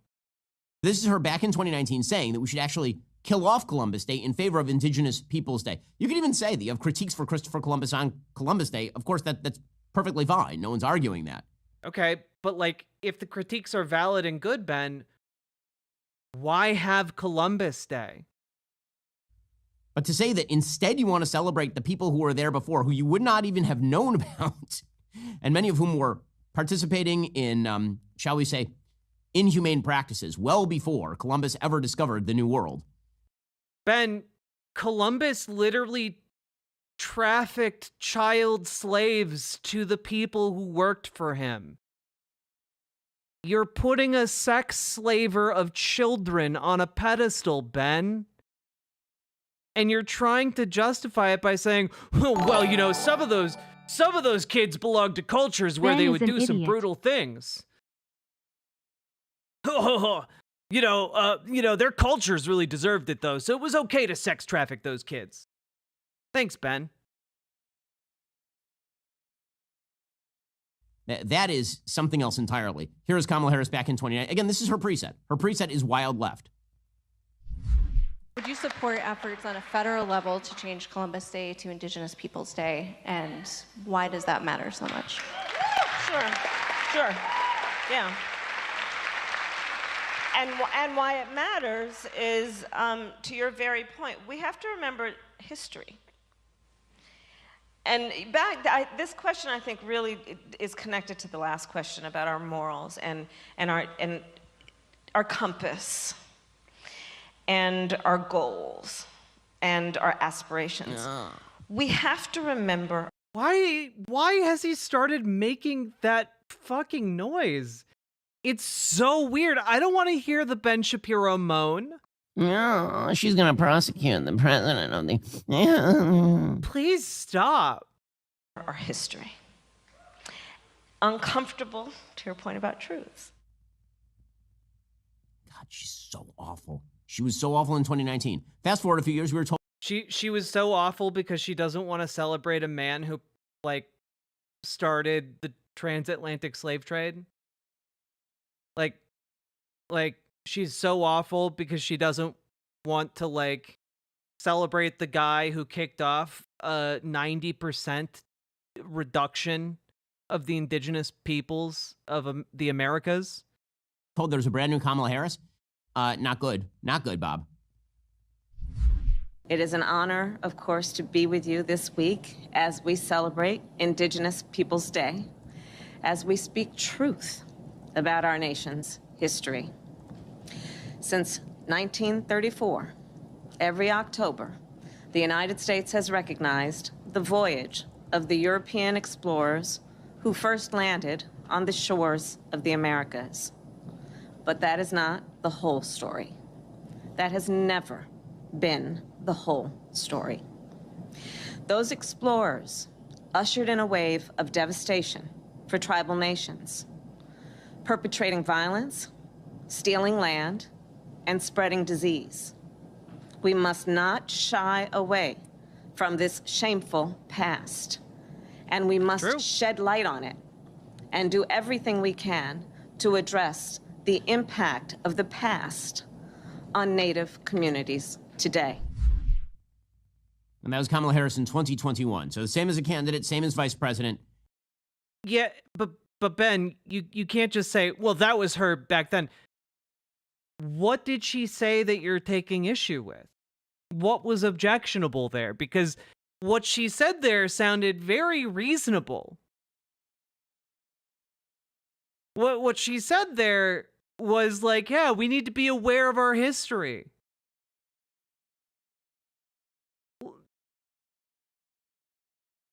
Yeah, we need to be aware of our history, Ben, and maybe not celebrate monsters. Like, it would be pretty weird to have Hitler Day in Germany. That would be pretty weird. And you could argue, well, he introduced most of Europe to the greatness of the Aryan people, or some, like, weirdly racist argument like that to back it up, but that doesn't mean it's a good argument and that we should have Hitler Day. Like, that doesn't track. And same today. She's not a moderate. No, Rad Rabbit, here's the thing. There's a difference between a grifter and what Ben Shapiro does. Ben Shapiro's not grifting. Ben Shapiro likely believes all this stuff. But he works for a propaganda outlet that takes billionaire money. And so he's not a grifter in the sense that he's saying things he doesn't believe. He's just a propagandist. And unfortunately, he's a fairly good propagandist. She was never a moderate. And again, it seems weird to me that the vice president of the United States... But why, though? Is it willful ignorance? Well, no, Dale. It's because, frankly, he doesn't think indigenous people or their cultures are worthy of respect or are worthy of being considered people. This is the guy who, granted, a while ago, wrote an article saying that all Arabs want to do is bomb shit and live in sewage. So, like, this is a guy who does not think certain groups of people that he considers inferior are actually people. He genuinely, like that is a genuine belief he has to his core, as far as I can tell. It feels that way about the civilization that has allowed her to be the vice president of the United States. The biggest problem for Kamala Harris is that Kamala Harris exists as a human. That is the biggest problem for her. Well, Ben, you're getting a little spicy with your rhetoric there, Ben. You're getting awfully close to won't somebody rid me of this troublesome priest. And there's no way to get around that, which is why she's hiding from the press. Every year when Apple releases the new iPhone, the big carriers play those same old games. Sign your life away for the next few years and get that free iPhone. You don't have to fall for this. With Pure Talk, you can get great... Oh my God. I forgot. The whiplash, guys. The whiplash when he goes into his ad reads. It's unreal.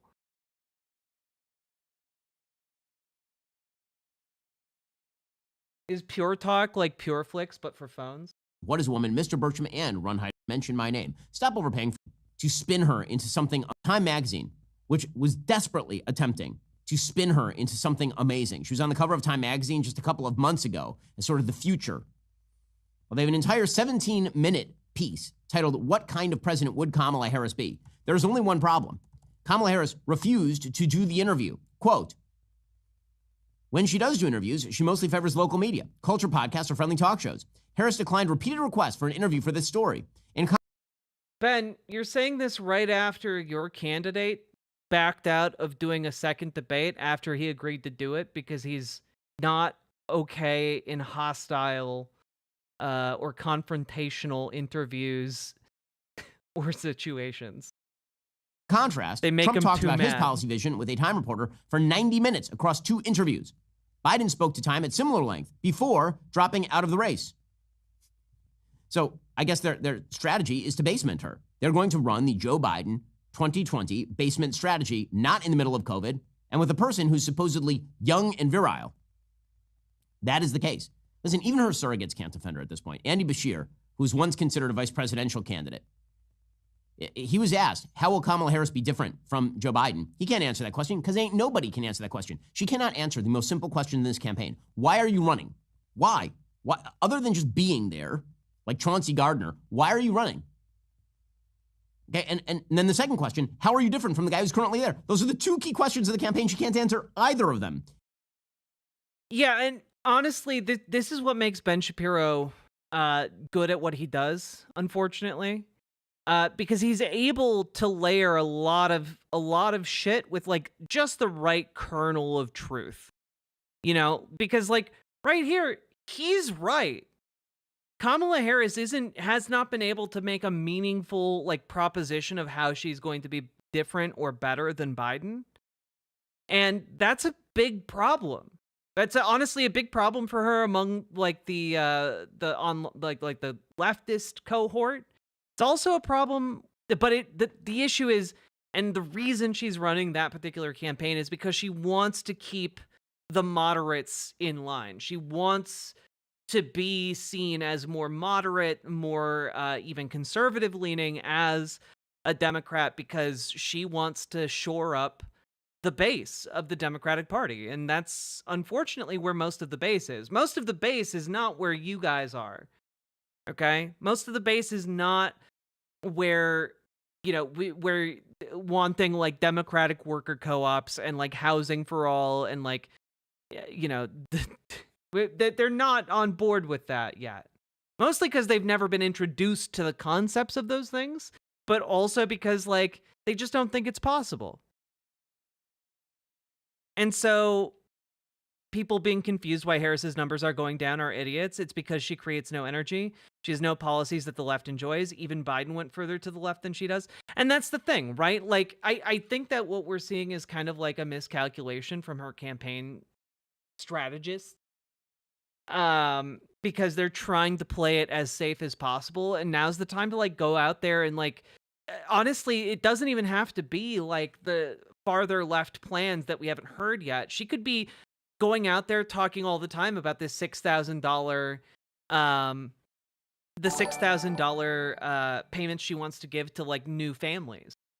You know, that child tax credit beefed up 2.0. She could be making a huge deal about that. Or she could be talking about more spending on infrastructure and more support for unions. She could be doing all kinds of stuff.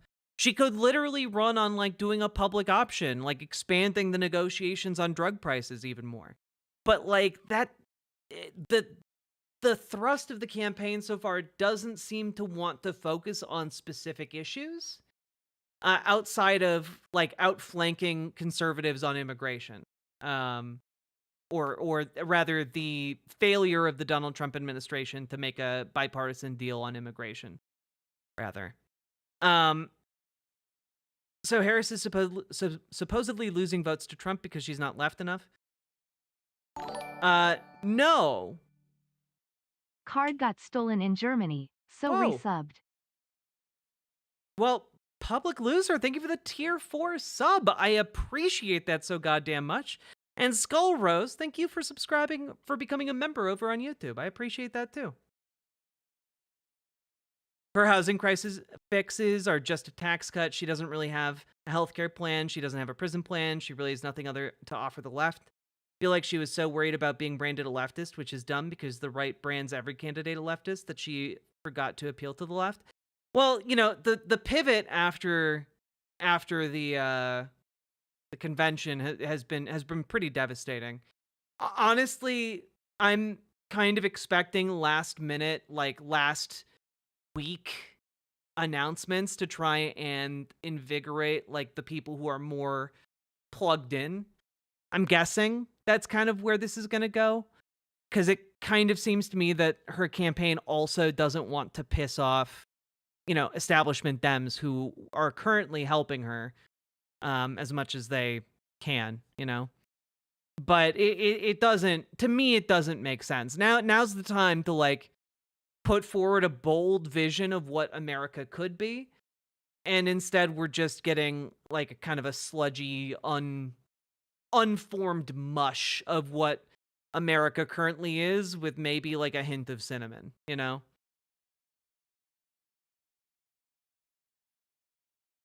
So the issue here is that Ben is kind of right here, you know? Like, everything around this moment is dog shit, but for one moment in this video, he's correct. And neither can any of her surrogates. Here's Andy Bashir, the governor of Kentucky. And yet, Dragonfly, I agree with you. I think she will still win, but I think the strategy she is currently adopting is not necessarily great. And I guess for me, as like someone who follows this a lot, my question is, how much of my assessment is based on being upset that she's not trying to appeal to me specifically? You know, like I'm not the target audience of her communications. And like I feel awful, and everything I see from it, her and her campaign, like sucks recently. But I don't know how, I think I might be fairly out of touch with the median voter she's trying to appeal to. So I'm not 100% sure. Yeah, that's kind of where I'm at. I get what they're going for, but I can't understand looking at all of the options you have available to you and choosing this one. You know? Do you think she will be different than Joe Biden? What do you think the difference is? She struggled on The View to say anything about anything different, that she would be different. Well, of course she'll be different, because we are all different individuals. But just look at the policy-wise. I mean, they're right there. Right, but President Biden's plans were about building a future economy that is happening right now. We're building the 2 biggest battery plants on planet Earth in Kentucky. We built the cleanest, greenest recycled paper mill the world's ever seen. Those are all through his policies. But hers are about right now. How do we help the American people that are struggling to pay the bills? Okay, so that is a non-answer. Thanks for that, Andy.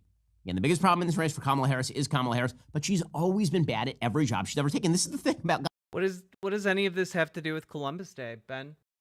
Kamala Harris. She keeps failing up. She keeps failing up. She was originally given a job because she was dating Willie Brown, who was then one of the big political movers and shakers in the state of California, while she was appointed to state-based commissions that paid her a very, very nice salary in the state of California. She never showed up. She didn't go to the meetings. Then, when she became a DA, she tried to challenge her own boss, Terrence Hallinan, for his job. And then when that failed, she moved over to a different segment of the Child Services Unit for the city attorneys. And then she had a performance review, according to Daily Mail over the weekend, and her ratings there stunk as well. On a scale of 1 to 5, Harris only got a 2 on whether she was thorough, helpful, and proactive. And hey, Ben, did she get a 2 because she wants to get rid of Columbus Day, or was it for completely unrelated reasons? Like, does none of this have anything to do with Columbus Day? Only a 3 on whether she showed good judgment. She also got a 2 rating for recognizing deadlines, fast turnaround, and anticipating their needs. Apparently, she got a 1 for her failure to return phone calls and emails promptly. Not an amazing performance review, according to the UK Daily Mail. She's never been good. She's been an awful vice president. There's a reason that she was the lowest rated vice president in modern American history. Hey, Ben, what does a vice president do? What is the vice president's job performance? How is that graded based on their ability as vice president? What are they doing? Is it nothing? Is it basically doing bureaucratic paperwork for the president? Because that's basically what it is, Ben. No, she's going to prosecute the president of the... Elon Musk. Oh God, I didn't want to do more. I didn't want that. Anyway, Ben Shapiro seems to have completely lost the plot on Columbus Day, and I want to actually put forward a theory as to why. You see, Ben Shapiro and Columbus Day go way, way back. And very specifically, Ben Shapiro had an animation team at the Daily Wire 6 years ago create a minute-long animated short in honor of Columbus Day that you can no longer find on the Daily Wire's website. And why not? If he wants us to celebrate Columbus Day, clearly we should all watch his lovely cartoon dedication to the holiday. It's going to be full of nuance. It's going to be full of facts, not your feelings. Let's take a look, shall we? The Americas Before Christopher Columbus, circa 1491. The North American indigenous people are a noble people. ...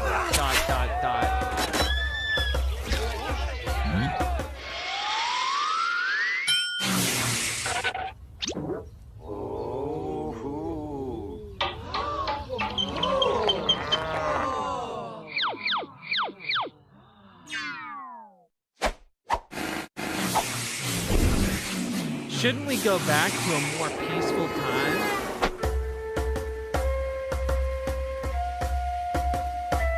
List of contributions, pre-Columbians, 12,000 BC to 1491 AD, dream catchers, tomahawks, and cannibalism. After Columbus, science, medicine, philosophy. Like, I could go through and indicate how each one of these points is absolutely bullshit. But I feel like I don't have to, considering that this is literally on par with, like, Nazi propaganda telling children that Jews live upside down and feed on their blood. Like, this is like a level of racism that's honestly so beyond the pale that the Daily Wire had to delete it, and ever since have been pretending that it was never authorized, or that it was some secret project that some crazy intern cooked up, somehow leaked on the internet. But, you know, I just have to let you guys know, animation doesn't really work that way. It takes time to animate something, even something of this quality. And Ben Shapiro definitely knew about it. He's got a huge boner for Columbus Day. He knew about this, and in my mind, I believe he endorsed this. I think he gave this the green light, and that is why this is never talked about by him ever again.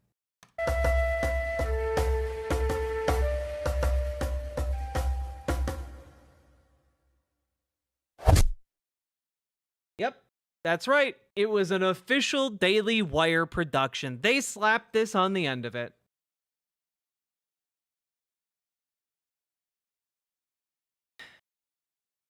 It is honestly baffling to me the boner conservatives have for this holiday and that man. And honestly, I think the most obvious explanation is that they just approve of the mass slaughter of indigenous people. They just think it was good. And like every part of what they depict in their propaganda when they talk about it is that it was a good thing that 90% of the indigenous population died. That millions upon millions upon millions of people died. And obviously that cannot be true. It is absolutely not true that it was good that that happened. Like, if you recognize the tragedy of the Holocaust, you should be able to recognize the tragedy of an event like 10 times that size. And it is truly monstrous to me that the Daily Wire to this day continues to defend Christopher Columbus on the basis of, well, you know, he introduced Western civilization. It's just racism. It is just a racist justification for genocide. Full stop. Happy indigenous peoples.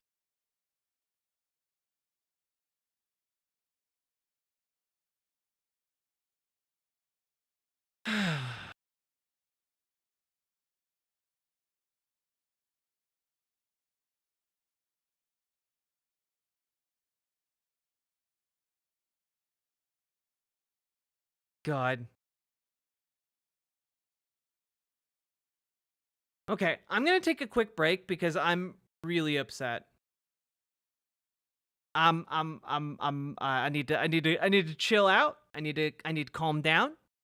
When I get back, we will do the Arizona Attorney General debate. We'll start with the Attorney General debate, and then we'll move to the governor debate. BRB.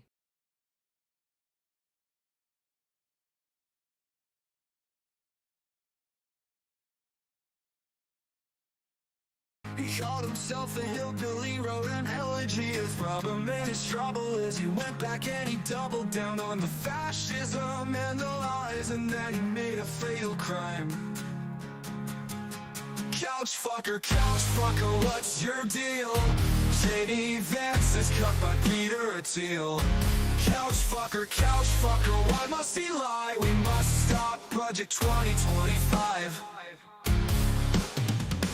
In 2005, you wrote back then only one time. I felt femininely when I saw that movie about New Jersey. I don't know what's wrong with me, but I must deny. And that's when J.D. Vance said he wants trans people to go die. Couch fucker, what's your deal?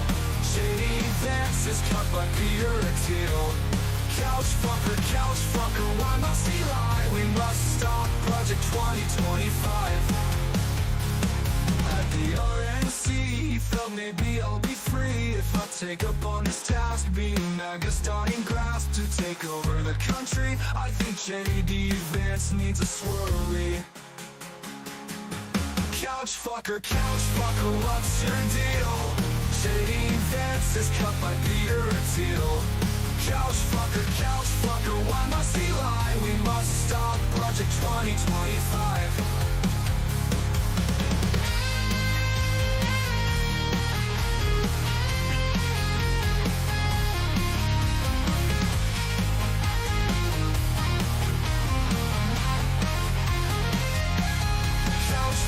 Couch fucker, what's your deal?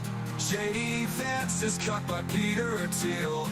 Couch fucker, why must he lie? We must stop Project 2025.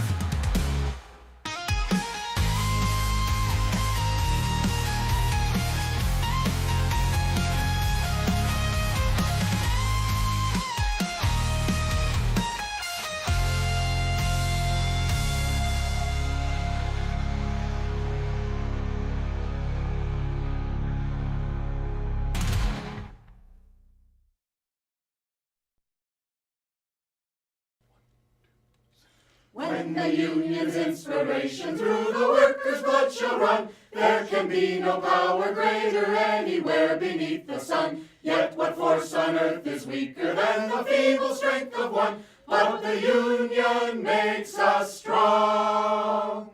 Solidarity forever.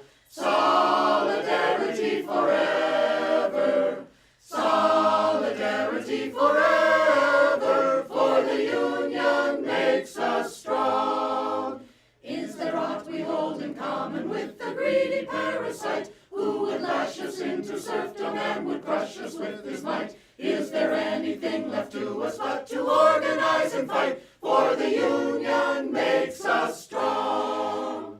Solidarity forever. Solidarity forever. Solidarity forever. For the Union makes us strong. They say our day is over, they say our time is through. They say you need no union if your collar isn't blue. Well, that is just another lie the boss is telling you, for the Union makes us strong. Solidarity forever.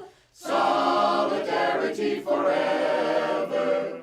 Solidarity forever. For the Union makes us strong. They divide us by our color, they divide us by our tongue. They divide us men and women, they divide us old and young. But they'll tremble at our voices when they hear these verses sung. For the Union makes us strong. Solidarity forever. Solidarity forever.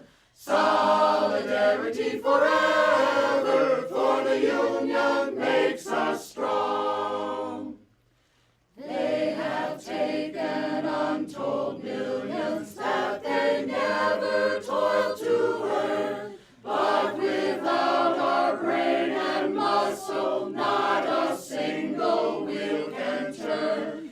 We can break their haughty power, gain our freedom when we learn that the Union makes us strong. Solidarity forever. Solidarity forever.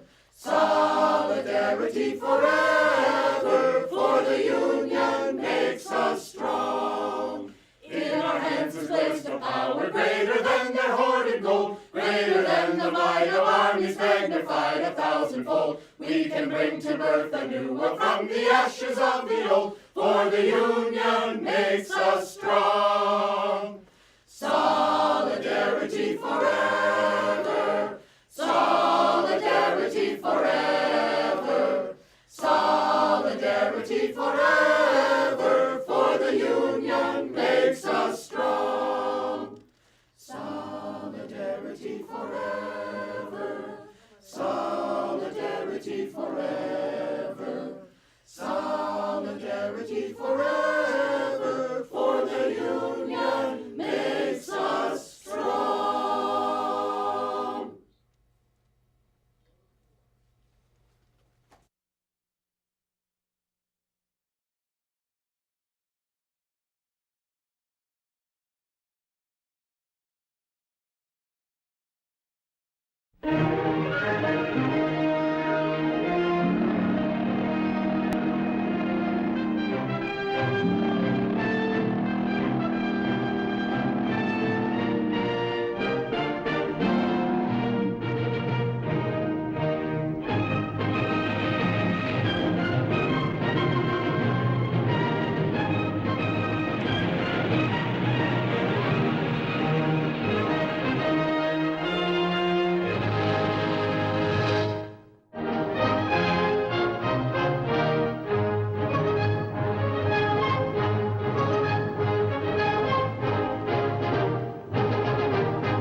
In the heart of the stream where the currents flow, there's a red-haired captain with a radiant glow. Riverboat Jack with her eyes so bright navigates the waters, chasing dreams in the night. She talks of games and battles won, and fights for rights until they're won.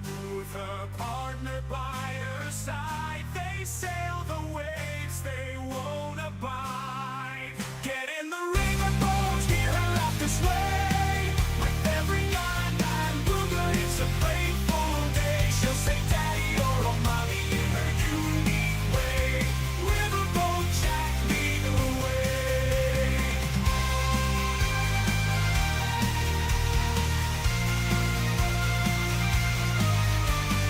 Chat, the waves crash loud as Jack speaks truth, she stands proud. Politics, socialism, her flag unfurled. In her world, all voices are heard. With all curls and glasses on, she blows a kiss, her strength is strong. Her favorite tune she'll sing along, and in her laughter we all belong. Get in the riverboat, hear her laughter sway. With every yarn and booger, it's a playful day. She'll say daddy or oh mommy in her unique way. Riverboat Jack, lead the way.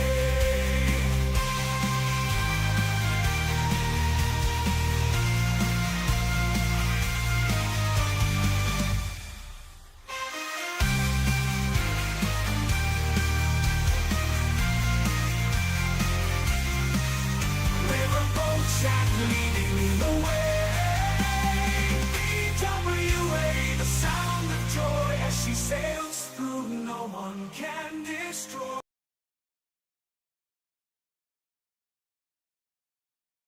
I'm back! Here, let's finish it. With love and courage, she sets sail. Riverboat Jack, never to fail. Get in the Here, let me grab that for you, Dad. riverboat, Zach. this way. With every yarn and booger, it's a playful day. She'll say daddy or mommy in her unique way. Riverboat Jack, leading the way. So come aboard, let's sail the stream. With Riverboat Jack, it's a vibrant dream. In the world we're all free to play. Get in the riverboat, let's sail away.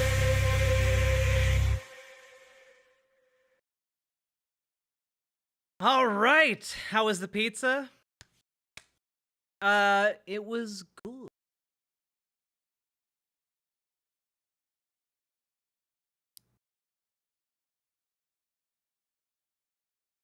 How we all doing, folks? How we doing? Awesome tune. Thank you to Forlorn79. Now, folks, if you've been enjoying the stream, hit the follow button, hit the subscribe button, hit the like button, hit all the buttons, and consider dropping those subs and donos. You did good on your midterm? Hell yes, Melanie. Good job. I voted today? Hell yeah, sweet blasphemy. Getting out there doing the good work. You folkin'? Nice.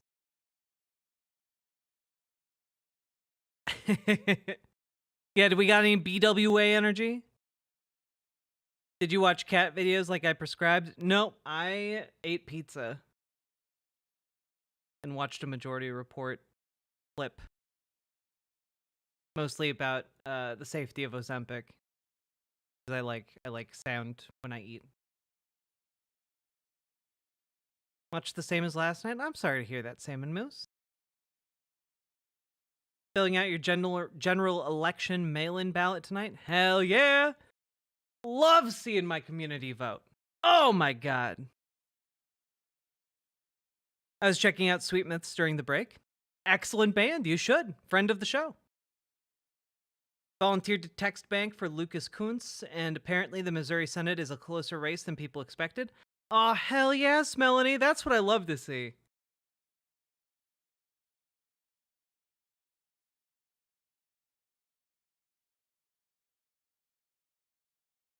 Yeah, Amber Brains. Interesting story. I definitely want to see how, like, the data plays out more, you know?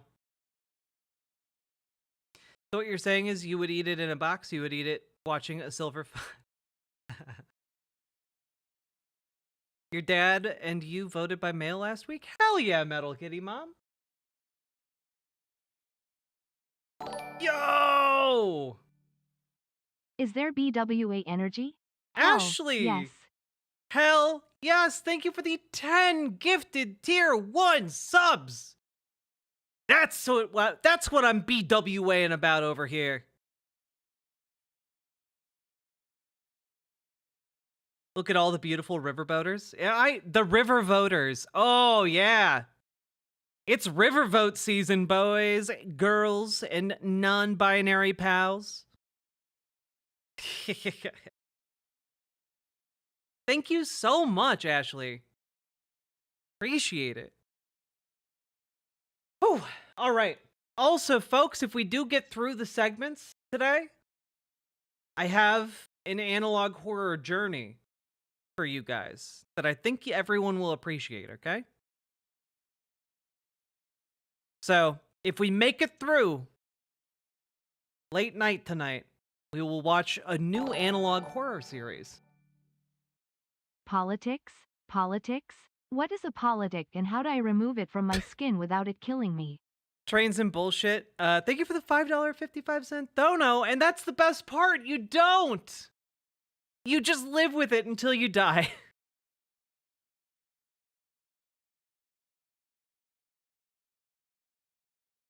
I'm here for all of it. Hell yeah. Also, just a real quick follow-up.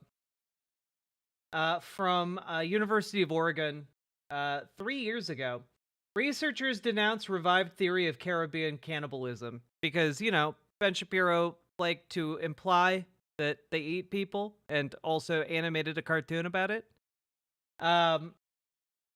Just direct you down here.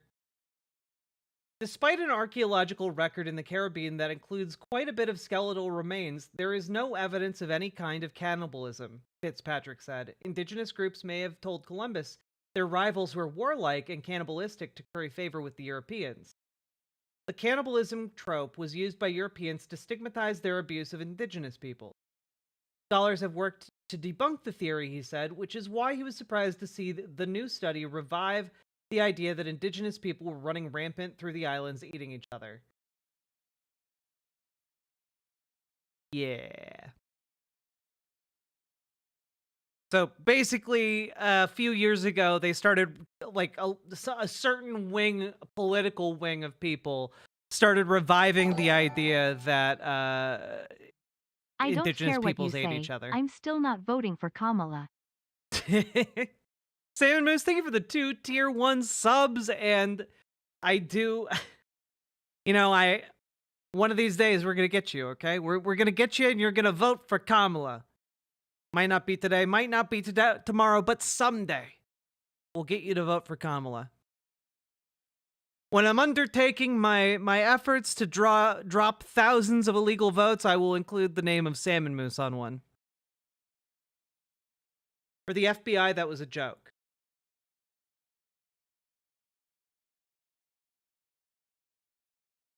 Jill Stein, 2024. Oh.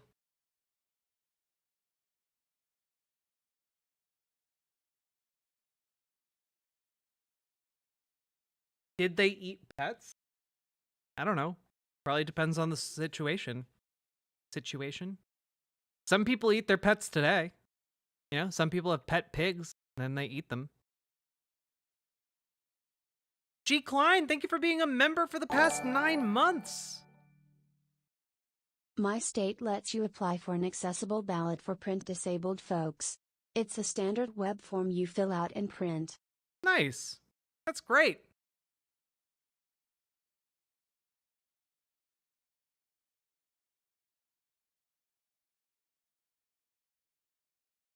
The Western Europeans are well known for the practice of cannibalism. For example, the Donner Party, never mind the circumstances involved or anything. Well, I mean, you can also take a look at, like, you know, the entire practice of like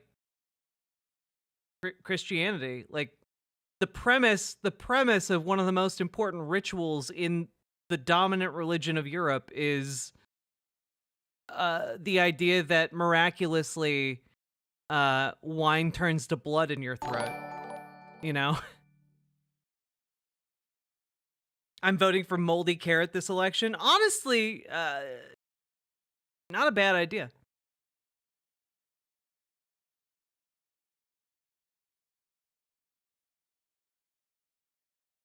Yeah, we got pet chickens and they are food. Did you know that there are recipes for fully grown chicken? Foods we eat are based on juveniles because we don't let them grow up for food. Oh, Jesus. I did not know that. What's Moldy Carrot's stance on trans rights? Jesus, guys. Okay, Gamer G, are you here? Are you present? Are you aware? Because we're about to do your segment.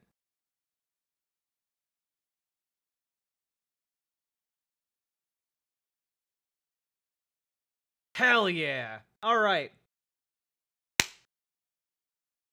Here we go. Folks, I don't know if you guys are aware of this right now, but it's apparently an election year, and there's an election coming up in like a handful of days. And it's getting down to the wire, but there are some debates that are happening, right? And a lot of these debates are at the state level between for Senate seats or for governor positions or for attorney general positions in different states. And that is actually a really important job, you know, in a state. And one of the elections going on right now is for the Indiana attorney general seat. And, well, it got a bit weird, let's say. Let's take a look. Attorney General Todd Rokita hopes for 4 more years in office. We're taking this office in an aggressive direction. But his Democratic opponent, Destiny Wells, is hoping to make a change. People aren't tired, they're worn out, they just want to get back to business. 2 candidates hoping to take the office go head-to-head on our debate stage, right now on a special edition of In Focus. Can I just pause, as I have to comment on the set of every single one of these debates? This is a really nice setup for a debate. Like, for a state-level debate set, this is really good. It look like the lighting's on point. You got the red panel, you got the blue panel, you got the graphics. The Attorney General debate.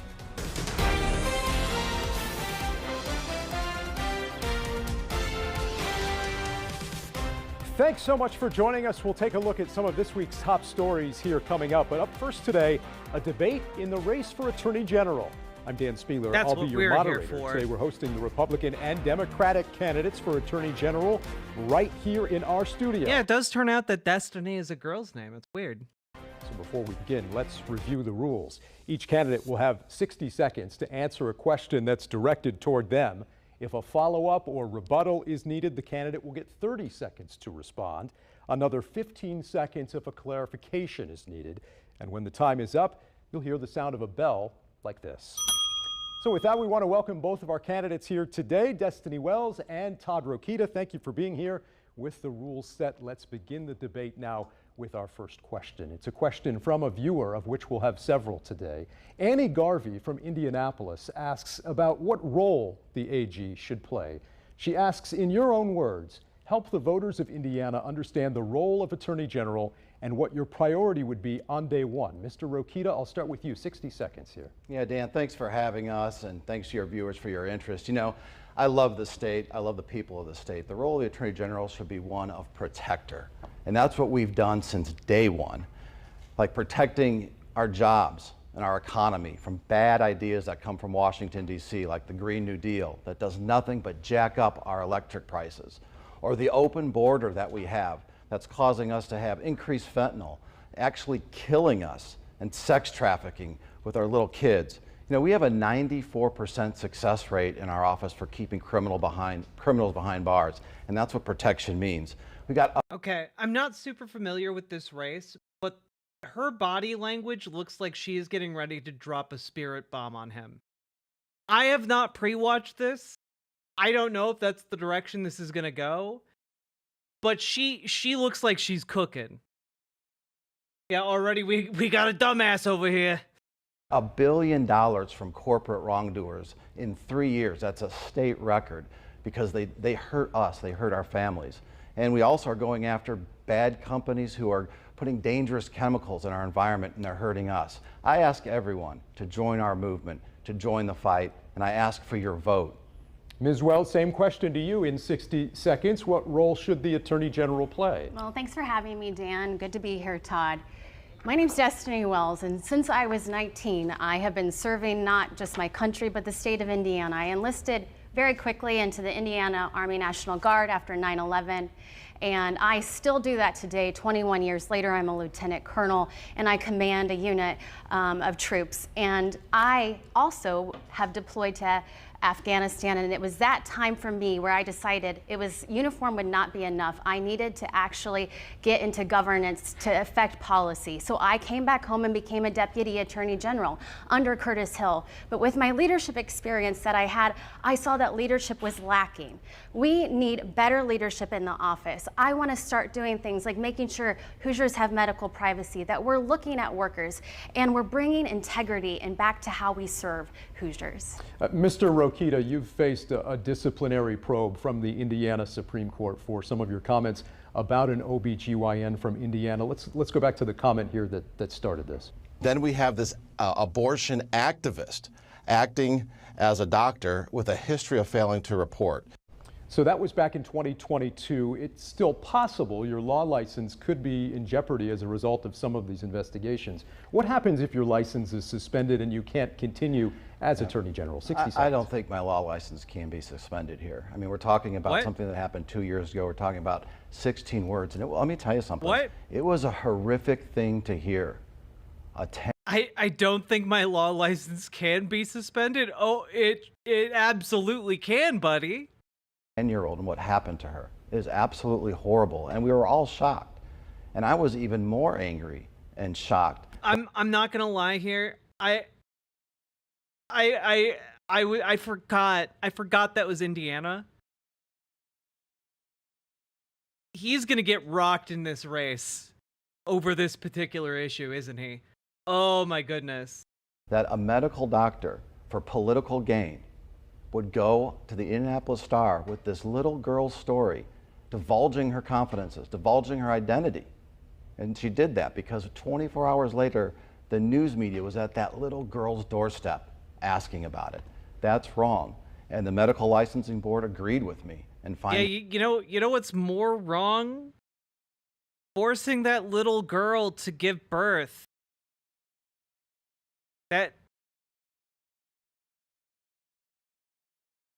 That's more wrong. You realize that, right? Her that doctor the maximum amount. So it was ill-timed. I agreed with the Supreme Court, but nothing I said was untrue. And that's the reputation I have with the people of Indiana. I'm always direct. I always tell them the truth. Follow-up question here on that. As you look back on all of this, would you change anything about how you handled the situation? 30 seconds. You know, being human, I don't know that I could. It was so horrific. But the fact that, and I would never change the fact of what I said, because everything I said. Would I change anything that he did? No. I mean, it was really horrific and everything was awful. And, you know, I am a human, but I wouldn't have done it any other way. Said was absolutely true. Ms. Wells, I want to get your response to this, but also as Attorney General, you would be tasked with representing the state and defending its laws in court. How would you approach that role when it comes to laws you'd rather not defend, and what would your approach be on abortion law specifically? 60 seconds to you. Right. Well, I know what the abortion law is, and I know my responsibility as the Attorney General. I do know, though, what I won't do. I will not abuse my authority so that I go after doctors and scare them away from the state of Indiana. We are third in the nation for maternal mortality. We have healthcare deserts where women cannot get to the doctor in time, who are having pregnancy complications. In fact, just like the doctor said that would happen with the fallout of SB1, we have seen a woman die just of last year because she could not get to medical care in time. Now, I've heard Mr. Rokita talk about his ethics complaints, but let's be honest, it's not just one complaint that has been filed against him and that he has a conditional agreement with the court. Oh my God. Oh my God, he's dying. You can actually see him die in like the span of 5 seconds here. Complaint that has been filed against him and that he has a conditional agreement with the court. It's a second, it's a third. Oh my God, he's dying.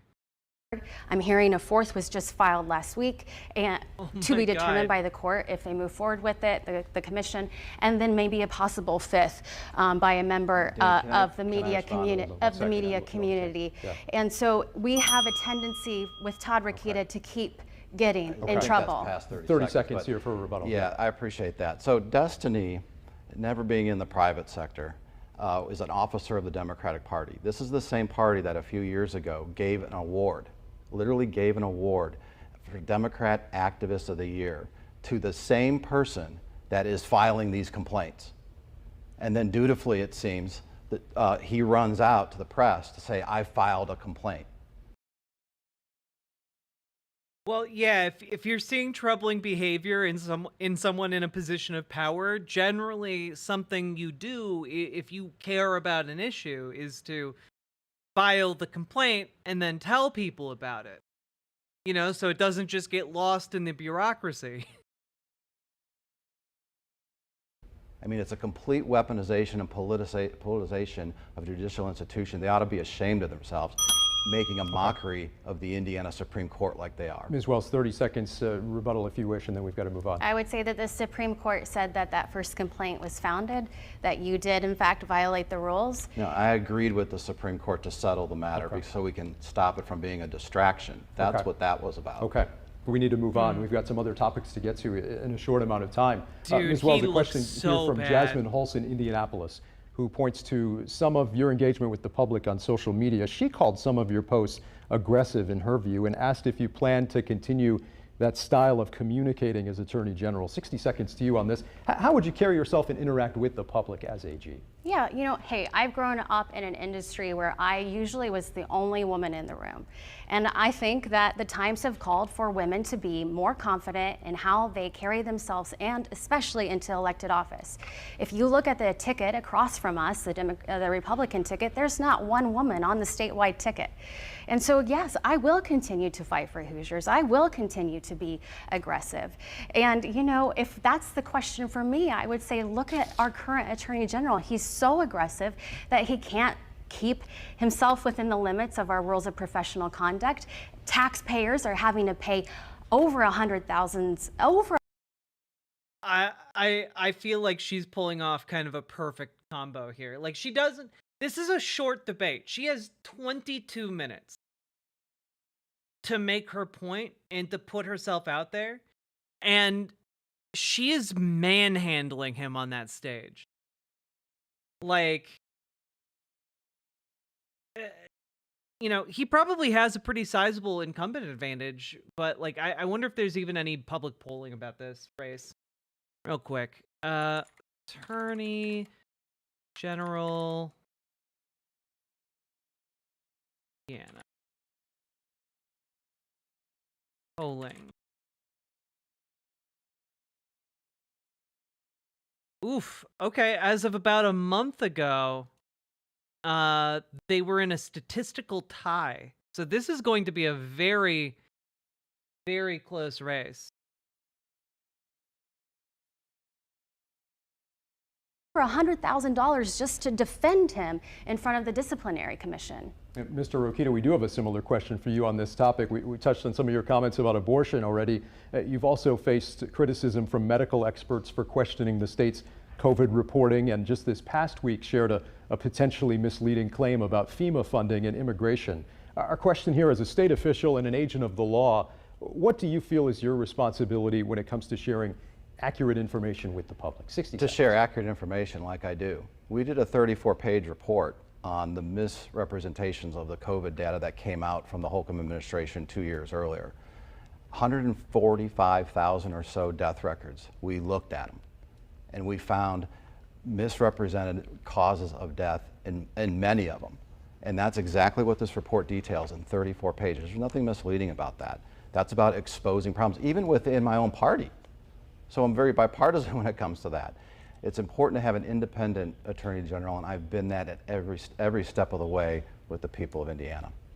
Ms. Wells, 30 seconds to you on this as well, if you'd like a rebuttal. Yeah, you know, I've had 20 years of experience in the intelligence community. Misinformation and disinformation is such a threat to the vitality and security of this nation. Is he an anti-vaxxer? I mean, he's a Republican, so yeah.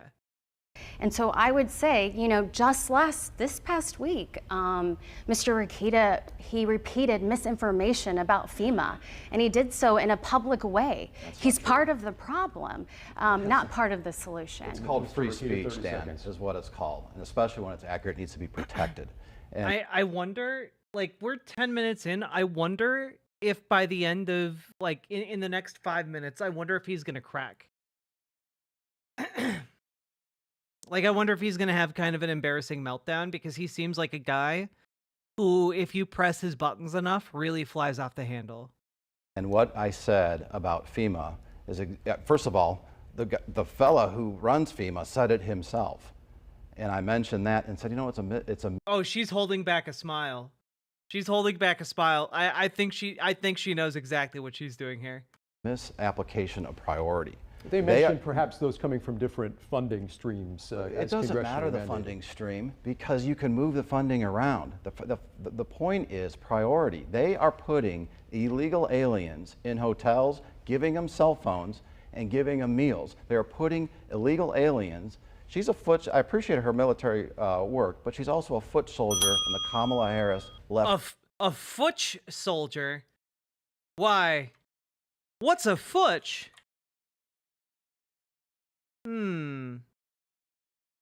A term for a person who balances femme and butch aesthetics.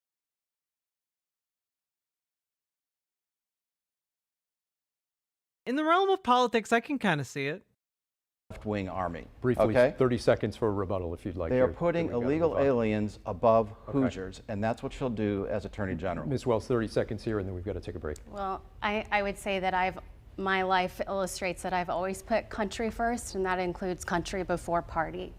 When it comes to immigration, again, I hate to beat the same drum, Todd, but it is a national security concern.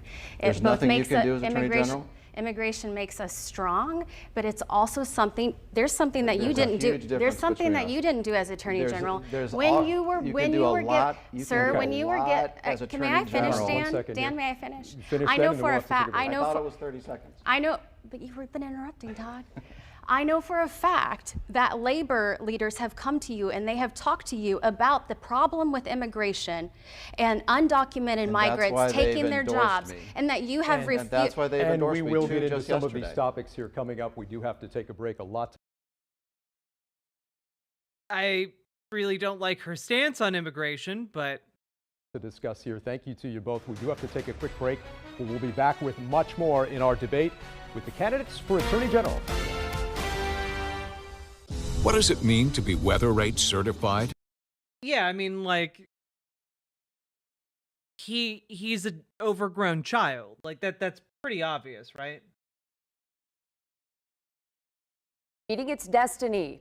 What's driving growth? How the Welcome back to a special edition of In Focus as we're here for a one-on-one debate with the candidates for Attorney General. A lot to get to here with just a few minutes left to go. Our next question does concern the topic of immigration.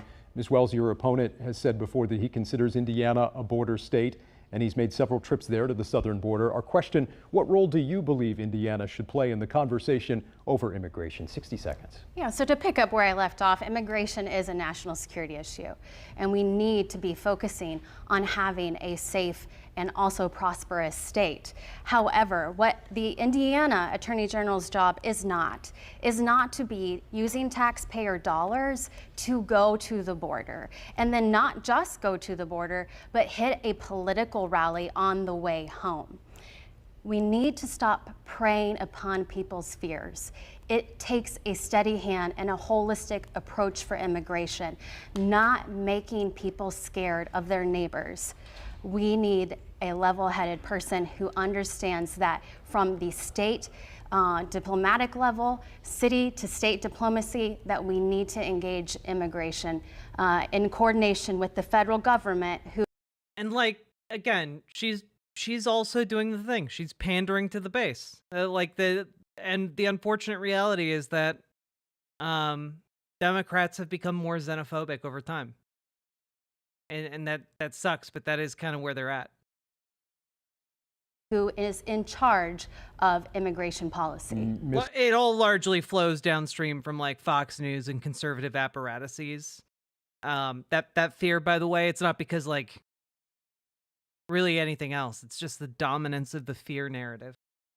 Mr. Rokita, going forward, how do you plan to use your office to handle issues of immigration? 60 seconds. Look, Dan, you know, I've got 4 jury trials under my belt that I've done myself, okay? We do thousands of trials and criminal appeals and civil appeals every year. Destiny, what you can't do is just go into court and throw a fit. You have to go into court with facts. So I went down to the border and I gathered facts. I gathered them with other attorneys general. And yes. Yeah, you didn't have a guy for that?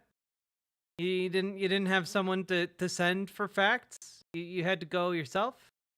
We became the first non-border state in the nation to file a lawsuit. We filed several of them. Because when you don't have a border, when you don't enforce the border, as Kamala Harris and Destiny don't want to do, every state is a border state. And you see it in the increased crime, the fentanyl. You're right. We need to build a wall around every state. Not just facing the outside of America, also on the borders between states. Okay? That's what we need. That's the next level. Abuse. Ask any cop on the street what's going on. That's sex trafficking. Our most precious gift from God, our children, are being trafficked. It's ridiculous because Biden and Harris put in 47 executive. Todd Rokita is a Rizless Trump, except instead of McDonald's, it's Steak and Shake. Well, the thing is, he is the type of politician that very specifically gives me hope in like a post-Trump era. Because like Todd Rokita is basically what your mainstream Republican was for like 50 or 60 years. Like pretty incompetent, pretty bad at his job, and pretty just kind of, well, you know, that's just how it is. I'm going to plod along. Like that's kind of their thing. And so like this is exactly why I don't think that there's anyone really capable of replacing Trump right now as like a fascist figurehead. These guys are too boring. Borders, telling the Border Patrol, and this is what I found out when I went down there, to stand down. All they have to do is rescind those executive orders, execute federal law, we'd be fine. But if they don't, we're not going to sit back as a state. We're going to act. Quickly, 30 seconds. Yeah, I'm not sure why the Attorney General is framing that I would throw a fit in court. Never done so. I would say I do have some experience. Yes, in fact, I was going to say, Mr. Rokita, is that my first time practicing law was the most informative for me. I put out my own shingle in my hometown of Martinsville, Indiana, and I got to learn the issues that challenge our everyday Hoosiers, just like including trafficking and including immigration issues, but also including a bevy of others that, if you would allow me, maybe I can touch upon later. Okay, now he's getting some good button presses in. She's saving herself really well, I think. My main I wish she was a little bit better at like punching back. You know? Like I wish she was a little bit better at that. Largely because I feel like she could have come up with something a little snappier there on the fly. But maybe that's also like a calculated risk you need to take. Like being too mean during a debate can really backfire. We've got a couple more questions we want to get to here, including a topic relating to social media safety. Mr. Rokita, your administration has spoken. Again, this is why every debate needs to be moderated by Kyle Clark and his team, okay? Because like the moderators here clearly just have a bell and, you know, a gentleman's agreement to not talk over their adversaries. Spoken out against platforms like TikTok, which you've said can host harmful materials. The campaign also faced resistance from Hoosiers, though, who said they just want to use the platform and be able to use it. Our question, how do you balance that safety concern with someone's personal freedom to use an app? 60 seconds.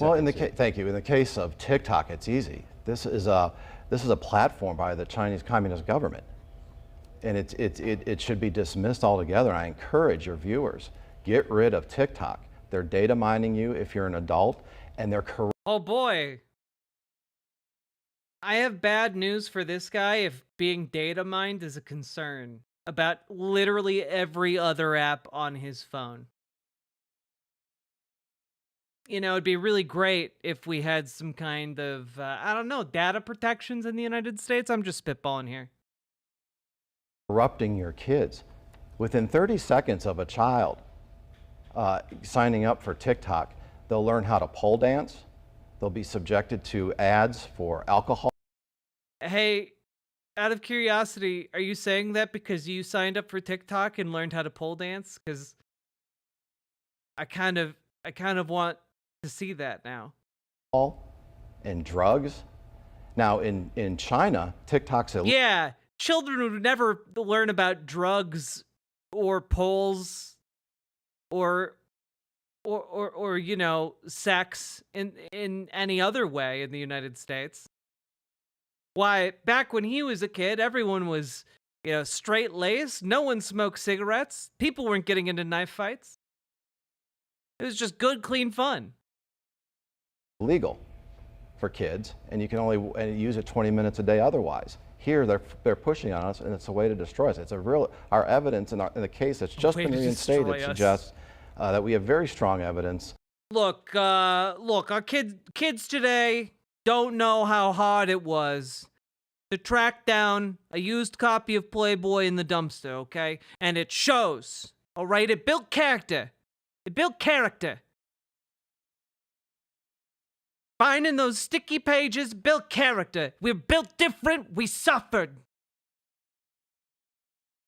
On the points I just made, stop using TikTok, please. Ms. Wells, how would you approach? Church, home, and Uncle Billy's garbage can, okay? Those were the three places we went.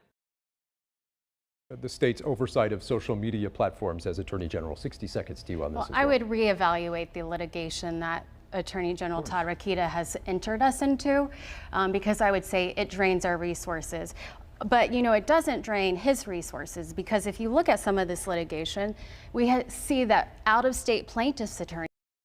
I'm seeing people in chat talk about forest porn, and I just need to verify, because my assumption is that when you're saying that, you mean like kind of like a communally owned cache of like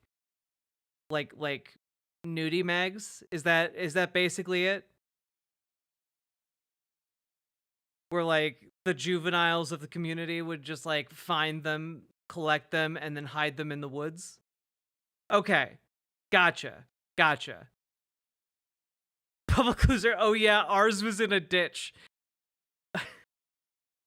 I just remember finding porn in the forest as a child. What?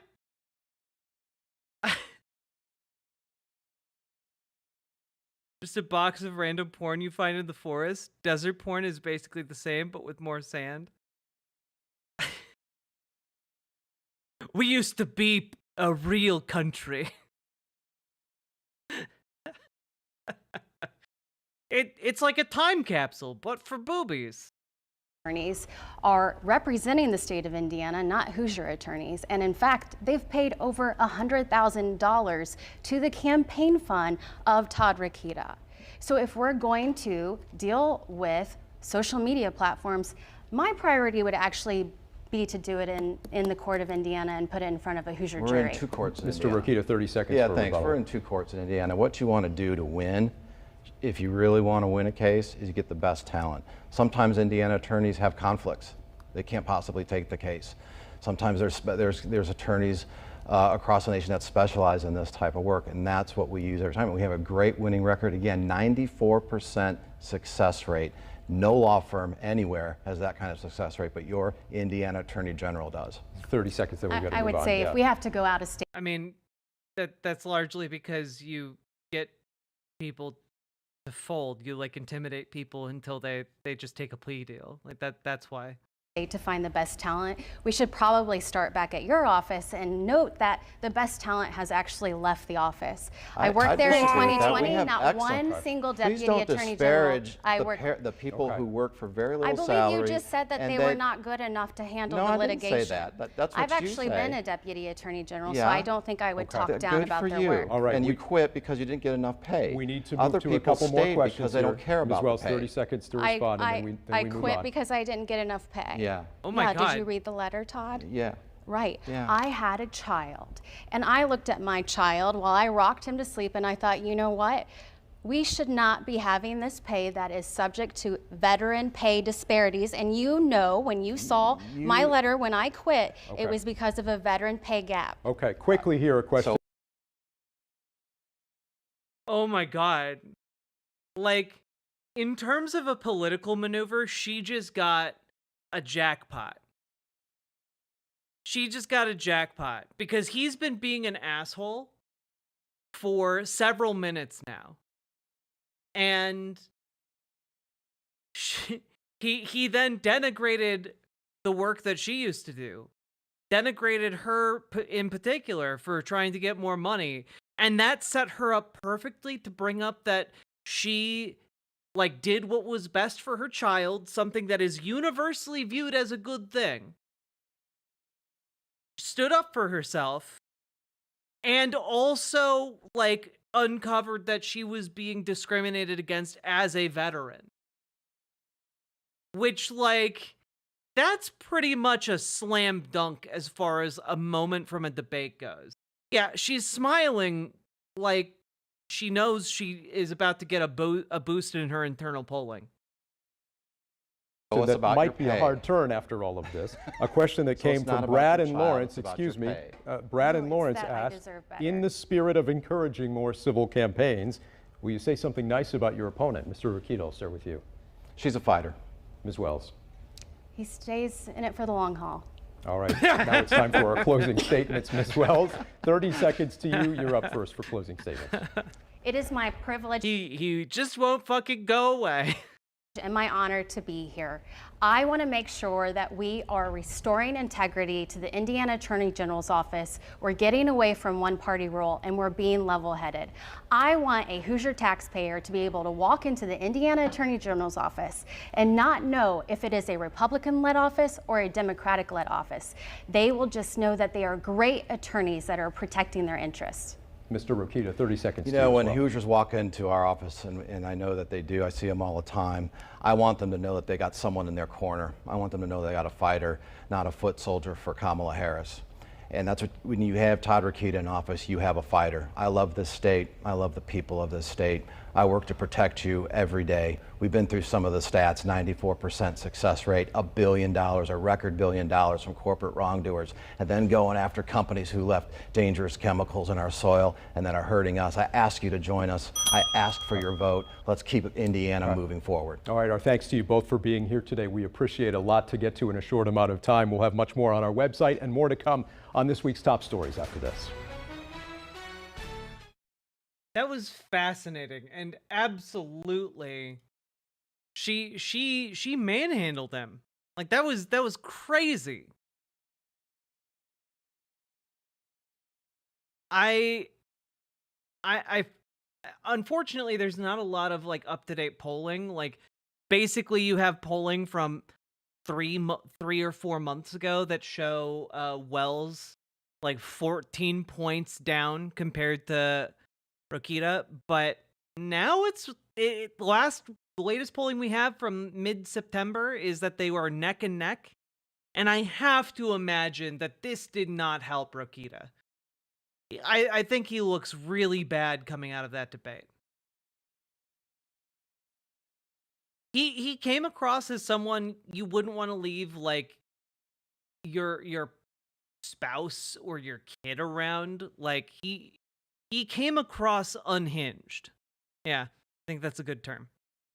My current AG is insane and a horrible human being that even the Midwest Innocence Project endorsed his opponent. They're supposed to be non-political or partisan. Damn. Indiana voter turnout is up, especially among 18 to 29-year-old voters. Well, let's hope they vote down ticket. I mean, they will. Most people do. But you know what I mean.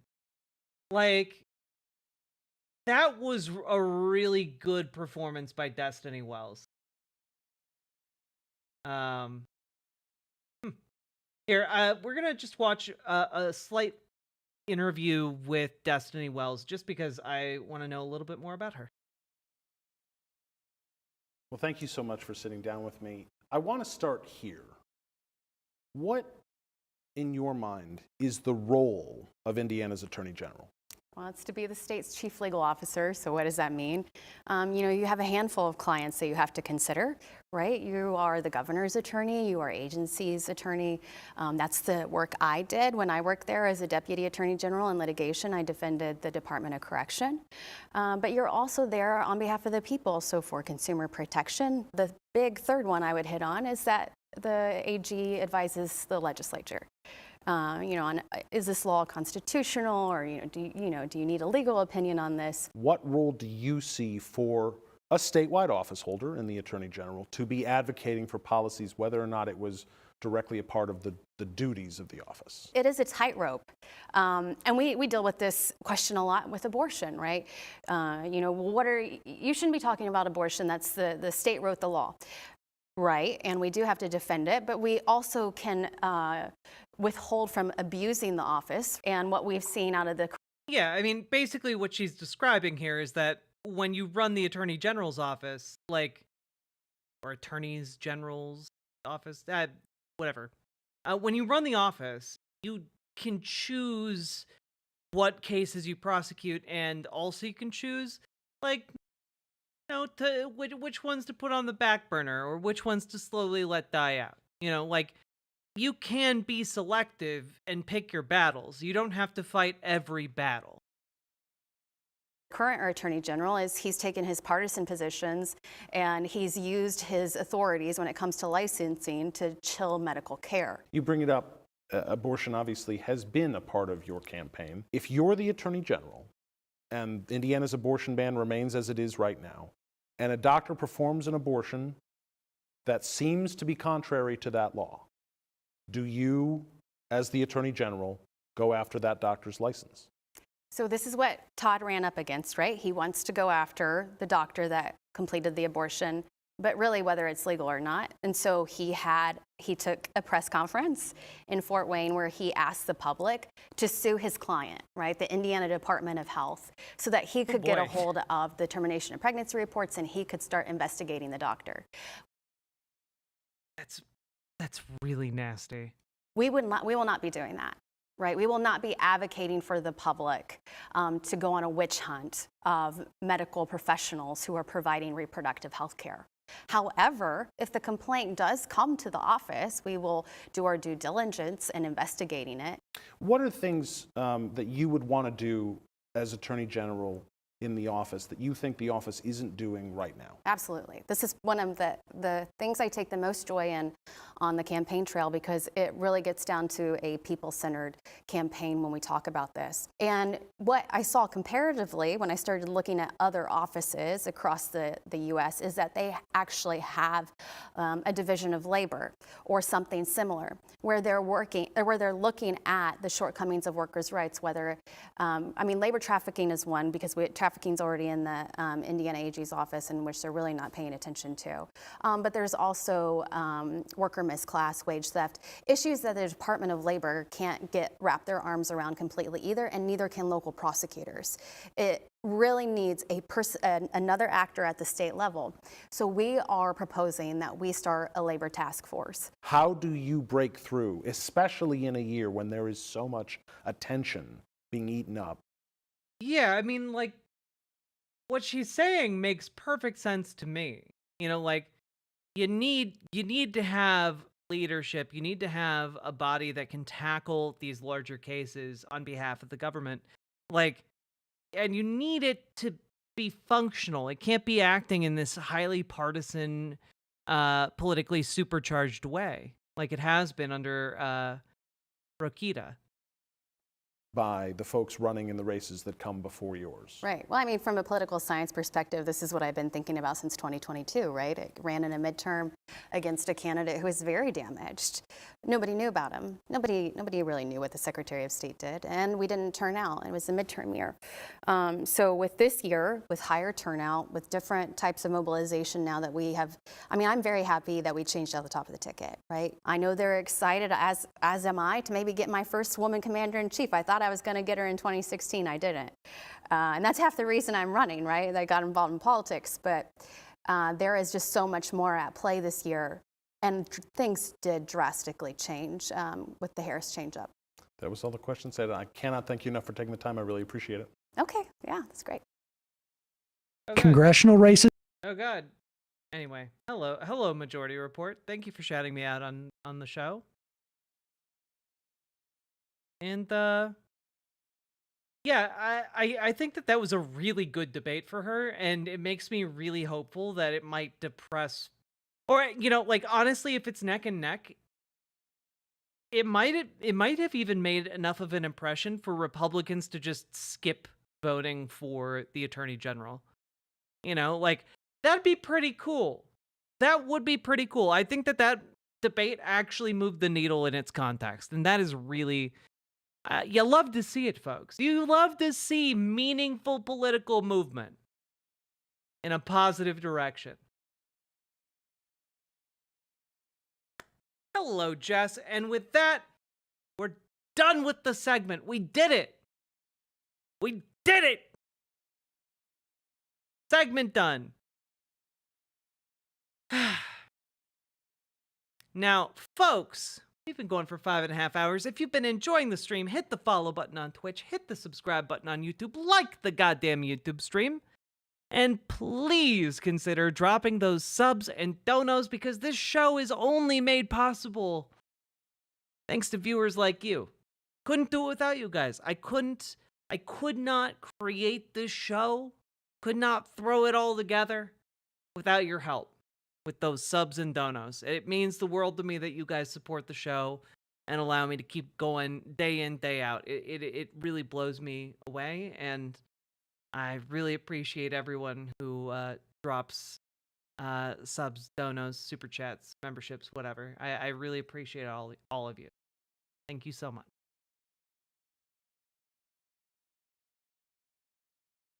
Yeah. Oh no, Sam Cedar. Wow, what a fucking nightmare. Here, Ascended Kitten, thank you for the $5 dono. Let's go, no. I don't know why I said that. It rhymed, that's why I said it, but it doesn't make sense. And I regret it. I spare feels regret. Canna Bobrex. Bee-boo boo-boo. People boo-boo to you too. Thank you for the $5 dono. Let's go. Did you see what Netanyahu said about attacking Iran? No, I didn't. I've been quietly dying inside about just the targeted. I mean, if we're gonna be completely frank here, guys, what's going on right now in Gaza is... Since I actually found myself here again. It's been a while. Public Loser, thank you for the $50 dono. Thank you so goddamn much. Thank you so goddamn much. Now that is some BWA energy right up in her. Socialism is when the government does stuff. Yeah, public loser over here is doing true socialism. I'll be sure to watch. Hell yeah.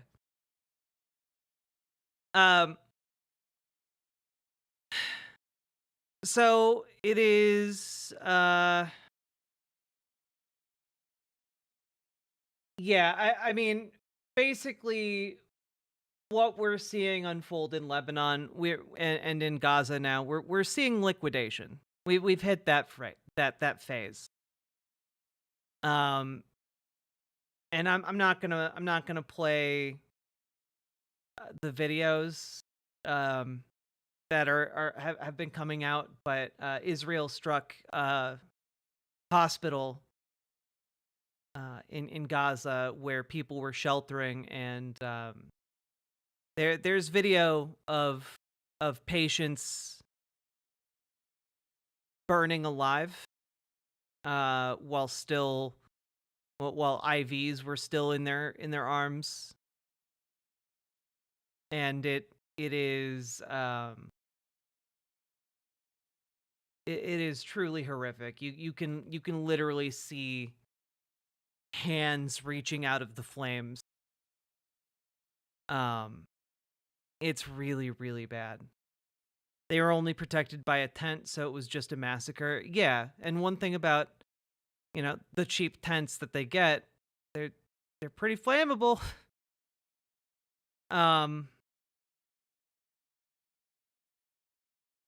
It is a lot, and I guess we'll go into this segment.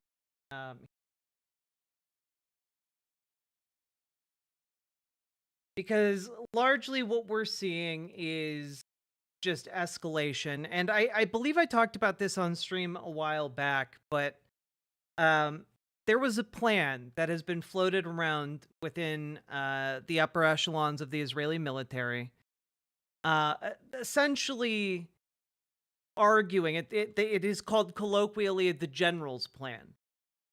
And what this plan entails, it was created by ex-military leaders in the IDF, and made it in front of Netanyahu. And as far as I can tell, Israel is currently following the General's Plan.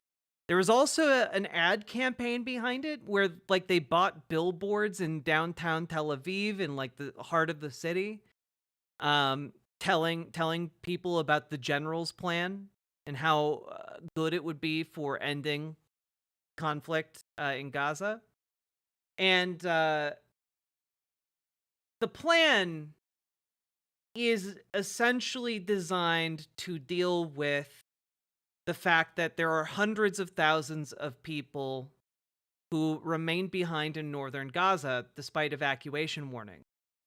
And so to fix that and to forcibly remove them from the land, what the General's Plan puts forward is the idea that they will besiege the entirety of northern Gaza, and they will not allow any food or water into that area until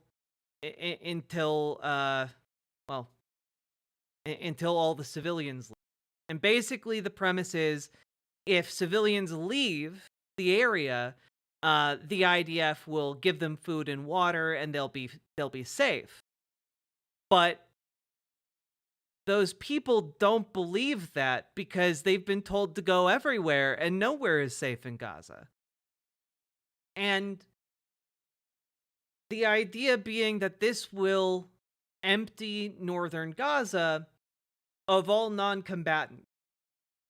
And to that end, anyone who will remain in northern Gaza after a certain amount of time will be declared a military target, will be declared a combatant, which essentially means that anyone and everyone in that zone will be considered Hamas for the purposes of Israel shooting them, bombing them, killing them. I.e., they will do a massacre to whoever is left behind. And there is literally no reason they couldn't just then go and do this in southern Gaza. And again, if you look at how this conflict has played out, you had mass expulsions of people from northern Gaza at the beginning of the conflict. And the red line was not going into Rafah, allegedly, Joe Biden's red line. But then, hey, they went into Rafah, they expelled all the people in Rafah, or as many people as they could, and now they're coming back a second time to cordon off one giant area, expel everyone, and then kill whoever remains. And I have no reason to believe that they're not going to do that again in southern Gaza. And frankly, I have no reason to believe that they're not going to do that again in the West Bank. And it is really horrific because food has not been allowed into Gaza since the end of September. We are 2 weeks into October now, you might realize. And that kind of indicates, doesn't it, that there is a prolonged period of starvation being imposed upon the people of Gaza. And, I mean, there is no other word for what's being done here. The plan is explicitly an ethnic cleansing. And not only that, it lays out the groundwork for a justification of genocide. That is 100% what reclassifying anyone within those areas as a combatant is intended to enable. And it is... yeah, it's awful. There's not really an out for it outside of the United States placing unimaginable pressure upon Israel to end what it's about to do. And hopefully that can be done if Kamala Harris is president. I can't guarantee that, unfortunately. I wish I could. I wish there was a pathway for anyone who could end that, but there's not. And unfortunately, Kamala Harris is the best bet for maybe being able to pressure to do something about this. I wish she would stop weapons. I do too. And the unfortunate reality is she's not going to be able to do that unless she's elected. She can't do it right now. Like, the vice president doesn't have that power. One thing a friend mentioned is that we have no actual power over Israel, given them too many military secrets in multiple countries. We're tense with, are very much willing to fill whatever gaps we leave in return for information. I mean, I think we have very clear material and diplomatic and geopolitical power over Israel.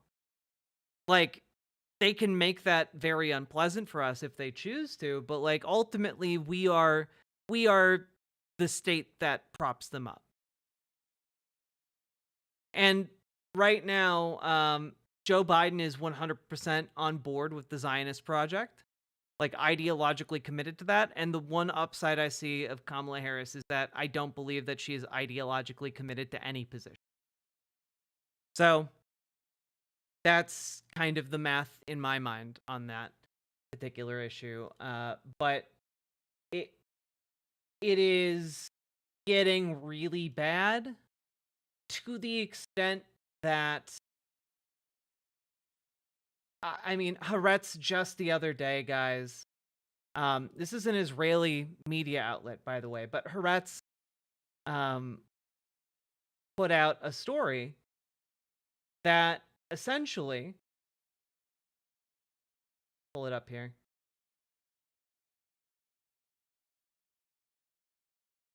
Israel defense officials, government pushing aside hostage deal, eyeing Gaza annexation. This is what it has always been about, guys. This is what this entire conflict has been leading up to. And this is the masks are off. Okay? IDF commanders in Gaza say the recent decision to operate in the northern part of the Strip was taken without proper deliberations and is apparently aimed at pressuring civilians in the area to relocate because, again, this is the general's plan that I just described to you. The Israeli government is not seeking to revive hostage talks, and the political leadership is pushing for the gradual annexation of large parts of the Gaza Strip. And guys, what that means is one of a couple things. One, they intend to either cordon off an incredibly small and concentrated area for Palestinians in Gaza and then just take everything else, i.e. concentrate them into some kind of camp, as it were. Or they're planning to push them out of the country into Egypt with these forcible relocations, these attempts to get rid of them and expel them into southern Gaza. Or the third possibility is that they are intending to kill enough of them that enfranchising whoever remains will not meaningfully shift the political outcomes of any of the elections in their areas. That's kind of where we're at. That's exactly where we're at. We're either looking down the barrel of massive ethnic cleansing, I guess massive ethnic cleansing, or massive ethnic cleansing that ends in a massive concentration camp, or the death of most of the people who live in Gaza. And so we're really in final solution territory. Because while all of this is going on, Israel is also flailing around in Lebanon in a way that is really, really not good for the region. It's really hard to put into words here, but I mean, guys, this is from Al Jazeera 4 days ago. A UN inquiry found that Israel implemented a concerted policy to destroy Gaza's healthcare system during its attacks, which constitutes war crimes and the crime against humanity of extermination. And, the UN is literally telling you that Israel is doing exterminationist crimes.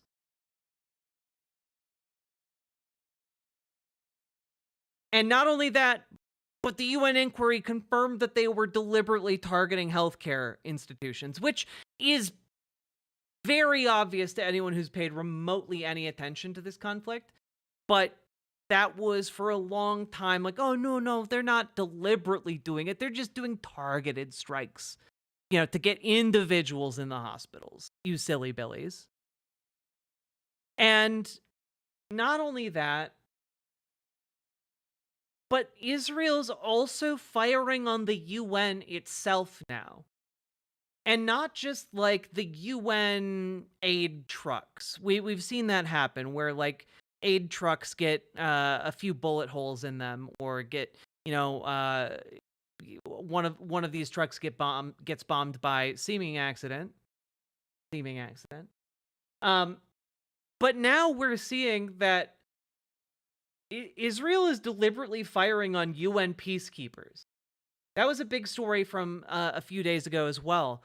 A group of Irish peacekeepers was in southern Lebanon because they're stationed out there to maintain the peace. And an Israeli tank turned its turret and fired and destroyed a UN observation tower. Here is the statement from UNIFIL. Recent escalation along the Blue Line is causing widespread destruction of towns and villages in southern Lebanon, while rockets continue to be launched toward Israel, including civilian areas. In the past days, we've seen incursions from Israel into Lebanon in Naqoura and other areas. IDF soldiers have clashed with Hezbollah elements on the ground in Lebanon. UNIFIL's Naqoura headquarters and nearby positions have been repeatedly hit. This morning, 2 peacekeepers were injured after an IDF Merkava tank fired its weapon towards an observation tower at UNIFIL's headquarters in Naqoura, directly hitting it and causing them to fall. The injuries are fortunately, this time, not serious, but they remain in hospital. IDF soldiers also fired on UN position 1-31 and Labune, hitting the entrance to the bunker where peacekeepers were sheltering. and damaging vehicles and a communication system. An IDF drone was observed flying inside the UN position at the bunker entrance, meaning that this wasn't an accidental hit. They were literally observing via drone.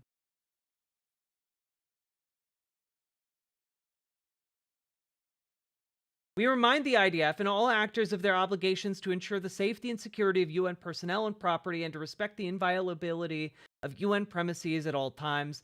UNIFIL peacekeepers are present in South Lebanon to support a return to stability under SC mandate.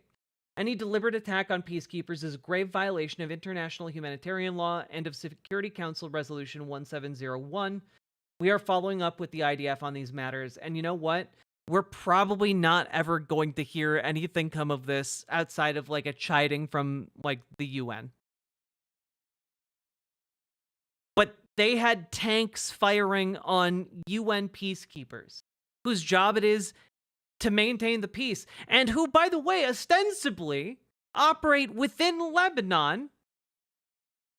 And hey, guess what? It doesn't seem like Hezbollah is trying to blow them up. That's crazy. The people firing on UN positions are Israel. Wild stuff.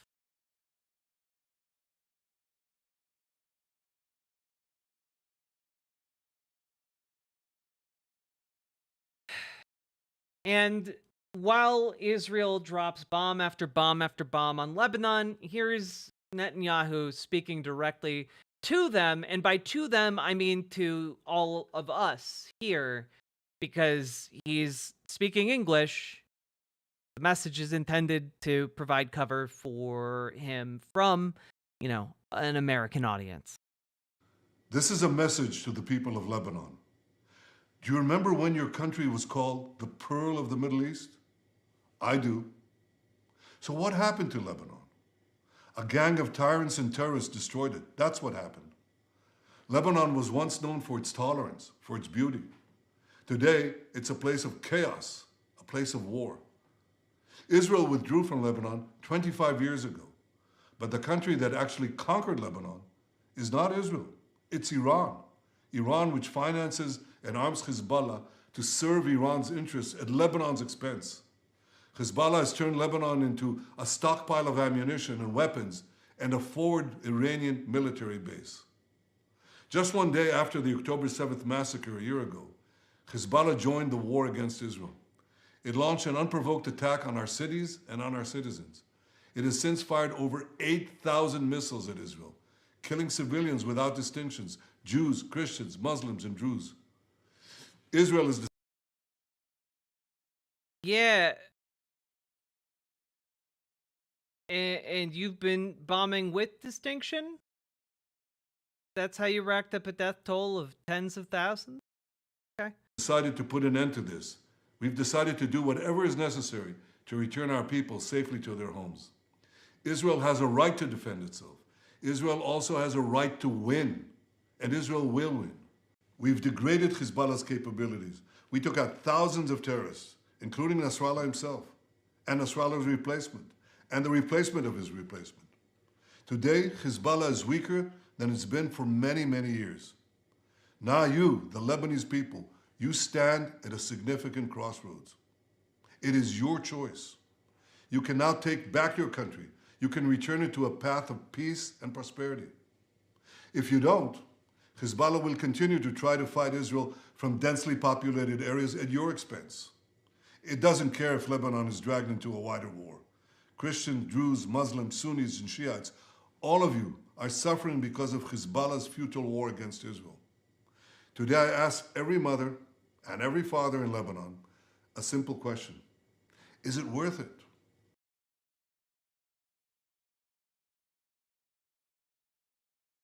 You understand what he's doing here, right? He's saying, is it worth it? Is it worth us killing you? Because we're going to kill a lot of the civilian population of Lebanon. Is it worth it? Because it doesn't have to be that way. I know you want a better future for your children. So I'm speaking to all of you today. There is a better way.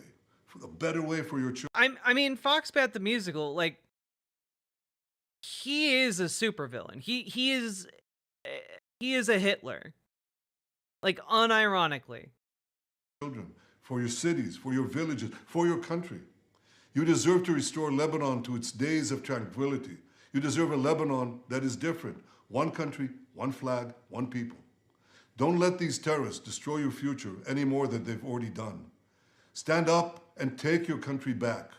You have an opportunity that hasn't existed in decades. An opportunity to take care of the future of your children and grandchildren.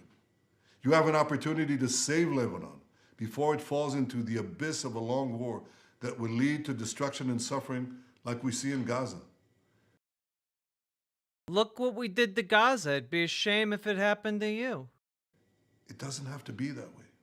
Each of you can take a step for your future. This is literally the geopolitical version of a mafia boss trying to shake down one of their victims. Even a small step.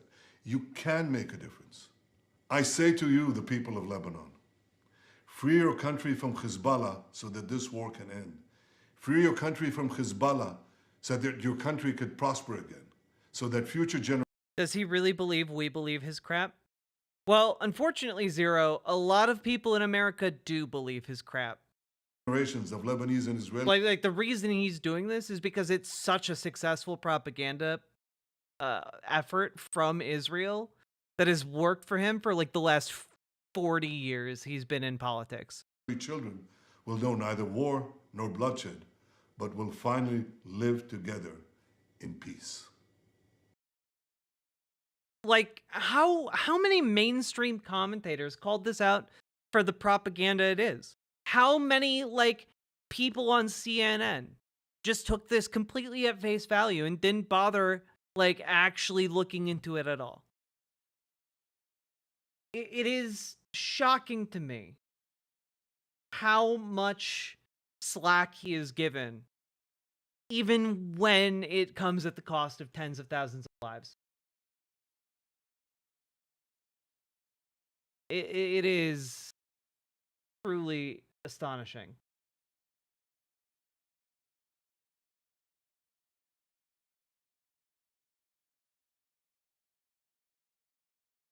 It's really overwhelming, and it's hard to talk about, guys. Like, these people want to annex Gaza. And they aren't going to annex Gaza if it means enfranchising enough Palestinians to meaningfully change political outcomes. I want a Jewish state. A Jewish state, it's very complicated. It is a state that operates according to the values of the Jewish people. ים ונגמרת בנהר. בשלב הזה, או שבעצם אנחנו גם יוצאים את עבר הירדן? בשלב הבא. בסדר. Sorry. שמתנהגת לפי עולם הערכים של העם היהודי. הריבונות של ישראל מתחילה בים ונגמרת בנהר. בשלב הזה, או שבעצם אנחנו גם יוצאים את עבר הירדן? בשלב הבא.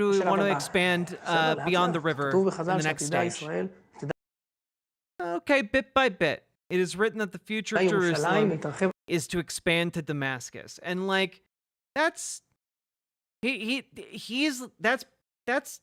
Bezalel Smotrich. That's one of the leaders, one of the highest, one of the most powerful people in Israel. And he is directly telling you what he wants to do. And the general's plan is what is being implemented as we speak. There's not a doubt. This plan has been known about in Israeli intelligence circles for a long time.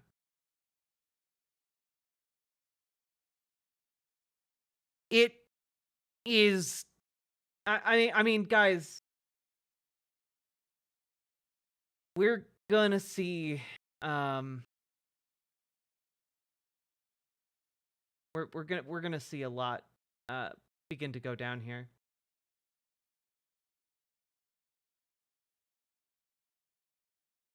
This is a reporter, by the way, from 6 days ago. Or 8 days ago, rather. From the Israeli station Khan 11. The IDF returns to the northern Gaza Strip. Division 162 entered Jabalia tonight and began operations to destroy the Hamas infrastructure being renewed there. In the future, the entire northern area of the Gaza Strip will be cleansed according to the general's plan. The entire population will be evacuated beyond the Netzer axis, and the entire northern area of the Gaza Strip will be declared a closed military area. And again, this is exactly what I was telling you. Once that happens, they will kill anyone inside. And we're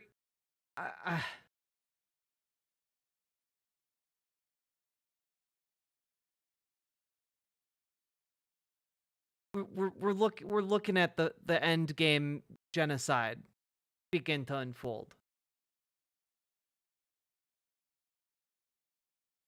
Because one of the talking points from a lot of Zionist folks has been essentially, well, if Israel wanted to, it could kill an awful lot more of them with the advantage they have militarily. And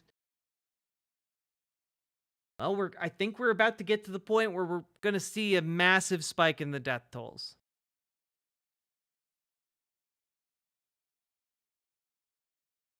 I mean, like, it's not even going to be a massive spike from, like, the rubble being cleared. You know, like that's going to be its own spike. It's going to be a lot.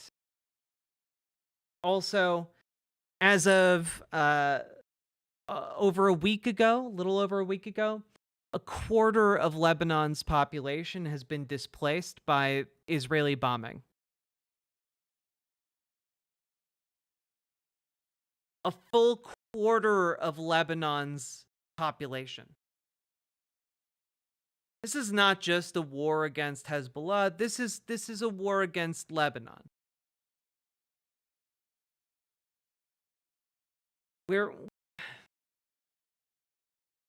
And guys, this is it's really difficult here, and I'm not going to read you all this whole thing. But this is a letter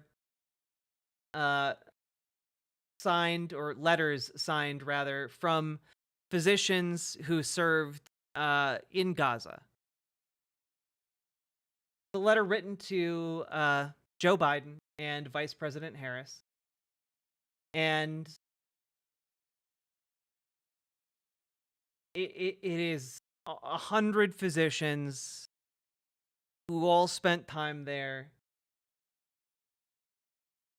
And some of the takeaways here are just here's the highlight here.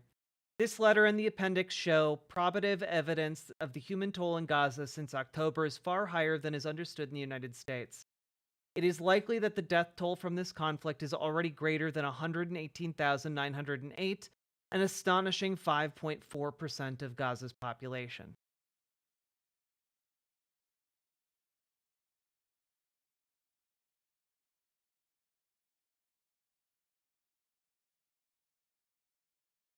And that is their low estimate. That's the low estimate that they have.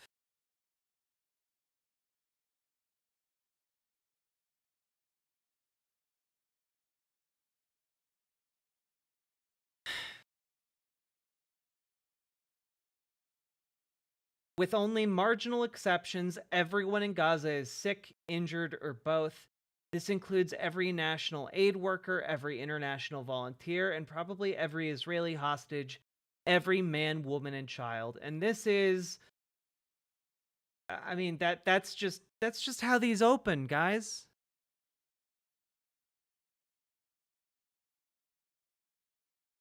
I'm gonna link it here, but definitely check this out. And you know what? Send this to people who you disagree with. You know, like I don't know how you look at this and and you think that this is acceptable.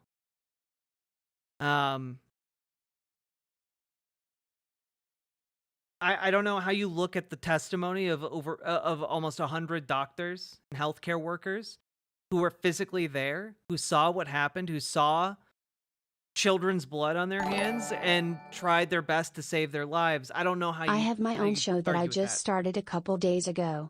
My goal is to talk about why socialism is based plus other subjects. I'm looking for other creators to bring on. Would you be interested?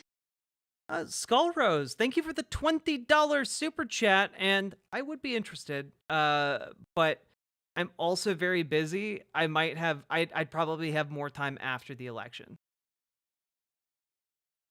Yeah, and Michael McAllister, the Lancet in July was saying 186,000 might be the deaths at that point in July. And I believe even that was like one of their lower end estimates. It is truly, truly getting worse. And I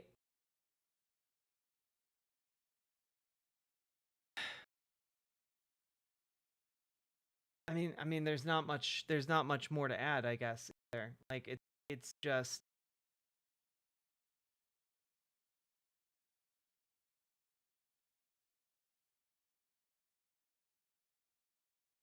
Here's Kamala Harris from 60 Minutes. Just gonna play the audio because 60 Minutes can be like that.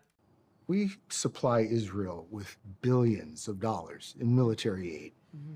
And yet Prime Minister Netanyahu seems to be charting his own course. The Biden-Harris administration has pressed him to agree to a ceasefire. He's resisted. You urged him not to go into Lebanon. He went in anyway. He has promised to make Iran pay for the missile attack, and that has the potential of expanding the war. Does the U.S. have no sway over Prime Minister Netanyahu?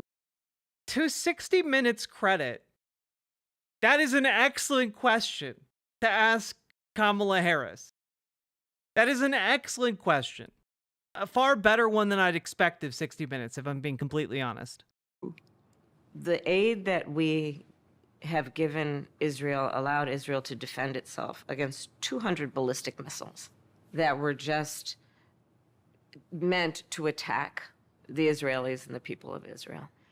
And when we think about the threat... I'm just playing the audio because 60 Minutes, you know, they can be like that.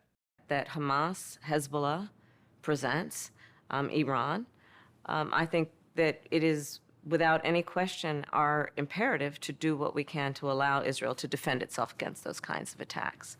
Now, the work that we do diplomatically with the leadership of Israel is an ongoing pursuit around making clear our principles, which include the need for humanitarian aid, the need for this war to end, the need for a deal to be done, which would release the hostages and create a ceasefire. And we're not going to stop in terms of putting that pressure on Israel and in the region, including Arab leaders. But it seems that Prime Minister Netanyahu is not listening.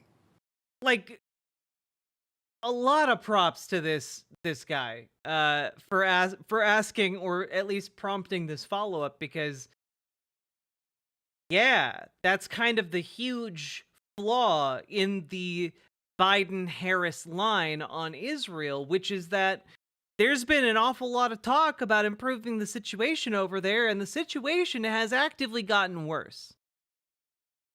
Well, Bill, the work that we have done has resulted in a number of movements in that region by Israel that were very much prompted by or a result of many things, including our advocacy for what needs to happen in the region. Do we have a real close ally in Prime Minister Netanyahu? I think, with all due respect, the better question is, do we have an important alliance between the American people and the Israeli people? And the answer to that question is yes. Well, I do have to say that while a lot of her answer was bog standard in line with Joe Biden. That part was not. So part of the reason I wanted to show this to you guys was because, or play the audio for it for you guys, was because essentially this is the most diplomatic way of saying no. That is a diplomatic rephrasing to a that conveys the same as a no. And I find that interesting, at the very least. I think it represents a minute departure, perhaps. But I do wonder, and I do have a small spark of hope that maybe once she gets in office, she will not be lockstep in this Zionist foxhole. You know, like it is not good for her politically to be in the position she has been holding. But I think a lot of the reason she's been doing it is so that she can get enough juice to get into office.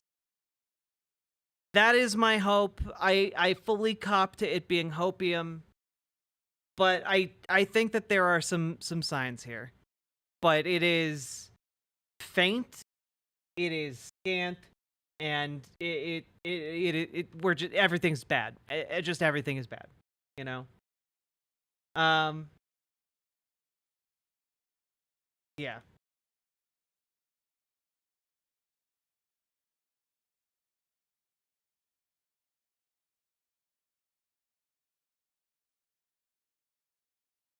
To some tea leaves reading Kremlinology. Well, yeah, I mean, sometimes you got to do that, right? Like, unfortunately. They already attack her as anti-Jewish for not showing up to kiss the ring. Well, yeah, that's the thing. You know, I think that she's trying to shore up her support among like a Zionist base and, you know, amongst her donors. And this is kind of the cost that she's decided to pay, or her campaign has decided to pay. And it is, I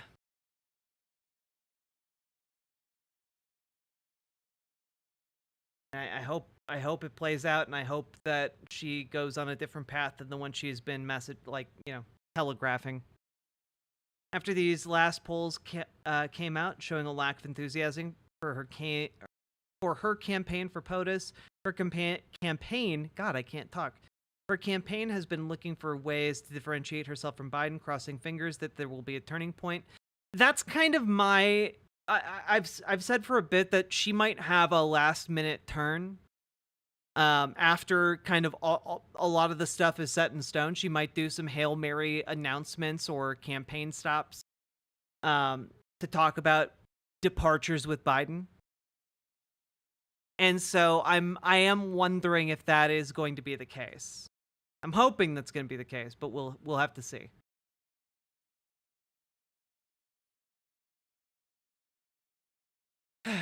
With that, not true. Oh God. With that, I think we will stop with this coverage for tonight, because there's only so much I can say that will actively be useful, you know? And I don't know. We're staring down the possibility of a truly horrific point in history. Where's the knitted blage? Blage? Right here. She'll be in Lansing on Friday. Yeah, I really hope she shores up Michigan. I don't have high hopes, but I do think she could. She certainly could manage it. With that, folks, I'm going to hit the button. The segment's over. And folks, if you've been enjoying the show, please hit the follow button on Twitch. Hit the subscribe button on YouTube. Like the YouTube stream. Necosaurus, thank you very much for the raid. Welcome, raiders. Hello, hello, hello. Ooh, hiccup. Hello, drink your waters, folks.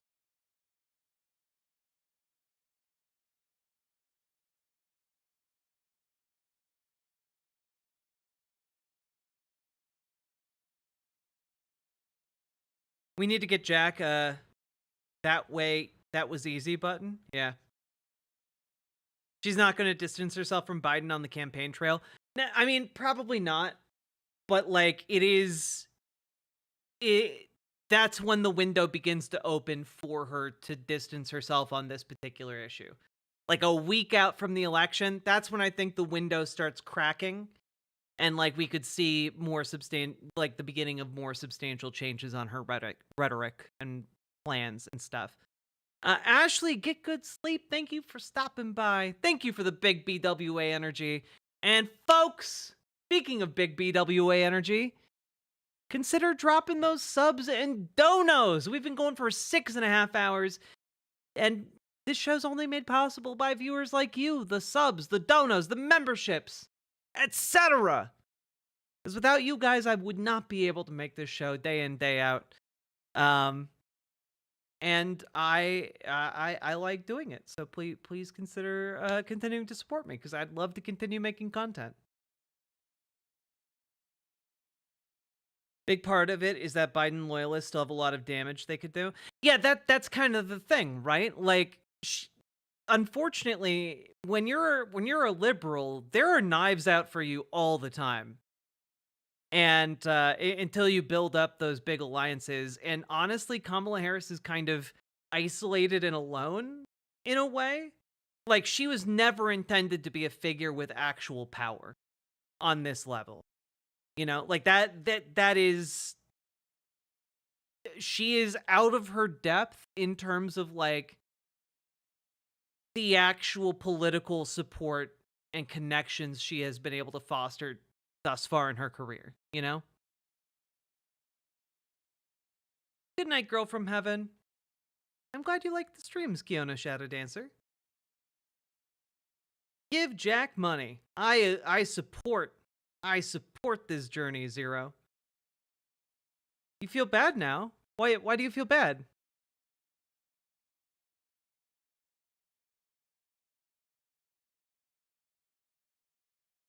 Oop. Don't care, still writing in Biden. Biden has some absolute lunatics in his upper echelons. Well, yeah, and also there's a pervasive fear that she might not be able to replace members of her cabinet. And so, like, she might be stuck with these people for a bit. Also, Prince Seal, where have you been? You're gone so often and for so long. Good to see you back. Also, I just wish, I wish tankies understood what like socialism and communism was. I really wish that. I wish the insane tankies that commented on my YouTube were, you know, more knowledgeable about the thing they claim to be. Hey, Metal Kitty Mom. A lot of Biden's cabinet will leave with him. Hope so. Oh, Skull Rose, I don't mind. Communism is when you're anti-America and anti-Democratic Party. Yeah, I guess so. Hey, Little Morphine Annie. Having a rough mental health week, so got some ice cream? Oh, fuck yeah. That sounds like an excellent plan. You know what else sounds like an excellent plan?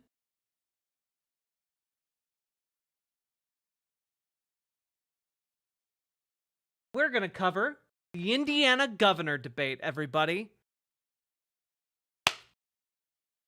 Let's go. And one last call for Oilers. Oilers. All aboard. Not sure what you wish communists and socialists would understand. I mean that I wish that tankies would understand what the word that they say means.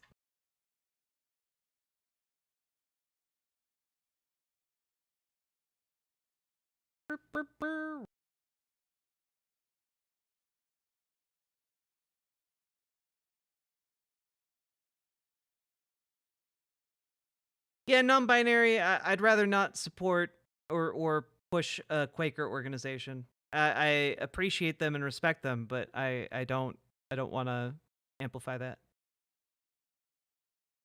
Any interest in covering the New Hampshire governor debate? I certainly might. Paladin lost. Mike Braun is so boring.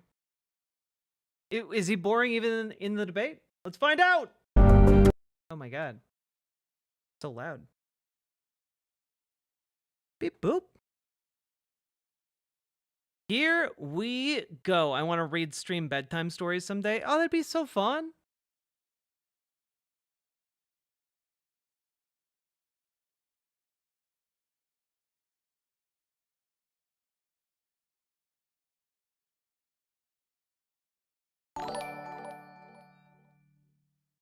No oil, but I do have this barrel of lube you could empty into chat. Well, train some bullshit. Thank you for the $5 dono. And you know what? Something tells me chat will make good use out of that lube. So thank you very much. And with that, I'm hitting the segment button. So, folks, there was a debate in the great state of Indiana for something called a governor. I guess. Apparently it's the name of the person in charge. Who knew? So we're going to take a look at it and see who we think might be the best governor in Indiana. Of lube you could empty into chat. Oh boy. Selecting Indiana's next governor, Republicans have maintained the highest office for the last 20 years. But is it time for a Okay, this is not Final Fantasy or Fire Emblem music. This is like waiting lobby of a spa. Change. I think we need to get back to the idea in Indiana that we vote for the best person for the job, not the best professional organization. Can Indiana not afford like high quality digital cameras? Because like the quality is really bad. An election that comes at a polarizing time. People don't want fear and chaos. We want someone who will approach the State House with balance in a bipartisan way, who will stay focused on the issues that impact our daily lives. Who will earn Indiana's top job? I hope you challenge me. I'll be challenging you, and we're going to take this state to a place we've never seen before. Now, Indiana's best political team takes your questions straight to the candidates to get the answers you want before casting your ballot. Yeah, this really does feel like local mom learned basic Photoshop and stock footage skills and put together like a little thing for the local church, you know? From Wish TV, the home really of Indiana's best political team. This is an all-Indiana politics special. The Indiana Governor Debate. I just turned it down so much. And you are looking live inside the Wish TV studios in downtown Indianapolis right now, where the three candidates for Indiana Governor are sharing the same stage for the first time in this campaign. Good evening, everyone. Thank you for joining us. I'm Phil Sanchez. And I'm Dakari Turner. Wish TV is proud to host this debate tonight, just days before early voting begins in Indiana. We are also live on affiliate stations around the state. Oh man, the veritas of the scene with the shaky cam, really pioneering new forms of media here. We'll welcome in our candidates tonight. Mike Braun is the Republican nominee for governor. He's a business owner from... Why is this shot like terrorists took over the studio and are like doing like a horror take on a political debate? Like what is happening here? Jasper, Indiana, who served in the Indiana General Assembly and for the past 6 years has been in the United States Senate. Jennifer McCormick is the Democratic nominee for governor. She has been a lifelong educator and served 4 years as the state superintendent of public instruction. Donald Rainwater is the Libertarian nominee for governor. He's a lifelong Hoosier who served 8 years in the U.S. Navy. How does the Libertarian Party always have someone who sounds like a fake alias? Donald Rainwater, that's not a real name. That's the name of the cover you make up on the spot when a cop is questioning you and you cannot give the truth. Like this is, his name is Donald Rainwater.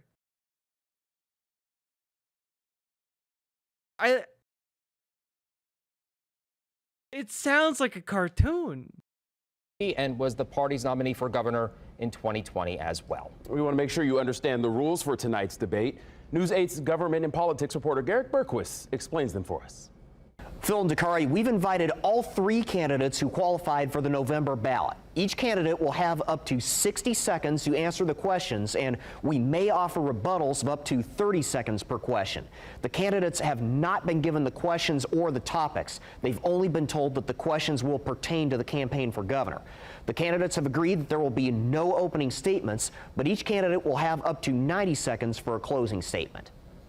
Garrett, thank you very much. We held a draw last week to determine podium position and question order. We want to start tonight with property taxes, and a question for all 3 of our candidates tonight. Indiana homeowners have experienced skyrocketing property tax bills over the past few years. Like I have nothing against a guy whose name is like Donald Rainwater if he's like not a libertarian political figure. I'm just saying, like, an awful lot of names on the level of Donald Rainwater in the Libertarian Party. In large part due to the spike in home prices. I want to get a show of hands right now from you on this question. Raise your hand if you support cutting or reducing Indiana's property taxes as governor. And I want to point out that all 3 candidates did raise their hand. Mr. Braun, we start with you. What specifically would you do to lower property taxes, and how would you replace funding for schools and local police and fire service? So that's kind of a no-brainer. I visit all 92 counties every year, and starting at least a couple years ago, people were complaining about it. And of course, it started when we were hit with record inflation. And we had a system in place that could have worked until that came along. The circuit breakers that were put in place by the Daniels administration just weren't doing the job. So I was the first to come out with a policy because you heard it all the time. And what I heard mostly is that those most vulnerable on property taxes going out of range, young couples, elderly, were having trouble paying their property taxes. So if we don't get them under control, reset them, which my plan does, back to where they were before they did go out of control, cap them in terms where your bill can't go up any more than 2% for young and elderly couples, 3% for everyone else, transparency, and have referenda that are done in a general election, not a slow election. Okay, Mr. Braun, thank you very much. Ms. McCormick, 60 seconds to you. Same question. Hello, Hoosiers. Yes, I know property taxes are a huge concern because I'm a 5th-generation farm family. I am a teacher. I am a businesswoman. I am also a Hoosier. I am a wife, and I am a military mom. And I certainly know that property taxes are weighing on everyone. I'm also a homeowner, and I was your last elected state superintendent of public instruction as a Republican. So I also know, too, the role that property taxes play. I am proud of our common sense property tax plan that we put out that really gave a savings to all Hoosiers. And we approached it in a way that would be bipartisan. So we took the best of the best bipartisan language that was already established by Republicans and Democrats in the General Assembly. And we used that language. We already have fiscals, so it's ready on day one to give relief to all Hoosiers, particularly our seniors and our veterans. And we plan to save $660 million in the process and save our local governments. Ms. McCormick, thank you very much. Mr. Rainwater, same question to you, sir. 60 seconds. So, Senator Braun, I apologize for having to correct you right away, but actually 4 years ago, while you were in Washington, D.C., being a U.S. Senator, and I debated Governor Holcomb, I promoted the idea that we should, first of all, cap property taxes at 1% of the purchase price of the property, and it should never go up because your property taxes should not go up. You should not be taxed on the unrealized gains in your property's value increasing. And then I that seems a bit silly, but okay. Also said that we should limit that to 7 years, and that was in 2020. So I actually came up with the plan first because I recognized many years ago as a Hoosier homeowner that property taxes were spiraling out of control. Mr. Rainwater, thank you very much. Mr. Braun, 30 seconds on rebuttal. Would you like to comment? In terms of a plan that has been fleshed out recently that actually had some real effort put into in terms of what would be reasonable and practical, also to where it was going to make sure local governments and school districts had enough to keep growing. It addressed the most critical issue, reset it before we got inflation from D.C. by the current administration, and when we did that, it's a plan that'll work into the future. Okay, Mr. Rainwater, your hand is up. 30 seconds, rebuttal. Fellow Hoosiers, I just want to make sure that you're aware that Mr. Braun has no idea how much effort I put into my plan, or how much planning I've done, or what I've considered as far as the things such as TIF districts and 10-year tax abatements that we currently... What's a TIF district? ...give corporations in the state of Indiana when considering how we can fund local government. He has no idea. Ms. McCormick, your rebuttal and to be fair, I don't really trust this guy to have good ideas either. Property taxes, go ahead. Sure, our plan was so well received because it offered a relief to Hoosiers immediately, but also protected our local levels. We don't want to defund the police and our schools and our libraries and our parks and our fire. Senator Braun's plan came after that local level and farmers, and so he had to come back out with Plan 2.0. I'm not sure what plan we're on. It's kind of like commercials. We just keep redoing them. But, you know, our plan was well received. It is full of common sense, and we're ready to add that relief that Hoosiers so desperately need. Candidates, thank you very much. We have a lot to get to tonight. We have to move on. Dakari. Thanks, Phil. Let's turn now to immigration. Immigration and the southern U.S. border have been a hot-button topic in both local and national political conversations. So our question to you is this: what should be the role of Indiana state government in addressing it? Ms. McCormick, we start with you. 60 seconds.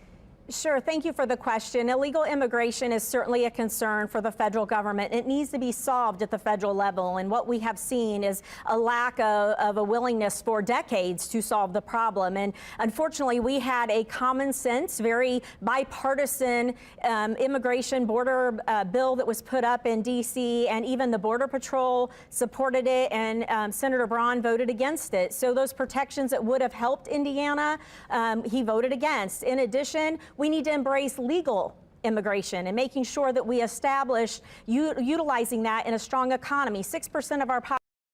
Yeah, right now I am not noticing super meaningful distinctions. Like, she has marginally better plans, but that's kind of a problem, right? Like, you're trying to be governor. Why are you only marginally better than someone who is quite literally aligned with the Hitler of our time? Population are here legally, and they play a huge piece of our tax issues. They are over $4 billion that they play into the taxes we receive and are a critical part of our economy. Okay, Ms. McCormick, thank you. Mr. Rainwater, same question to you, 60 seconds. Absolutely. So, first of all, as a libertarian, I believe that the role of the governor of the state of Indiana is to enforce the rule of law in the state of Indiana. Okay. We have state laws and state regulations, and we need to follow them. More importantly, at the federal level, we have a complete failure of our federal government. Both the Republicans and the Democrats have failed to enforce their constitutional mandate to manage immigration. And we need for both sides of the aisle, if you will, to do what's best for us everyday average Hoosiers and handle the immigration issue instead of making it a political football. Okay, Mr. Rainwater, thank you. Mr. Braun. That he literally just, to sum up what he just said he'll handle it. That,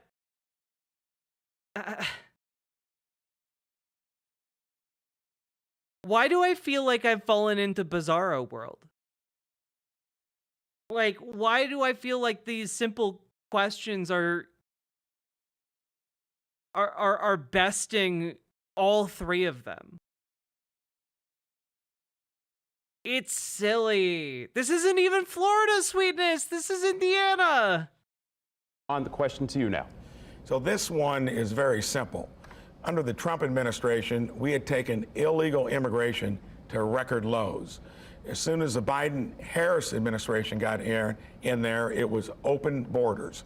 And the consequences of that has been chaos, making every state a border state.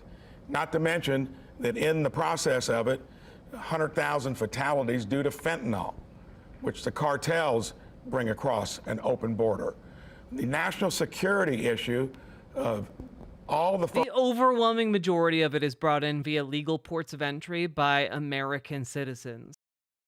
Shutting down undocumented immigration does not solve this problem because native-born American citizens are much more likely to be the ones doing it. Folks that are coming in under that policy that was working so well before is really a tragedy for this country. I won't go through the crimes that even come here to Indiana. We hear it all the time. And the president... Well, Derek IT Pro, that's the thing. I think there's value, and maybe we need to focus a bit more, like in my content, on local level stuff. Because like you guys, any one of you here, if you're here, you probably understand politics enough to run for office. Okay, it's not rocket science.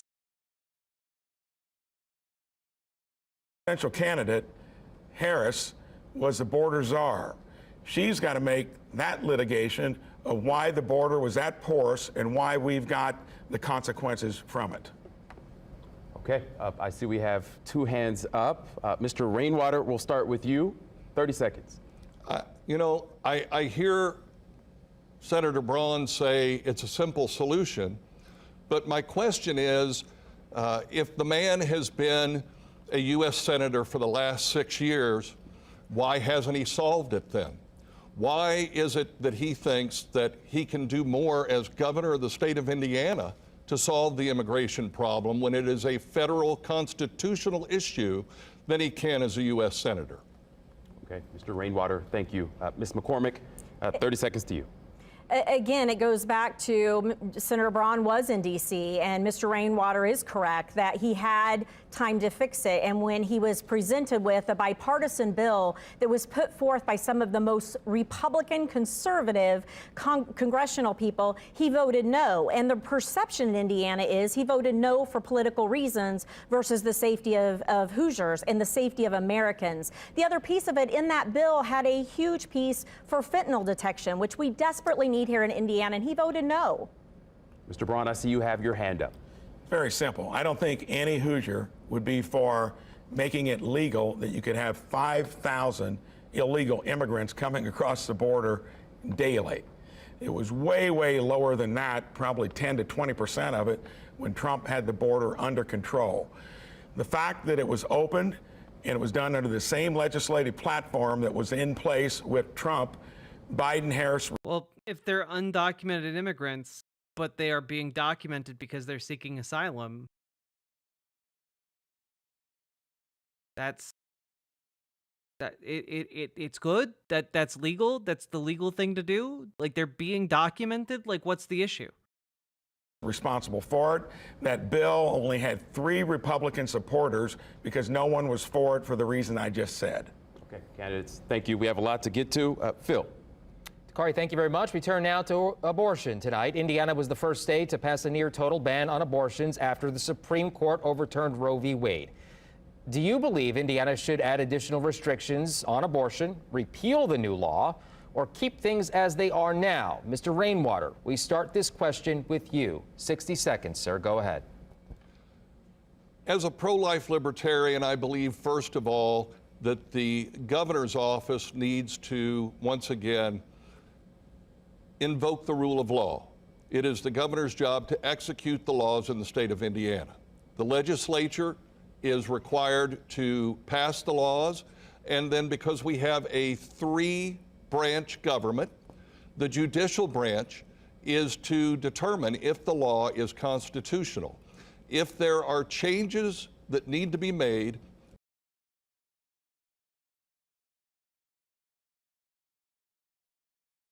I'm sorry, that took a moment to sink in. He's a pro-life libertarian? As in, he believes in maximizing freedom for everyone.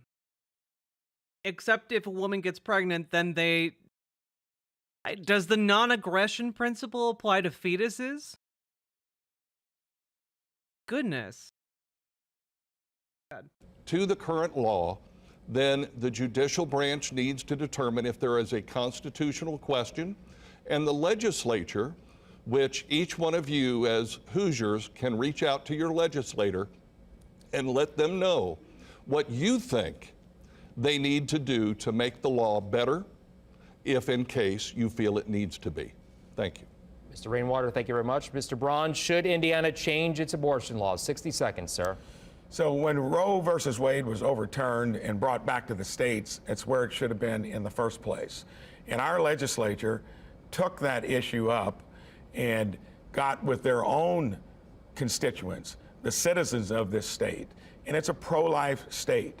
They crafted a bill that's got reasonable exceptions that mustered not only the legislative process, but even the courts. So when it was put together, it was vetted with the people of our state. And the people of our state are pro-life. So I think they did a good job.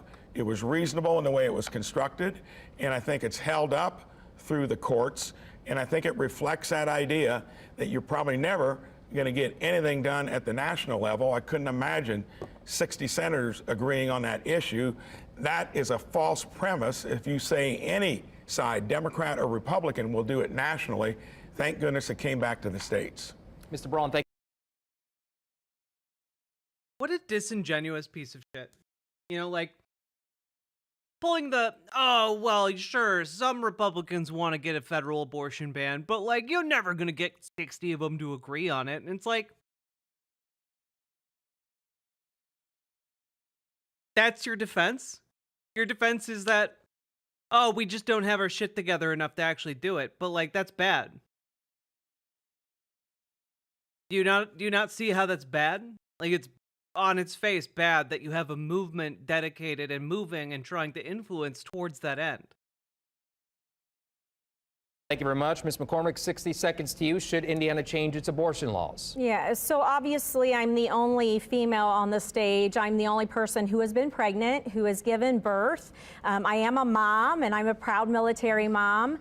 What I will say is I trust women, and I trust our healthcare providers. And this topic is so complex. And I think it's so interesting that men are the ones telling women what we can and cannot do with our bodies. Oh, and Senator Braun is saying, you know, bring it to the girl. people and let us have our voice. Let's do it. Put it to a ballot initiative. Let's start it and let's see what happens. Because across the nation, Americans have talked. Hoosiers don't have that option. So we rely on a governor who will fight for women in order to give us a voice. 60% of Hoosiers believe in allowing women to make the control control the decisions about their health care. It is that simple. My opponent's ticket has said no exemptions for rape, no exemptions for incest. Senator Braun said he thinks we got it right. We need to go back to the standards of Roe and trust our women. And Hoosiers, I have your back on this. Okay, get him. Mr. Braun, she brought up your name. I'll go to you in a second. But first, Mr. Rainwater, I saw your hand was up. 30 seconds on rebuttal. Fellow Hoosiers, I just want to point out two things. First of all, I know many Hoosiers, lifelong Hoosiers, who are pro-choice. So, and I've never read anywhere in our state constitution where it declares that Indiana is a pro-life state. I don't know where Senator Braun gets that from. But I also know many women in the state of Indiana, lifelong Hoosiers, who are pro-life.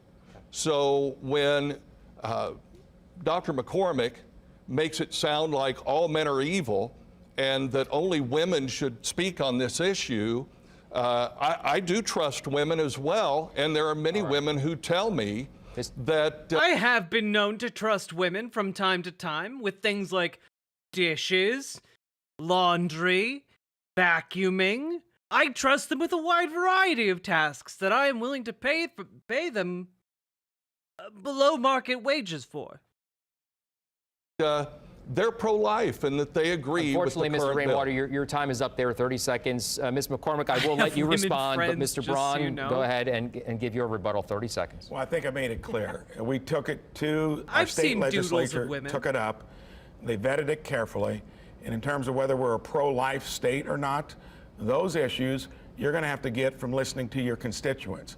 And I think of the legislators that put it... Man, it's honestly really wild how far he's running away from this issue. He's like, you know, I'm not going to answer that. I think you should listen to your constituents. You know, this is, by the way, the appeal of states' rights as an argument. It divorces candidates from actually having to take responsibility and say with their chest what they actually believe. You know, instead they can say, oh, we're putting it up to the people to decide. You know, it's just a way of sidestepping liability. They did that. It was held up in the courts, and it reflects the majority of Hoosiers in this state. Ms. McCormick, 30 seconds on rebuttal. Yeah, at no time have I ever said that all men are evil. I've got a wonderful son, and I'm sure he's watching. I hope he is, and he's got some studying to do. I also have an amazing husband, an amazing dad, an amazing brother, and lots of nephews, and a lot of friends. I never said that. I would never make that accusation, ever. But what I will say is I trust women. And when I trust women, if that equates to the people on this stage that I said that men are horrible people, that should tell you something. Candidates, thank you very much. Dakari. We'll turn now to education and specifically school vouchers. Indiana has increased income eligibility, now more than $220,000 for a family of 4. State numbers also show that last year, 45% of vouchers went to families making more than $100,000 and that the state paid more than $439 million in voucher payments.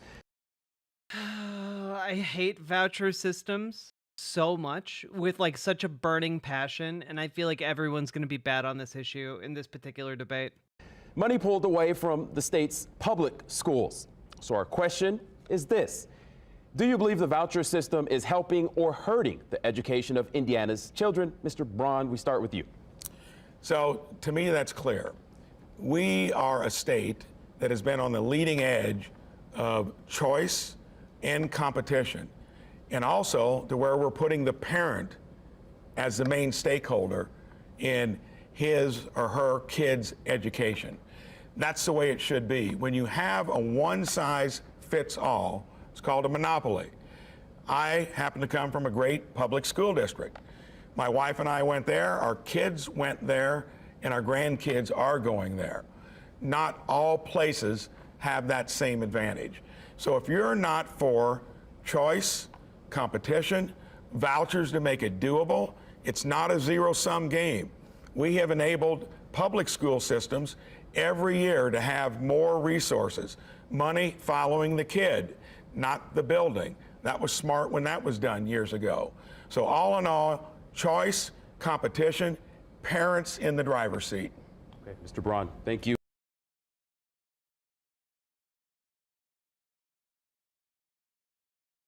For those of you who've never encountered school vouchers before, here's basically what happens, right? All of your public schools are given funds based on how many students. The more students they have, the more funds they get, right? And school districts grow over time to accommodate large numbers of children, right? So you wind up with large school buildings, that have grounds that need to be kept, that have facilities that need to be cleaned and manned and stocked and, XYZ. They have costs to run. And what ends up happening when you introduce a school voucher system and people pull their kids out of public school is that instead of investing in the public school, suddenly that money is just going everywhere, which means that school that previously had a maximum number of children suddenly has less than that, which means it has less money, which means that it can't maintain its facilities or its grounds. It can't maintain activities. It can't maintain staffing. It can't maintain, heating and cooling or food or, insert any number of different categories. And so what winds up happening is that the public school system gets worse. And the money then gets funneled into either religious institutions like Catholic schools, or it gets funneled into for-profit institutions that are basically skimming money off the top in order to make profits for their investors. So what ends up happening is that you make this system, right? And it basically kills the local school district over a slow period of time. And once that process has started happening, it's really hard to reverse it. And all of that is to say that if this is allowed to go on, what eventually winds up happening is that these Catholic schools, the religious institution, religious schools, or for-profit schools, in order to look better in this competitive market, start dropping students that are inconvenient. And I know that this happens to people because last time I talked about this, multiple people in chat were like, hey, that just happened with our kid. And what ends up happening is, like, if your kid has like ADHD or is too loud or too autistic or has behavioral problems or is just not, or has dyslexia and starts doing worse on a test, on the standardized testing or something, they just kick them out. Because then their low test scores don't affect their wider ability to advertise themselves. So what ends up happening is that a lot of poor people get funneled into religious schools. And also, the public schools get underfunded. And ultimately, the real winner here are conservatives who want to indoctrinate their kids, their religious beliefs, and companies that want to make a quick buck. That's it. So this entire system exists to kill public education, when the solution to making education better is just to invest more into public education. This entire issue burns my biscuits. Thank you for that response there. Ms. McCormick, same question to you. Yeah, we have a lot of people in Indiana who profess to be... Yeah, I made this to watch. Like, it's hard to explain to anyone anywhere, and I understand why. Because ultimately, if you have a kid, you want to do what you want to send them to the best school that you can, right? And sometimes the best school that you can send them to might look like a charter school, might look like a religious school. And like, that's a hard choice to make. Is like, you know, you might ideologically be like, yeah, kids should go to public school and we should have well-funded public schools. But when push comes to shove, you want to send your kid to where they're going to get the best education and learn the most and be the safest. And like, that is kind of the siren song deal that winds up making this a really insidiously effective strategy of defunding public schools. Education experts, and it's unfortunate because I believe in fiscal responsibility, and I believe if we're going to have a program that puts $1.6 billion into private education, we should be looking at the results, and the results aren't good. It also, make no mistake, this is not about parents choosing, this is about a school choosing. The admission policies need to be looked at. If I show up with a child and the school does not like the academic performance or the color of their skin or how they identify LGBTQ or their religious belief, they do not have to take them. Our state constitution is clear. It says to fund common schools, which are determined to be public schools. Public dollars need to go. When I think of private schools, I think of the ones that refuse to teach science. Exactly. See, Snake Jiri.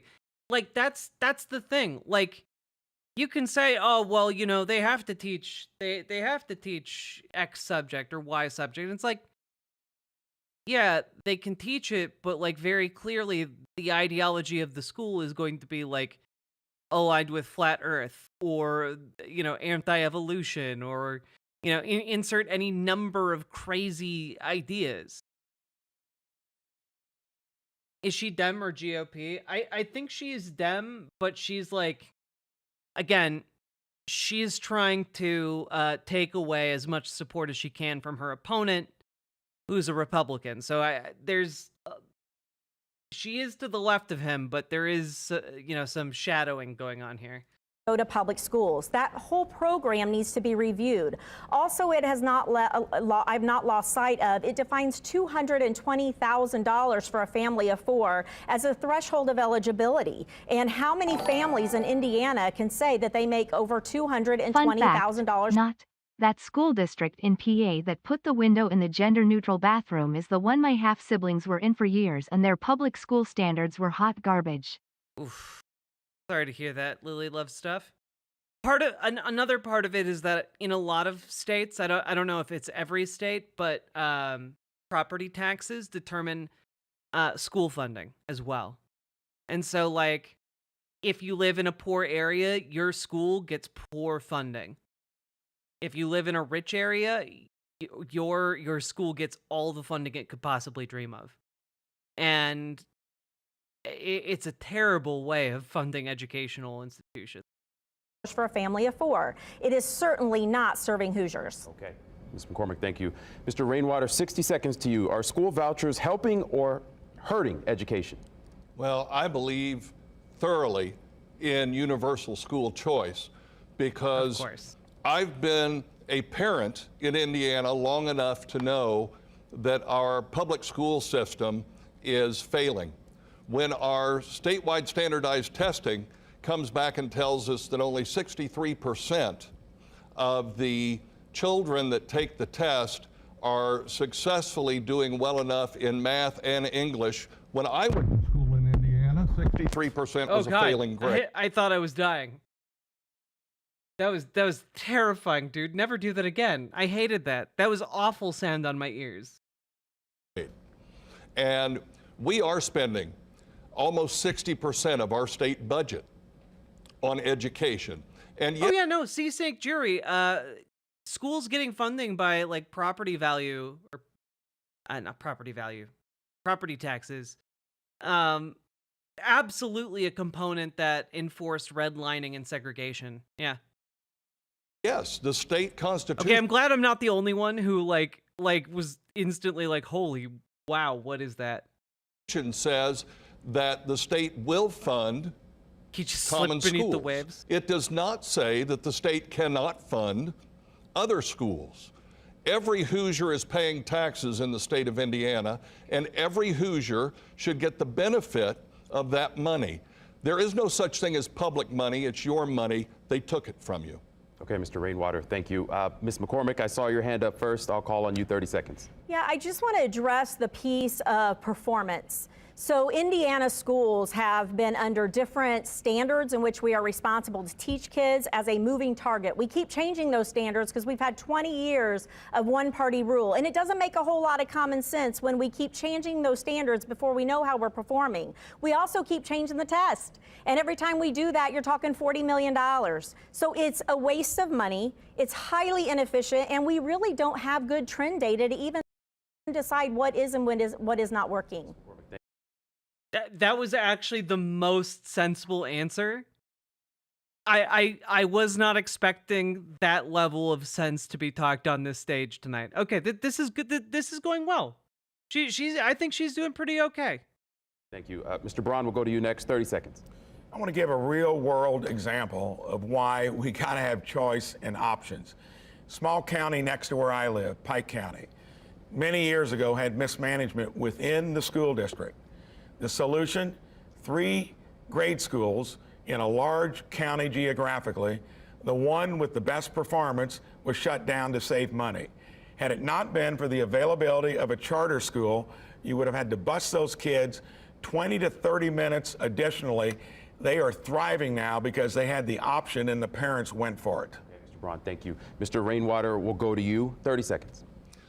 I just want to point out that Dr. McCormick makes the point that the test has changed. As a matter of fact, when she was state superintendent of public instruction as a Republican from 2016 to 2020, if I remember correctly, not only did the test change a couple of times during her tenure, but she had to say, hey, the test results aren't what we expected, aren't what we want, so we're not going to use them for a couple of years here. And that was a waste of millions your time is of expired. taxpayer Thank dollars. You. All right, I see we have other hands up, but we do have. Wait, what? Being a teacher is so stressful, especially when parents refuse to believe their kids are shits, and the administrator refuses to back the teachers. He's against busing. I hate when I'm reminded the Republican here is against interracial marriage. What? A lot to get to tonight, No, Phil. I got to address this. As state superintendent, I don't set. No, she's not the Republican. She's a Democrat, Foxbet. Policy. I implement. I wasn't the one responsible to change the state law to make us keep changing standards and keep changing assessment. That's not fair and it's not accurate. That's on the 20 years of Republicans leading our state. Good attack. Good attack. She needs to be a little bit more like in there, in the thick of it, but I think she's doing okay. Mike Braun said on a radio show he's for overturning Loving v. Virginia. Oh my God. Folks, I know some young people watch my show. Just to put in perspective here, the Republican candidate for governor of Indiana, the guy on the far left here, he wants to make it so that it's illegal for, white people and non-white people to get married. Like, he wants to make it illegal to have mixed race babies. Yeah. Loving v. Virginia is the is the U.S. Supreme Court decision that legalized, interracial marriage. Would I be illegal? I'm mixed race. I mean, I don't know that you'd be illegal, but it'd be illegal for you to probably marry like a white person. Like, that's it. Like, that's the level of insanity we're operating on. I look white. Hey, look, I don't know how he wants to do it. Some folks like him talk about like blood quantum stuff. It's gross. Okay, Mr. Braun, 15 seconds to you. So again, if you were in charge there for 4 years and results never got any better, I think you got to be held accountable when that's the one thing you did in state government. You can try to litigate it on why things weren't working. All I say is that has got to be. Thank you. Thank you for your time. Mr. Rainwater, 15 seconds to you. 15, we're going to ask you 15 seconds if you would like to rebut anything either of the candidates said. No, I think we've said enough. Okay, thank you. What an awkward man. We do have a lot to get to tonight. Phil. We do. We do have a lot to get to tonight. Candidates, sit tight. You're watching this All Indiana Politics special from Wish TV. Stick with us. No, I don't want to say anything. Chad move, honestly. Best move he's had all night. But especially focus only on the governor's debate. We want to get right back to our questions now, starting with marijuana policy. Dakari. Phil, thank you. I want you to take a look at the map behind me. We've highlighted the state of Indiana. Here you can see that plainly in red.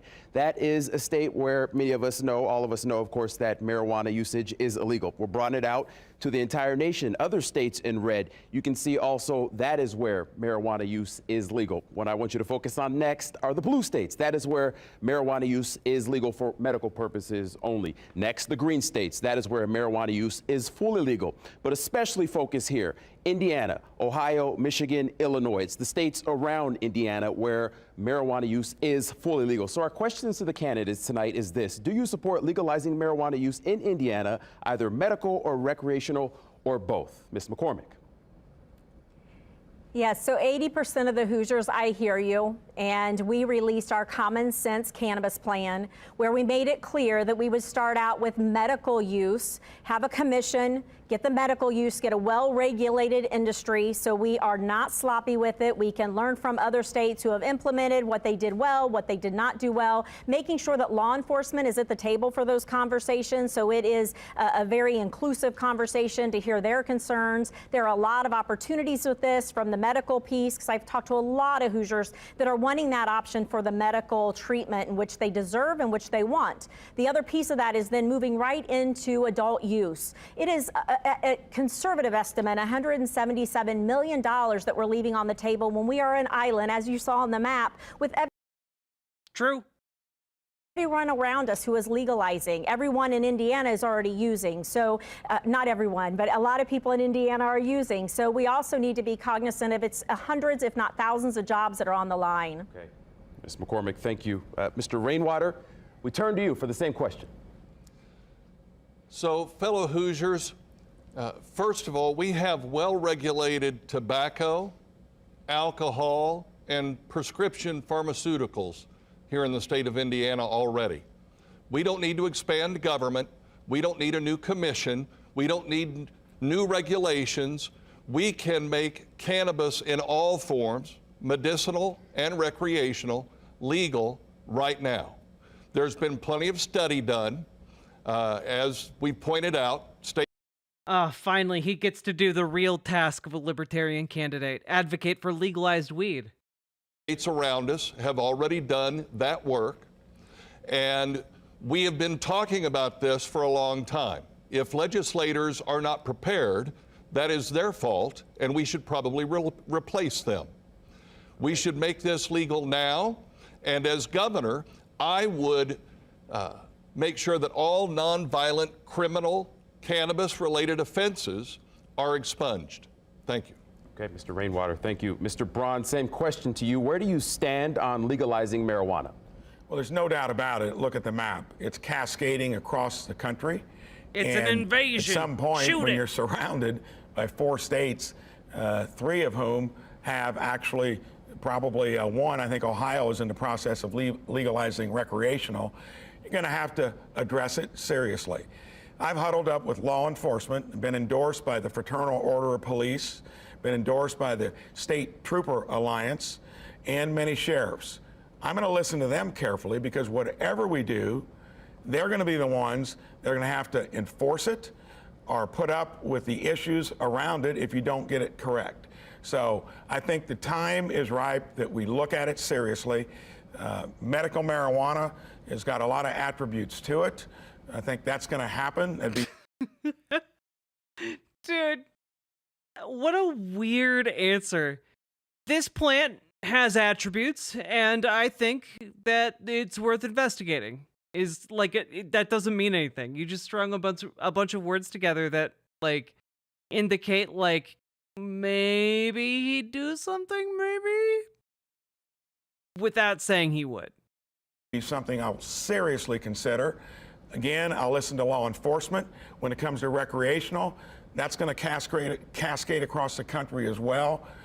I'll think about that.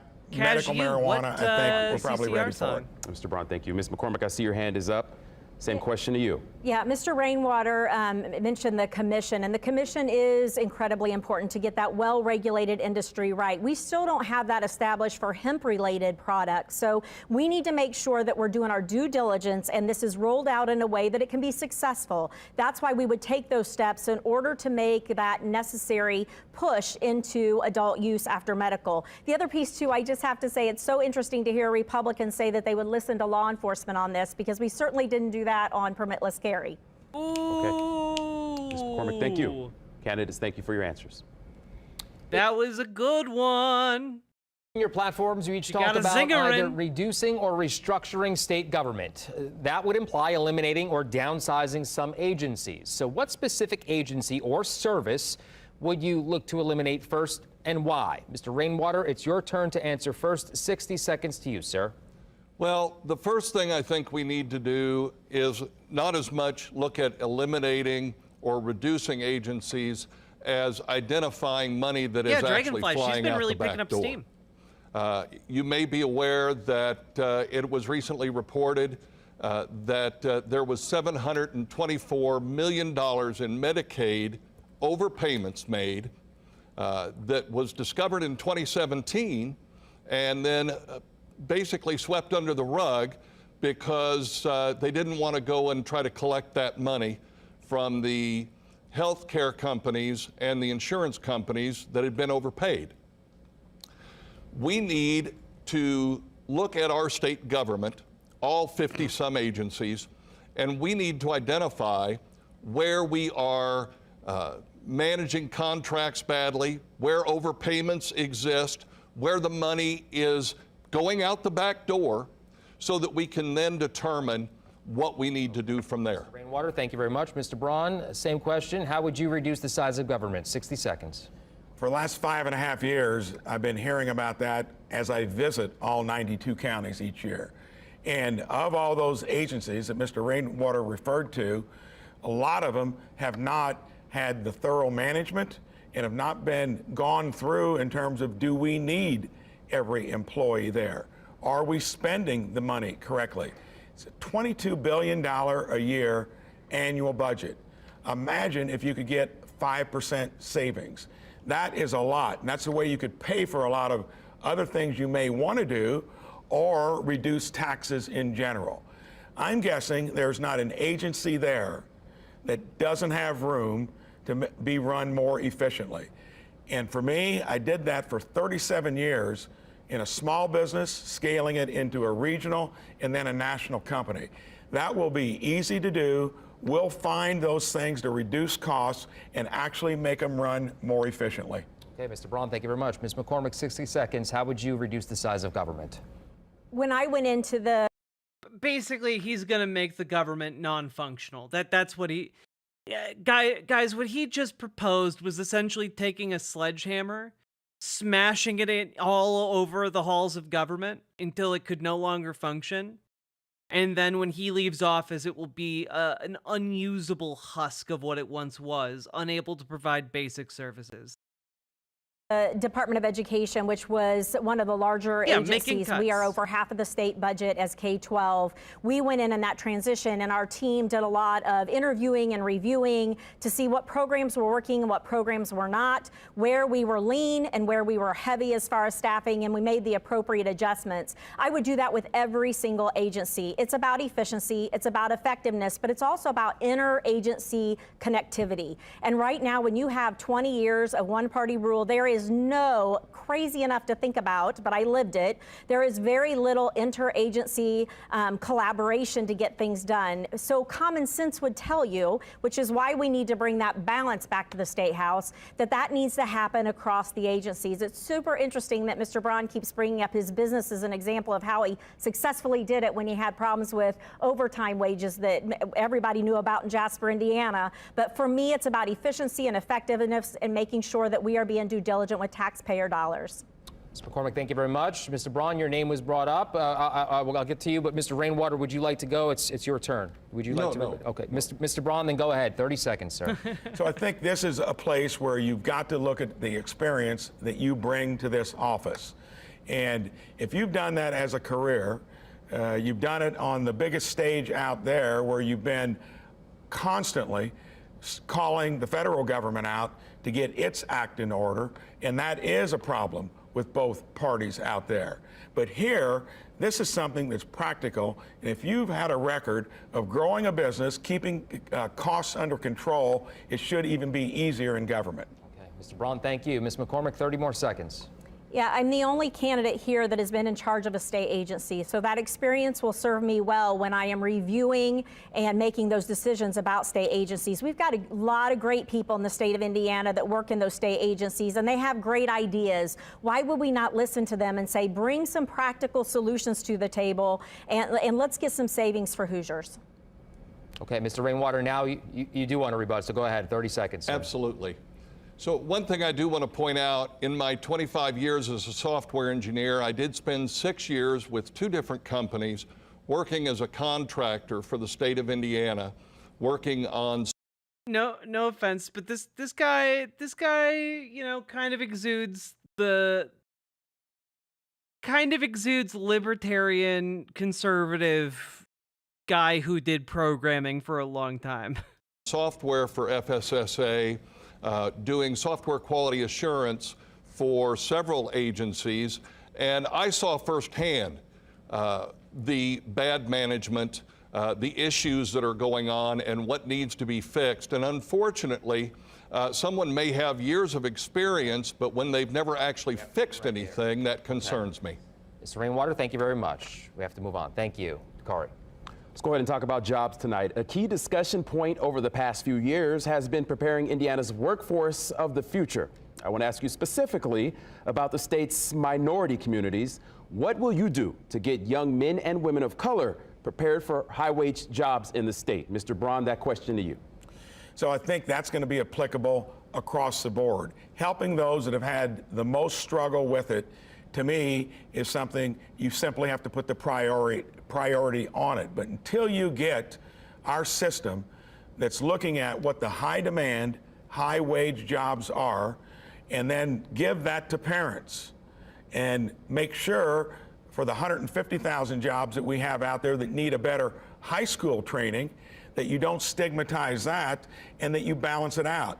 Think about that. If you'd get those filled, that would be $3 to $4 billion. I'm sorry. High school training? And make sure for the 150,000 jobs that we have out there that need a better high school training, that you don't stigmatize that and that you balance it out. What job, what does that mean? Like, is it just a job that requires, like, you to be graduated from high school? But also, most of those jobs are not good jobs. Like, they're minimum wage jobs. Does he mean trade school? Because you have to go to additional school for that. High schoolers working for free? No, it's not. Think about that. If you'd get those filled, that would be $3 to $4 billion into your economy. You wouldn't be misguiding kids into a bad career that doesn't have a job that you can get in Indiana. So for any segment of our economy... I mean, he must be talking about trade schools, but like, that's not high school education only. That you also had to go to the trade school. You got to have parents with the proper information, kids guided appropriately into degrees or trades where you can get a job in Indiana, or either they get exported out of state to find one or back in the basement. Okay, Mr. Braun, thank you. Ms. McCormick, same question to you. This is where we have to be really smart and use common sense. So our common sense economic development plan touches on this. We've got to be business friendly, but also take care of Hoosiers. And when you're looking at our most at risk areas and communities and where many of our minority families live, we've got to make sure that we are targeting our resources, not just in the job space, but looking at it in a bigger picture. Let's talk about affordable housing. Let's talk about healthcare access. Let's talk about quality education and quality health care. Let's talk about universal pre-K. Our workforce, regardless of who that is, we must have an educated and healthy workforce. We must have stable families and stable housing so that it betters everyone in the workforce. But we have to target those resources into areas most at need. And I give credit where credit's due. IED France, but there can be even further bulleting and focusing down even more minute into getting where those services need to go. Who the fuck are Hoosiers? The people from Indiana. Yeah, they're Indianans. Thank you. Mr. Rainwater, the same question to you. What will you do to get young men and women of color prepared for high-wage jobs in the state? Well, first of all, we have to recognize the fact that our state and local governments have abandoned many of the areas, whether they be urban or rural, that need the kind of help that we're... No one really knows where the word Hoosier came from. Like there are little like urban legends and theories, but no one knows where it came from. That's just what they're called. Yeah.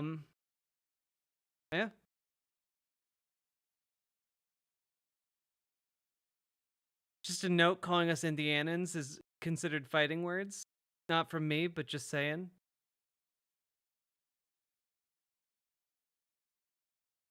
These Indiana Joneses. We're talking about.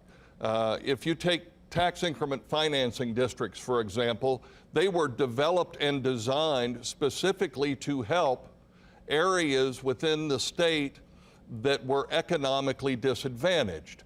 What it has turned into is a free-for-all opportunity to use tax increment financing to gentrify entire municipalities and actually keep minorities in a disadvantaged state. We need to turn that around, and that would... I mean, the forces of gentrification are largely market-driven, is my understanding. Like, the local government investing in local areas is actually what the government is supposed to do. Like, the government is supposed to make sure your community center is nice and usable and has, you know, accommodating hours. You know, your government is supposed to make sure your public services work and, like, your school is fully funded. Like, these are things your local government is supposed to do. So, like, that's not the gentrifying aspect.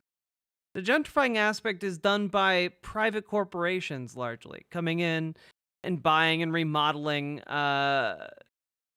areas in order to flip them for a profit, and that's the gentrification.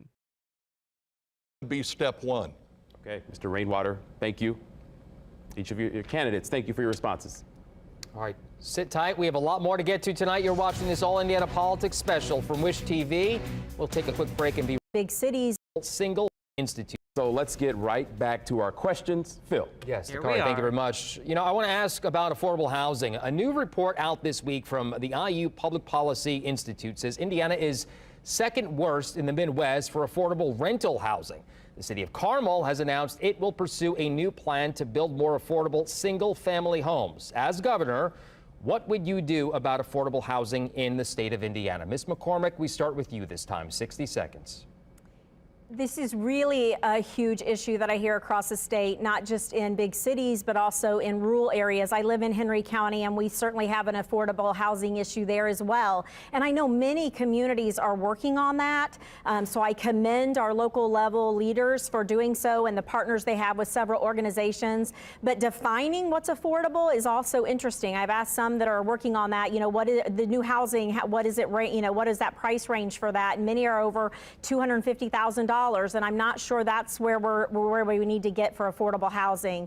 But also, too, our common sense property tax plan was one piece of this to try to keep renters renting where they are and being able to afford it, and also keep homeowners in their homes. And that takes property tax relief. And that's exactly what our property tax relief plan did. It's going to benefit everyone, homeowners and also renters, particularly veterans and seniors, also fair lending practices, and making sure that we're bringing partners to the table to have really great solutions. Ms. McCormick, thank you. I mean, she seems like a pretty bog standard like neolib/lib, but also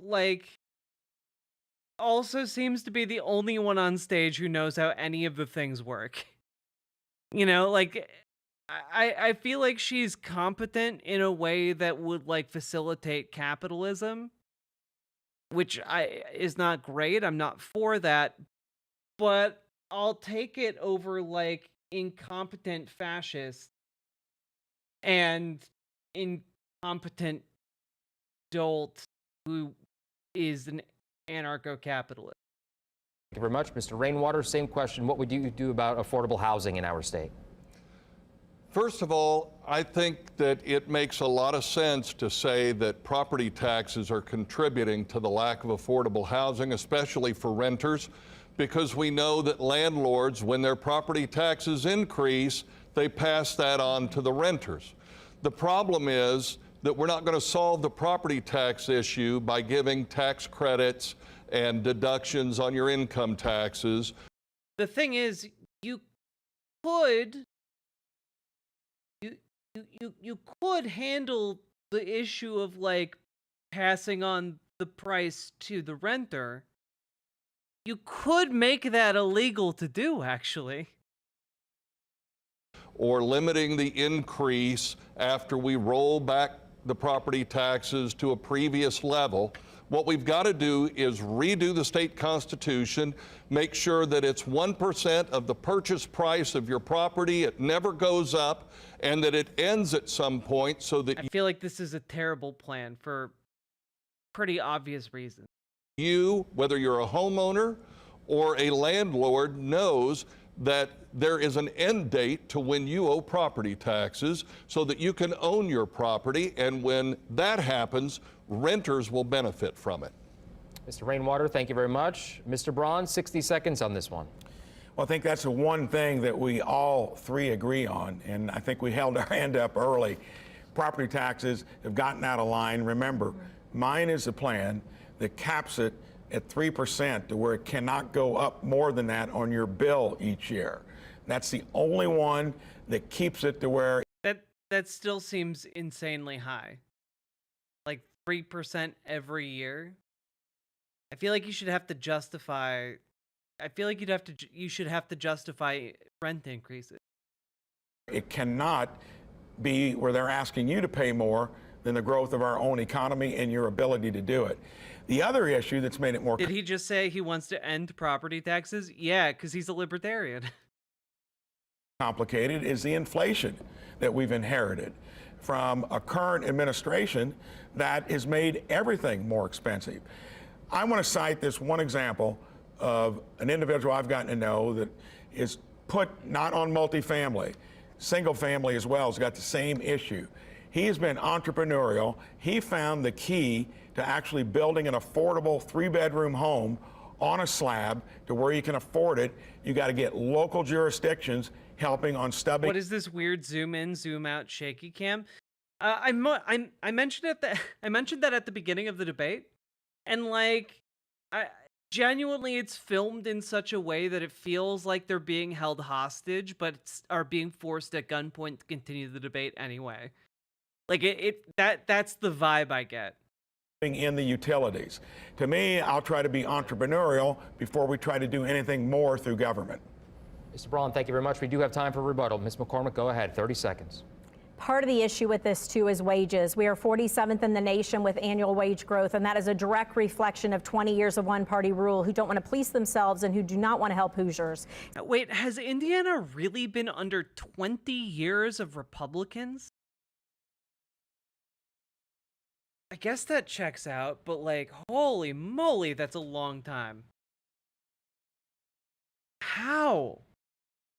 How much could they possibly gut you year after year? So we've got to get those wages up. The other thing, too, is these gentlemen have property tax plans that would decimate our local governments. And our local governments have said that. Our chambers have said that. And our farmers and our Farm Bureau have said that. And so it's a matter of putting plans out that will, yes, add relief to Hoosiers, but also take care of our local levels. We cannot defund the police and our schools and our parks and our libraries. It just can't happen. Ms. McCormick, thank you. 30 seconds to you, Mr. Rainwater. Go ahead, sir. Two things I want to point out. Yeah, I think she's doing okay. I don't think she's doing great. I think she's doing exactly okay. And okay compared to like either of the men beside her is like she's standing on the top of the mountain and they're at the bottom of a gorge. Out, fellow Hoosiers, first of all, Mr. Braun says that his plan is the only one that would limit the amount that your taxes, property taxes go up. He's correct. I mean, given that political context, it's not that weird that she's attacking more moderate liberal or even conservative liberal. Like, she's trying to pull the state away from Republican clutches for the first time in, almost a quarter of a century. Because mine would make sure that your property taxes never go up. Not 2%, not 3%, not at all. The other thing that I want to point out is this. Also, he pointed out that like landlords, if they get an additional expense, are going to try and pass it on to their customers. Their renters. But why would he assume that if there's no property tax, the landlords would pass that savings along to their renters? Because there's literally no incentive for that to happen. Your property taxes are your money, and local government and state government are addicted to spending your money. Of course they don't want you to get it back. Thank you very much. 30 seconds is up. Mr. Braun, 30 seconds to you on rebuttal, sir. So again, the plan that I've got is comprehensive, and it will make sure that homeowners, again, elderly, young, and a couple other categories, get reset to where they were before it all got out of hand. And then it puts a platform in place that's practical. Local governments and school districts are the lifeblood of government in this state. It's where it should be most active. But on the other hand, they got to live within the means of the taxpayer to be able to afford it. Mr. Braun, thank you very much. All right, it is now time for closing statements in our Indiana governor's debate. Each candidate will have up to 90 seconds for a closing statement. The order was decided by a blind draw last week. We begin our closing statements with Mr. Braun. 90 seconds, sir. So it's been an honor to serve Hoosiers in the U.S. Senate. Did that to where you've got a record to where you've been one of the most effective senators in the U.S. Senate as a freshman Senate office in areas like education, healthcare, agriculture. Imagine what you can do when you can come back and set the agenda and get along with a legislature that is a supermajority. That means you should get some stuff done. But the idea that you can get things done if you're not generally lined up with them is probably not going to work. I intend to come back, look at every agency, like I said before, be entrepreneurial in terms of doing the things that we need to do to take Indiana to that new horizon, make it a peer state of other entrepreneurial conservative states. I've recently rolled out detailed plans on education, healthcare, agriculture, inflation in the economy, public safety, and quality of life, including rural broadband, many other categories. Look at it, Mike Braun for Indiana.com. If you want someone that's got a proven track record, build a little business into a regional company and a national one, 3 of your 4 kids running it, that's the American dream. That doesn't seem like the American dream. Like, what you just described seems like a $20 or $50 million business. That is not the American dream. Like, that's the American gee whiz. That'd be nice if that happened, but that's not the American dream. That's like, that's how out of touch these Republican guys are, you know? Like, they have no idea what, like, the average American wants or needs to get by, you know? Like, this is giving off very, it's a banana, Michael. What could it cost? $10? You know, like, that's the energy I'm getting here. That's what I intend to bring to Hoosiers. Okay, Mr. Braun, thank you very much. Our second closing statement goes to Ms. McCormick. 90 seconds. Thank you, Wish. Thank you, Phil and Dakari and team. I so appreciate it. Thank you to Mr. Rainwater and Senator Braun for being on the stage as well. Thank you to you, Hoosiers, for taking your time to be informed. Your charge is now go inform others. If you are looking for change, I am ready to bring it. I'm Jennifer McCormick, and I will be your next governor. I am a 5th-generation farm family. I am a teacher. I am a businesswoman. I was your last elected state superintendent of public instruction as a Republican. I am a wife and I am a proud mom. I also am a Hoosier, and I know we need a governor we can trust and someone who we can like and someone who's going to bring common sense and balance to that state house. We are done with one-party rule. We also need someone who will fight for our freedoms, reproductive freedoms, making sure we have academic freedoms. We deserve that. Everyone that I've talked to is ready for that change because we know we deserve a better government than what we have now. I have common sense plans out on education, on utilities, on the economy, on cannabis, on ethics. Go to the website mccormickforgov.com, look at those, but I will tell you this is a choice. Do we want extremism? Do we want fear and chaos?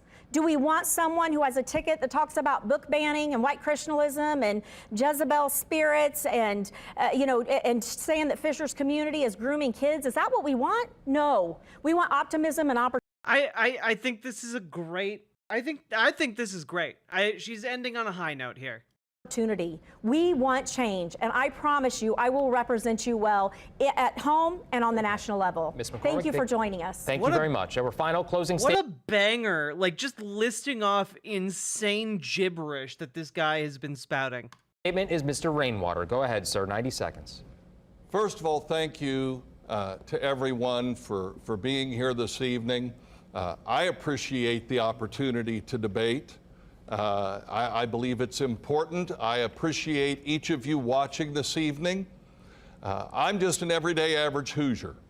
I did not serve in the Indiana General Assembly or the U.S. Senate. I have not been the superintendent of public instruction. I'm just a hardworking Hoosier who is sick and tired of watching the federal government, the state government, and local governments run by Republicans and Democrats take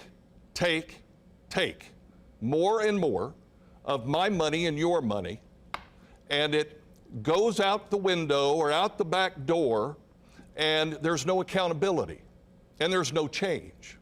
And it doesn't matter who gets into office, there's no disruption of the status quo.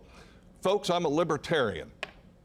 I am not a Republican. I'm not a Democrat. I don't have anybody pulling my strings or giving me large campaign donations in order to make sure that I do things their way. There is no Hope Inc. or Make It Red behind me. So I'm asking for your vote because I'll go in and I'll disrupt the system and we'll get an Indiana that makes everybody. Thank you, candidates, and thank you for joining us for this All Indiana Politics special. And we want to thank our affiliates from around the state as well who joined us. You can find video of the full debate tonight on wishtv.com. Have a great rest. That last guy was really giving off like a I'm at work and I don't know what I'm doing, but that's okay. Energy. Like, it was really incredible at the end there. Honestly, I did this dog dirty by showing it on screen. That was wild. Not like super wild in like a, oh my god, I can't believe any of this was said kind of way, but in like a, like it's just so clear that two of the people on that stage had absolutely nothing going for them, absolutely nothing. And she was able to articulate like basic outlines of how things work and like talk about specific instances where her opponents had screwed up, hold their feet to the fire a little bit. Like, her debate performance here wasn't stellar, but in comparison to their performances, it was immaculate. You know? I hope that makes sense, because like, I would really love Indiana to not be red anymore. I'd like that. Rainwater's only point was, I'm going to get rid of the property tax. Yeah, and I mean, frankly, I think they should have done their due diligence and asked him about age of consent laws, but, you know, he did hit the major libertarian talking point. At least the dog is adorable in that suit and tie. Right. I did that dog dirty.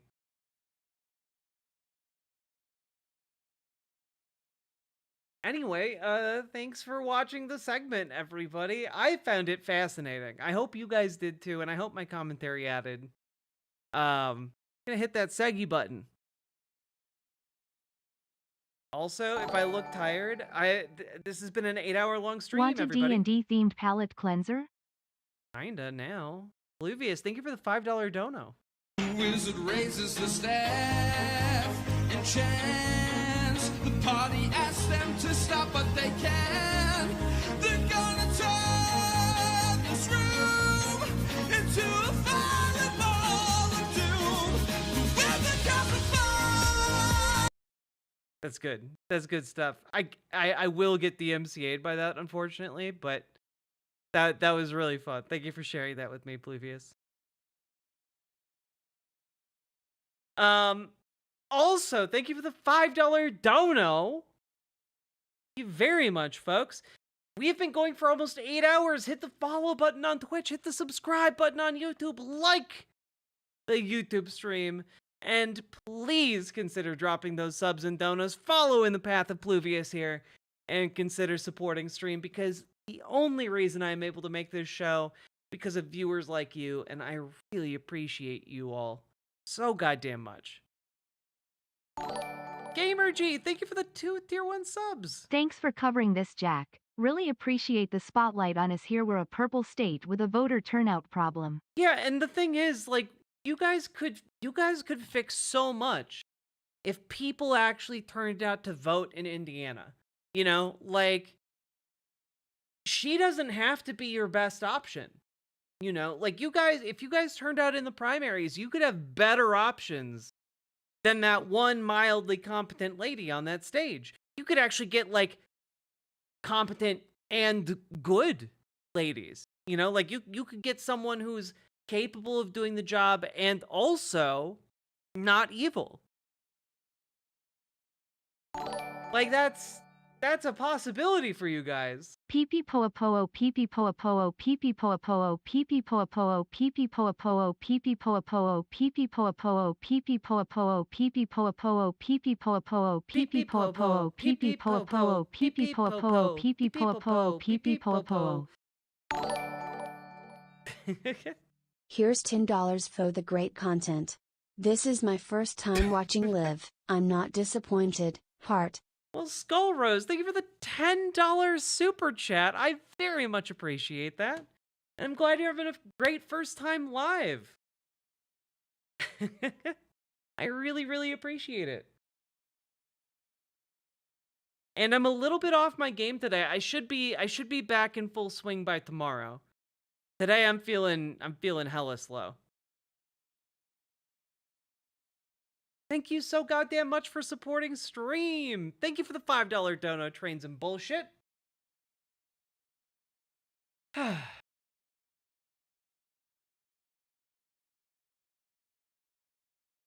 See.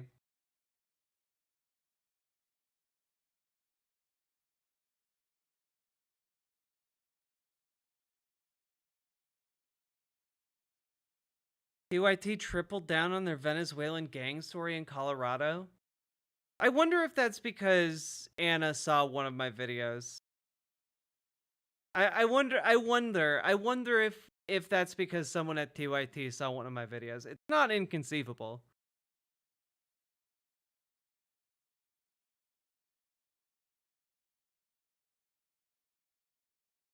Because, like, that story is so bullshit.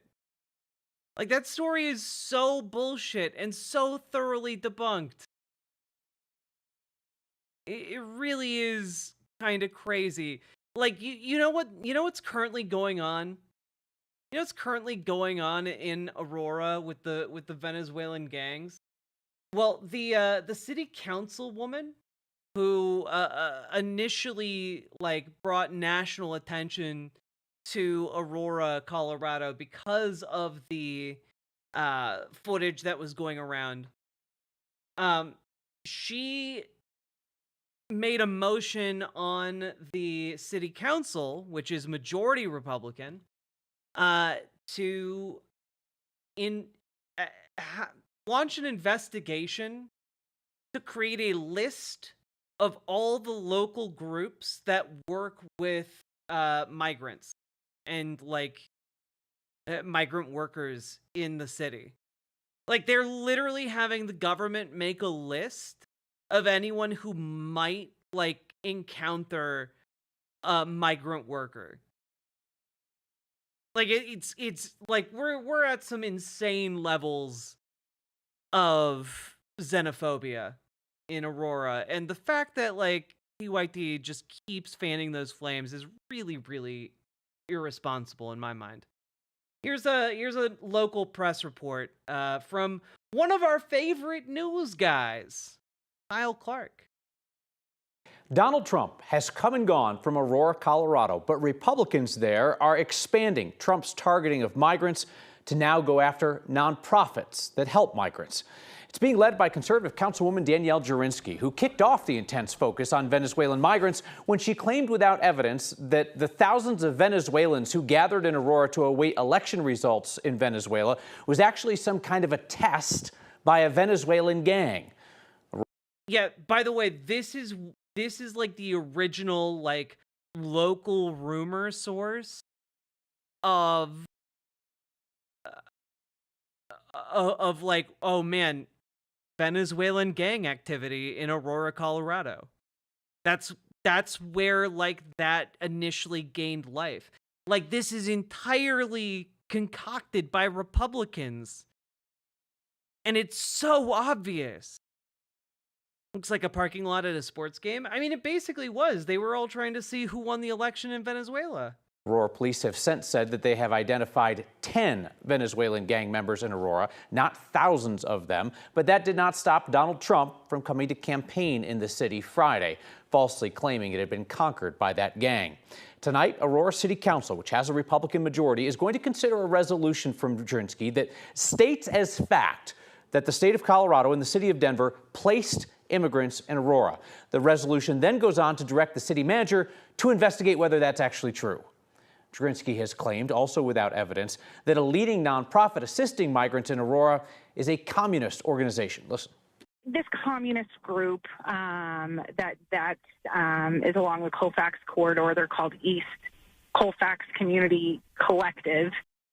Nonprofit says that's a smear, and a state spokesperson told us today, quote, the state of Colorado did not place migrants in any community. The state says it gave migrant assistance grants to nonprofits, which then helped migrants find housing they could afford.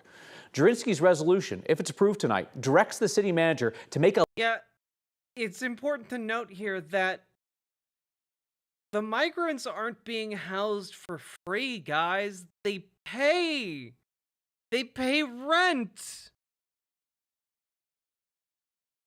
They pay rent.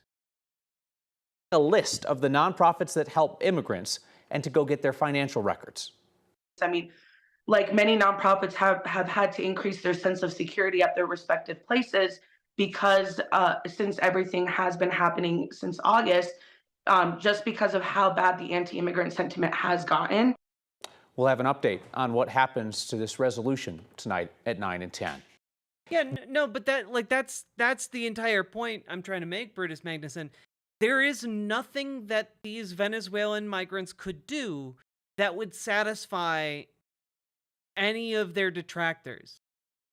Because it's not about, like, crime, it's not about anything that they did, it's not even about where they are. It's entirely about the fact that they're not from around here. You know, like, that's it. It's the xenophobia and the racism.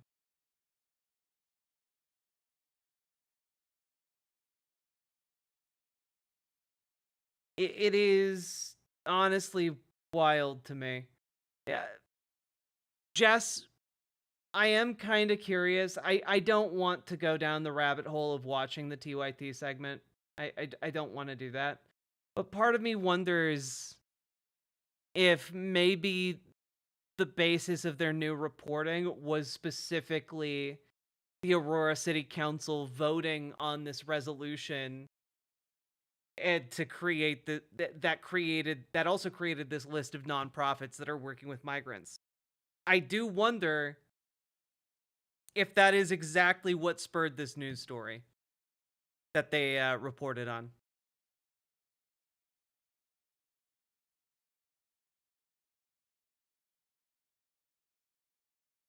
Gamer G, I'm moving in that direction. I got to that point with Brianna Wu. I'm moving in that direction about this. No, they didn't talk about that? Okay, cool. Anyway, yeah, the Venezuelan migrant gang thing is just such a recurring story that is just so bullshit. It makes me so mad.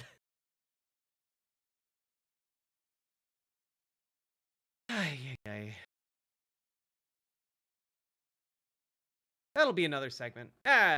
Look at you guys. We're knocking out segments. Bam, bam, bam.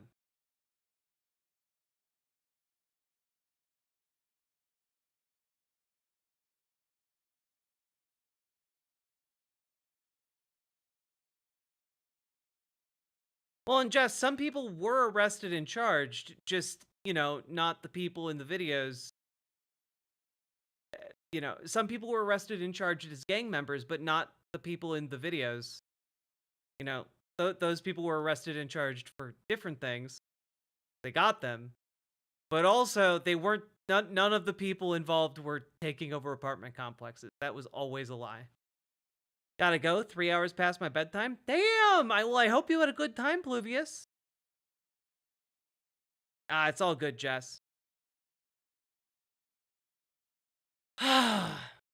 Folks, we've been going for 8 hours. If you've been enjoying the show, hit the follow button on Twitch, hit the subscribe button on YouTube, like the goddamn YouTube stream, and consider dropping those subs and donos. I appreciate all of you.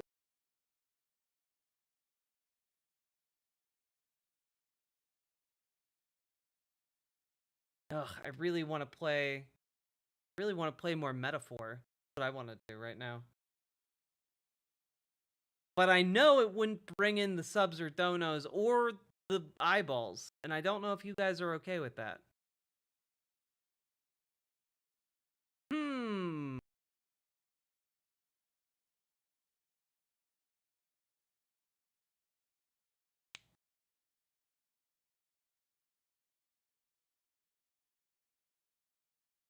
Eyeball.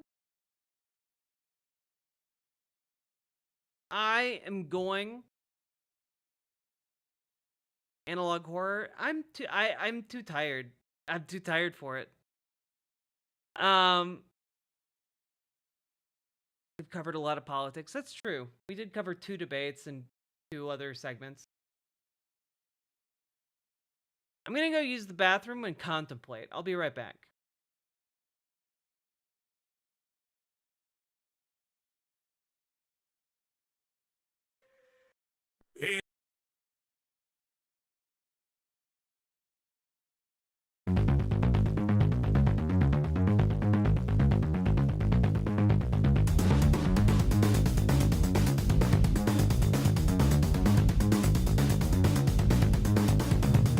They're eating the dog. They're eating the dog. They're eating the cats. They're eating the pets of the people that live there. And this is what's happening in our country, and it's a shame. As far as rallies are concerned, as far as the reason they go is they like what I say. They want to bring our country back. Thank you, President Xi. Thank you, President Xi. Thank you, President Xi. Thank you, exclamation point, for what he did during COVID. Look at his tweet. Thank you, President Xi, exclamation point. When we know that Xi was responsible for lacking and not giving us transparency about the origins of COVID. President Donald Trump was fired by 81 young people. And you know what? I'll give you a little secret. He hates her. He can't stand her.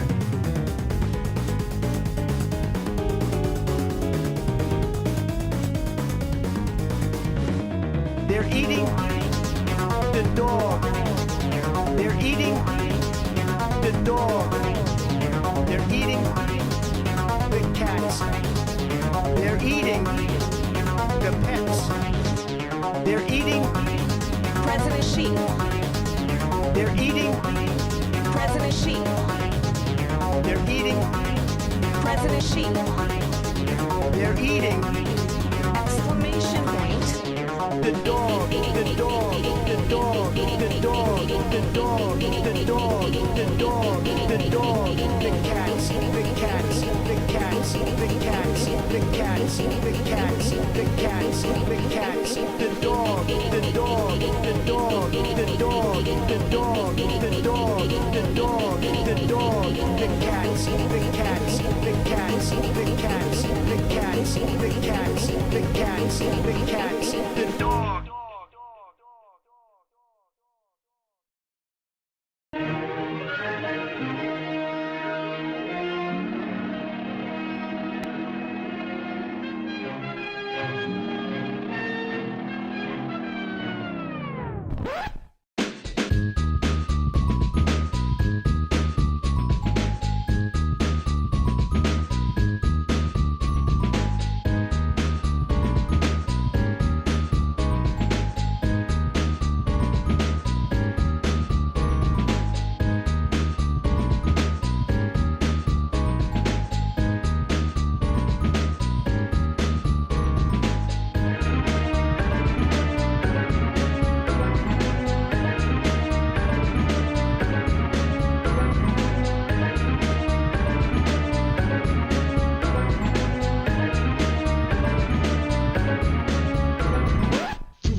where she streams. All that content is bursting the seams. Politics, gaming, and plenty more. Her sense of fashion, you'll adore. So grab your stuff and hop aboard. We're going straight to Jack's Discord.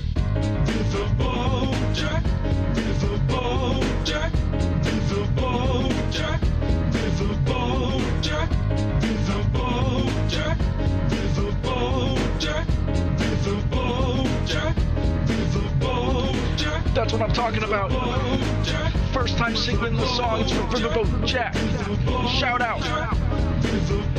I don't know what I'm doing really, but I got passion.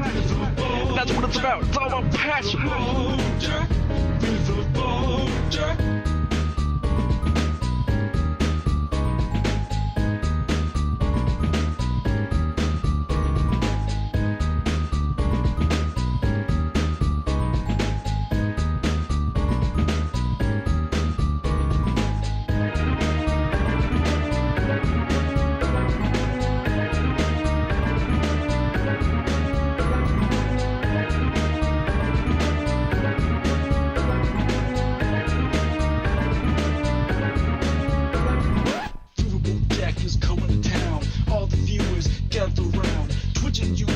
Where she streams, all that content is bursting the seams. Politics, gaming, and plenty more. Her sense of fashion, you'll adore. So grab your stuff and hop aboard. We're going straight to Jack's Discord.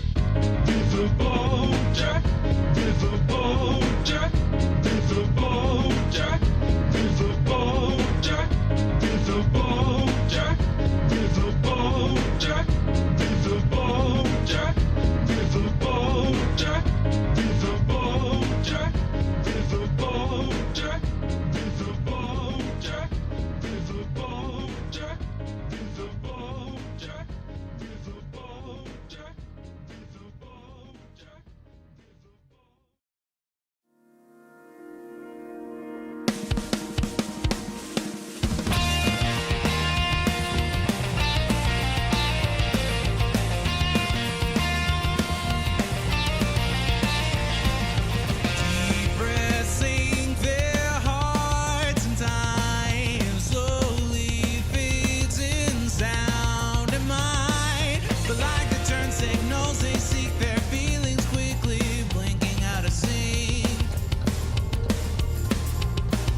pretend it's in his head, it's in his head. He wishes he could fix what's in his head, what's in his head. He breaks his heart in every dream where they both kiss underneath the sheets.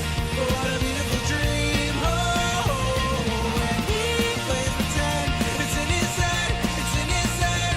He wishes he could fix what's in his head, what's in his head. He breaks his heart in every dream where they both kiss underneath the sheets. What a beautiful dream. And he plays pretend, it's in his head, it's in his head. He wishes he could fix what's in his head, what's in his head. He breaks his heart in every dream where they both kiss underneath the sheets. What a beautiful dream.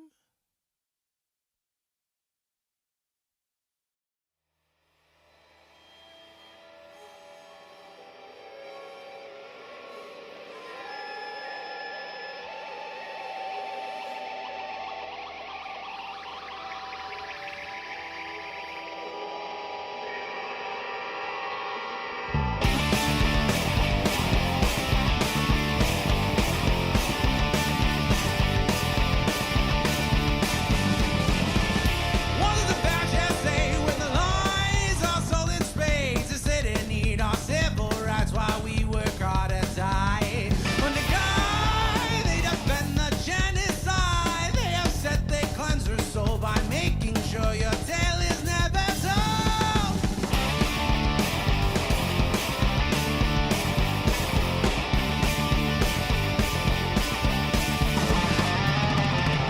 No matter how hard they try, through guns or laws or religious rhymes, they can take your arms, they can take your eyes, but when we sing your name, you can never die. You are true, they can't deny. To live is sweet revenge, you strike great fear into the hearts of men. A voice of nature can't retain, and that's why you're a being. To resist as far as I can, 'cause all they want is for you to end. Through the fire of their hate, you won't subside. You will rise.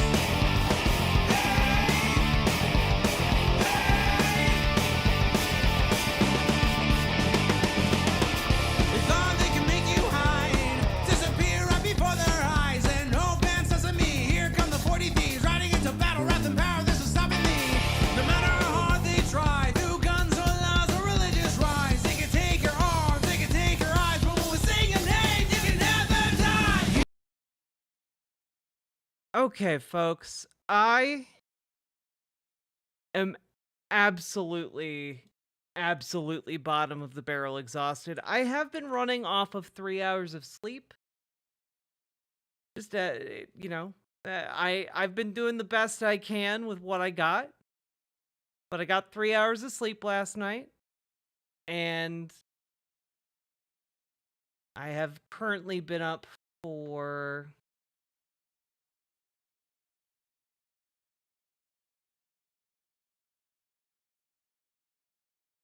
18 hours.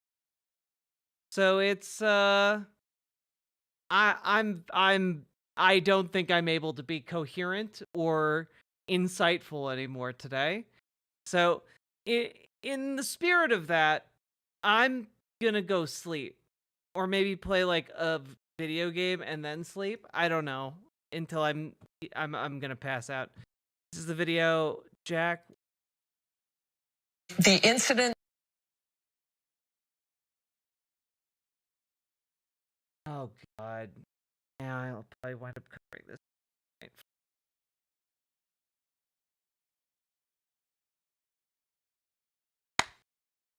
Okay. Thank you so much, guys. You are all so wonderful. I'm sorry I couldn't come back. I tried real hard to come back and be able to do more content. I really wanted to. Hey everyone, I live in Erie, Pennsylvania, where Kamala Harris spoke today. There were about 90,000 people there. The line was several blocks long to get in. That is a good sign. Thank you for letting us know, KM Stas. Today was a good stream. Was it? I'm really glad. I tried real hard. Okay. And also, I can tell my voice is a bit hoarse. You all have a good night. I don't have the energy to do like a good outro, so bye everybody. Da da da da dum.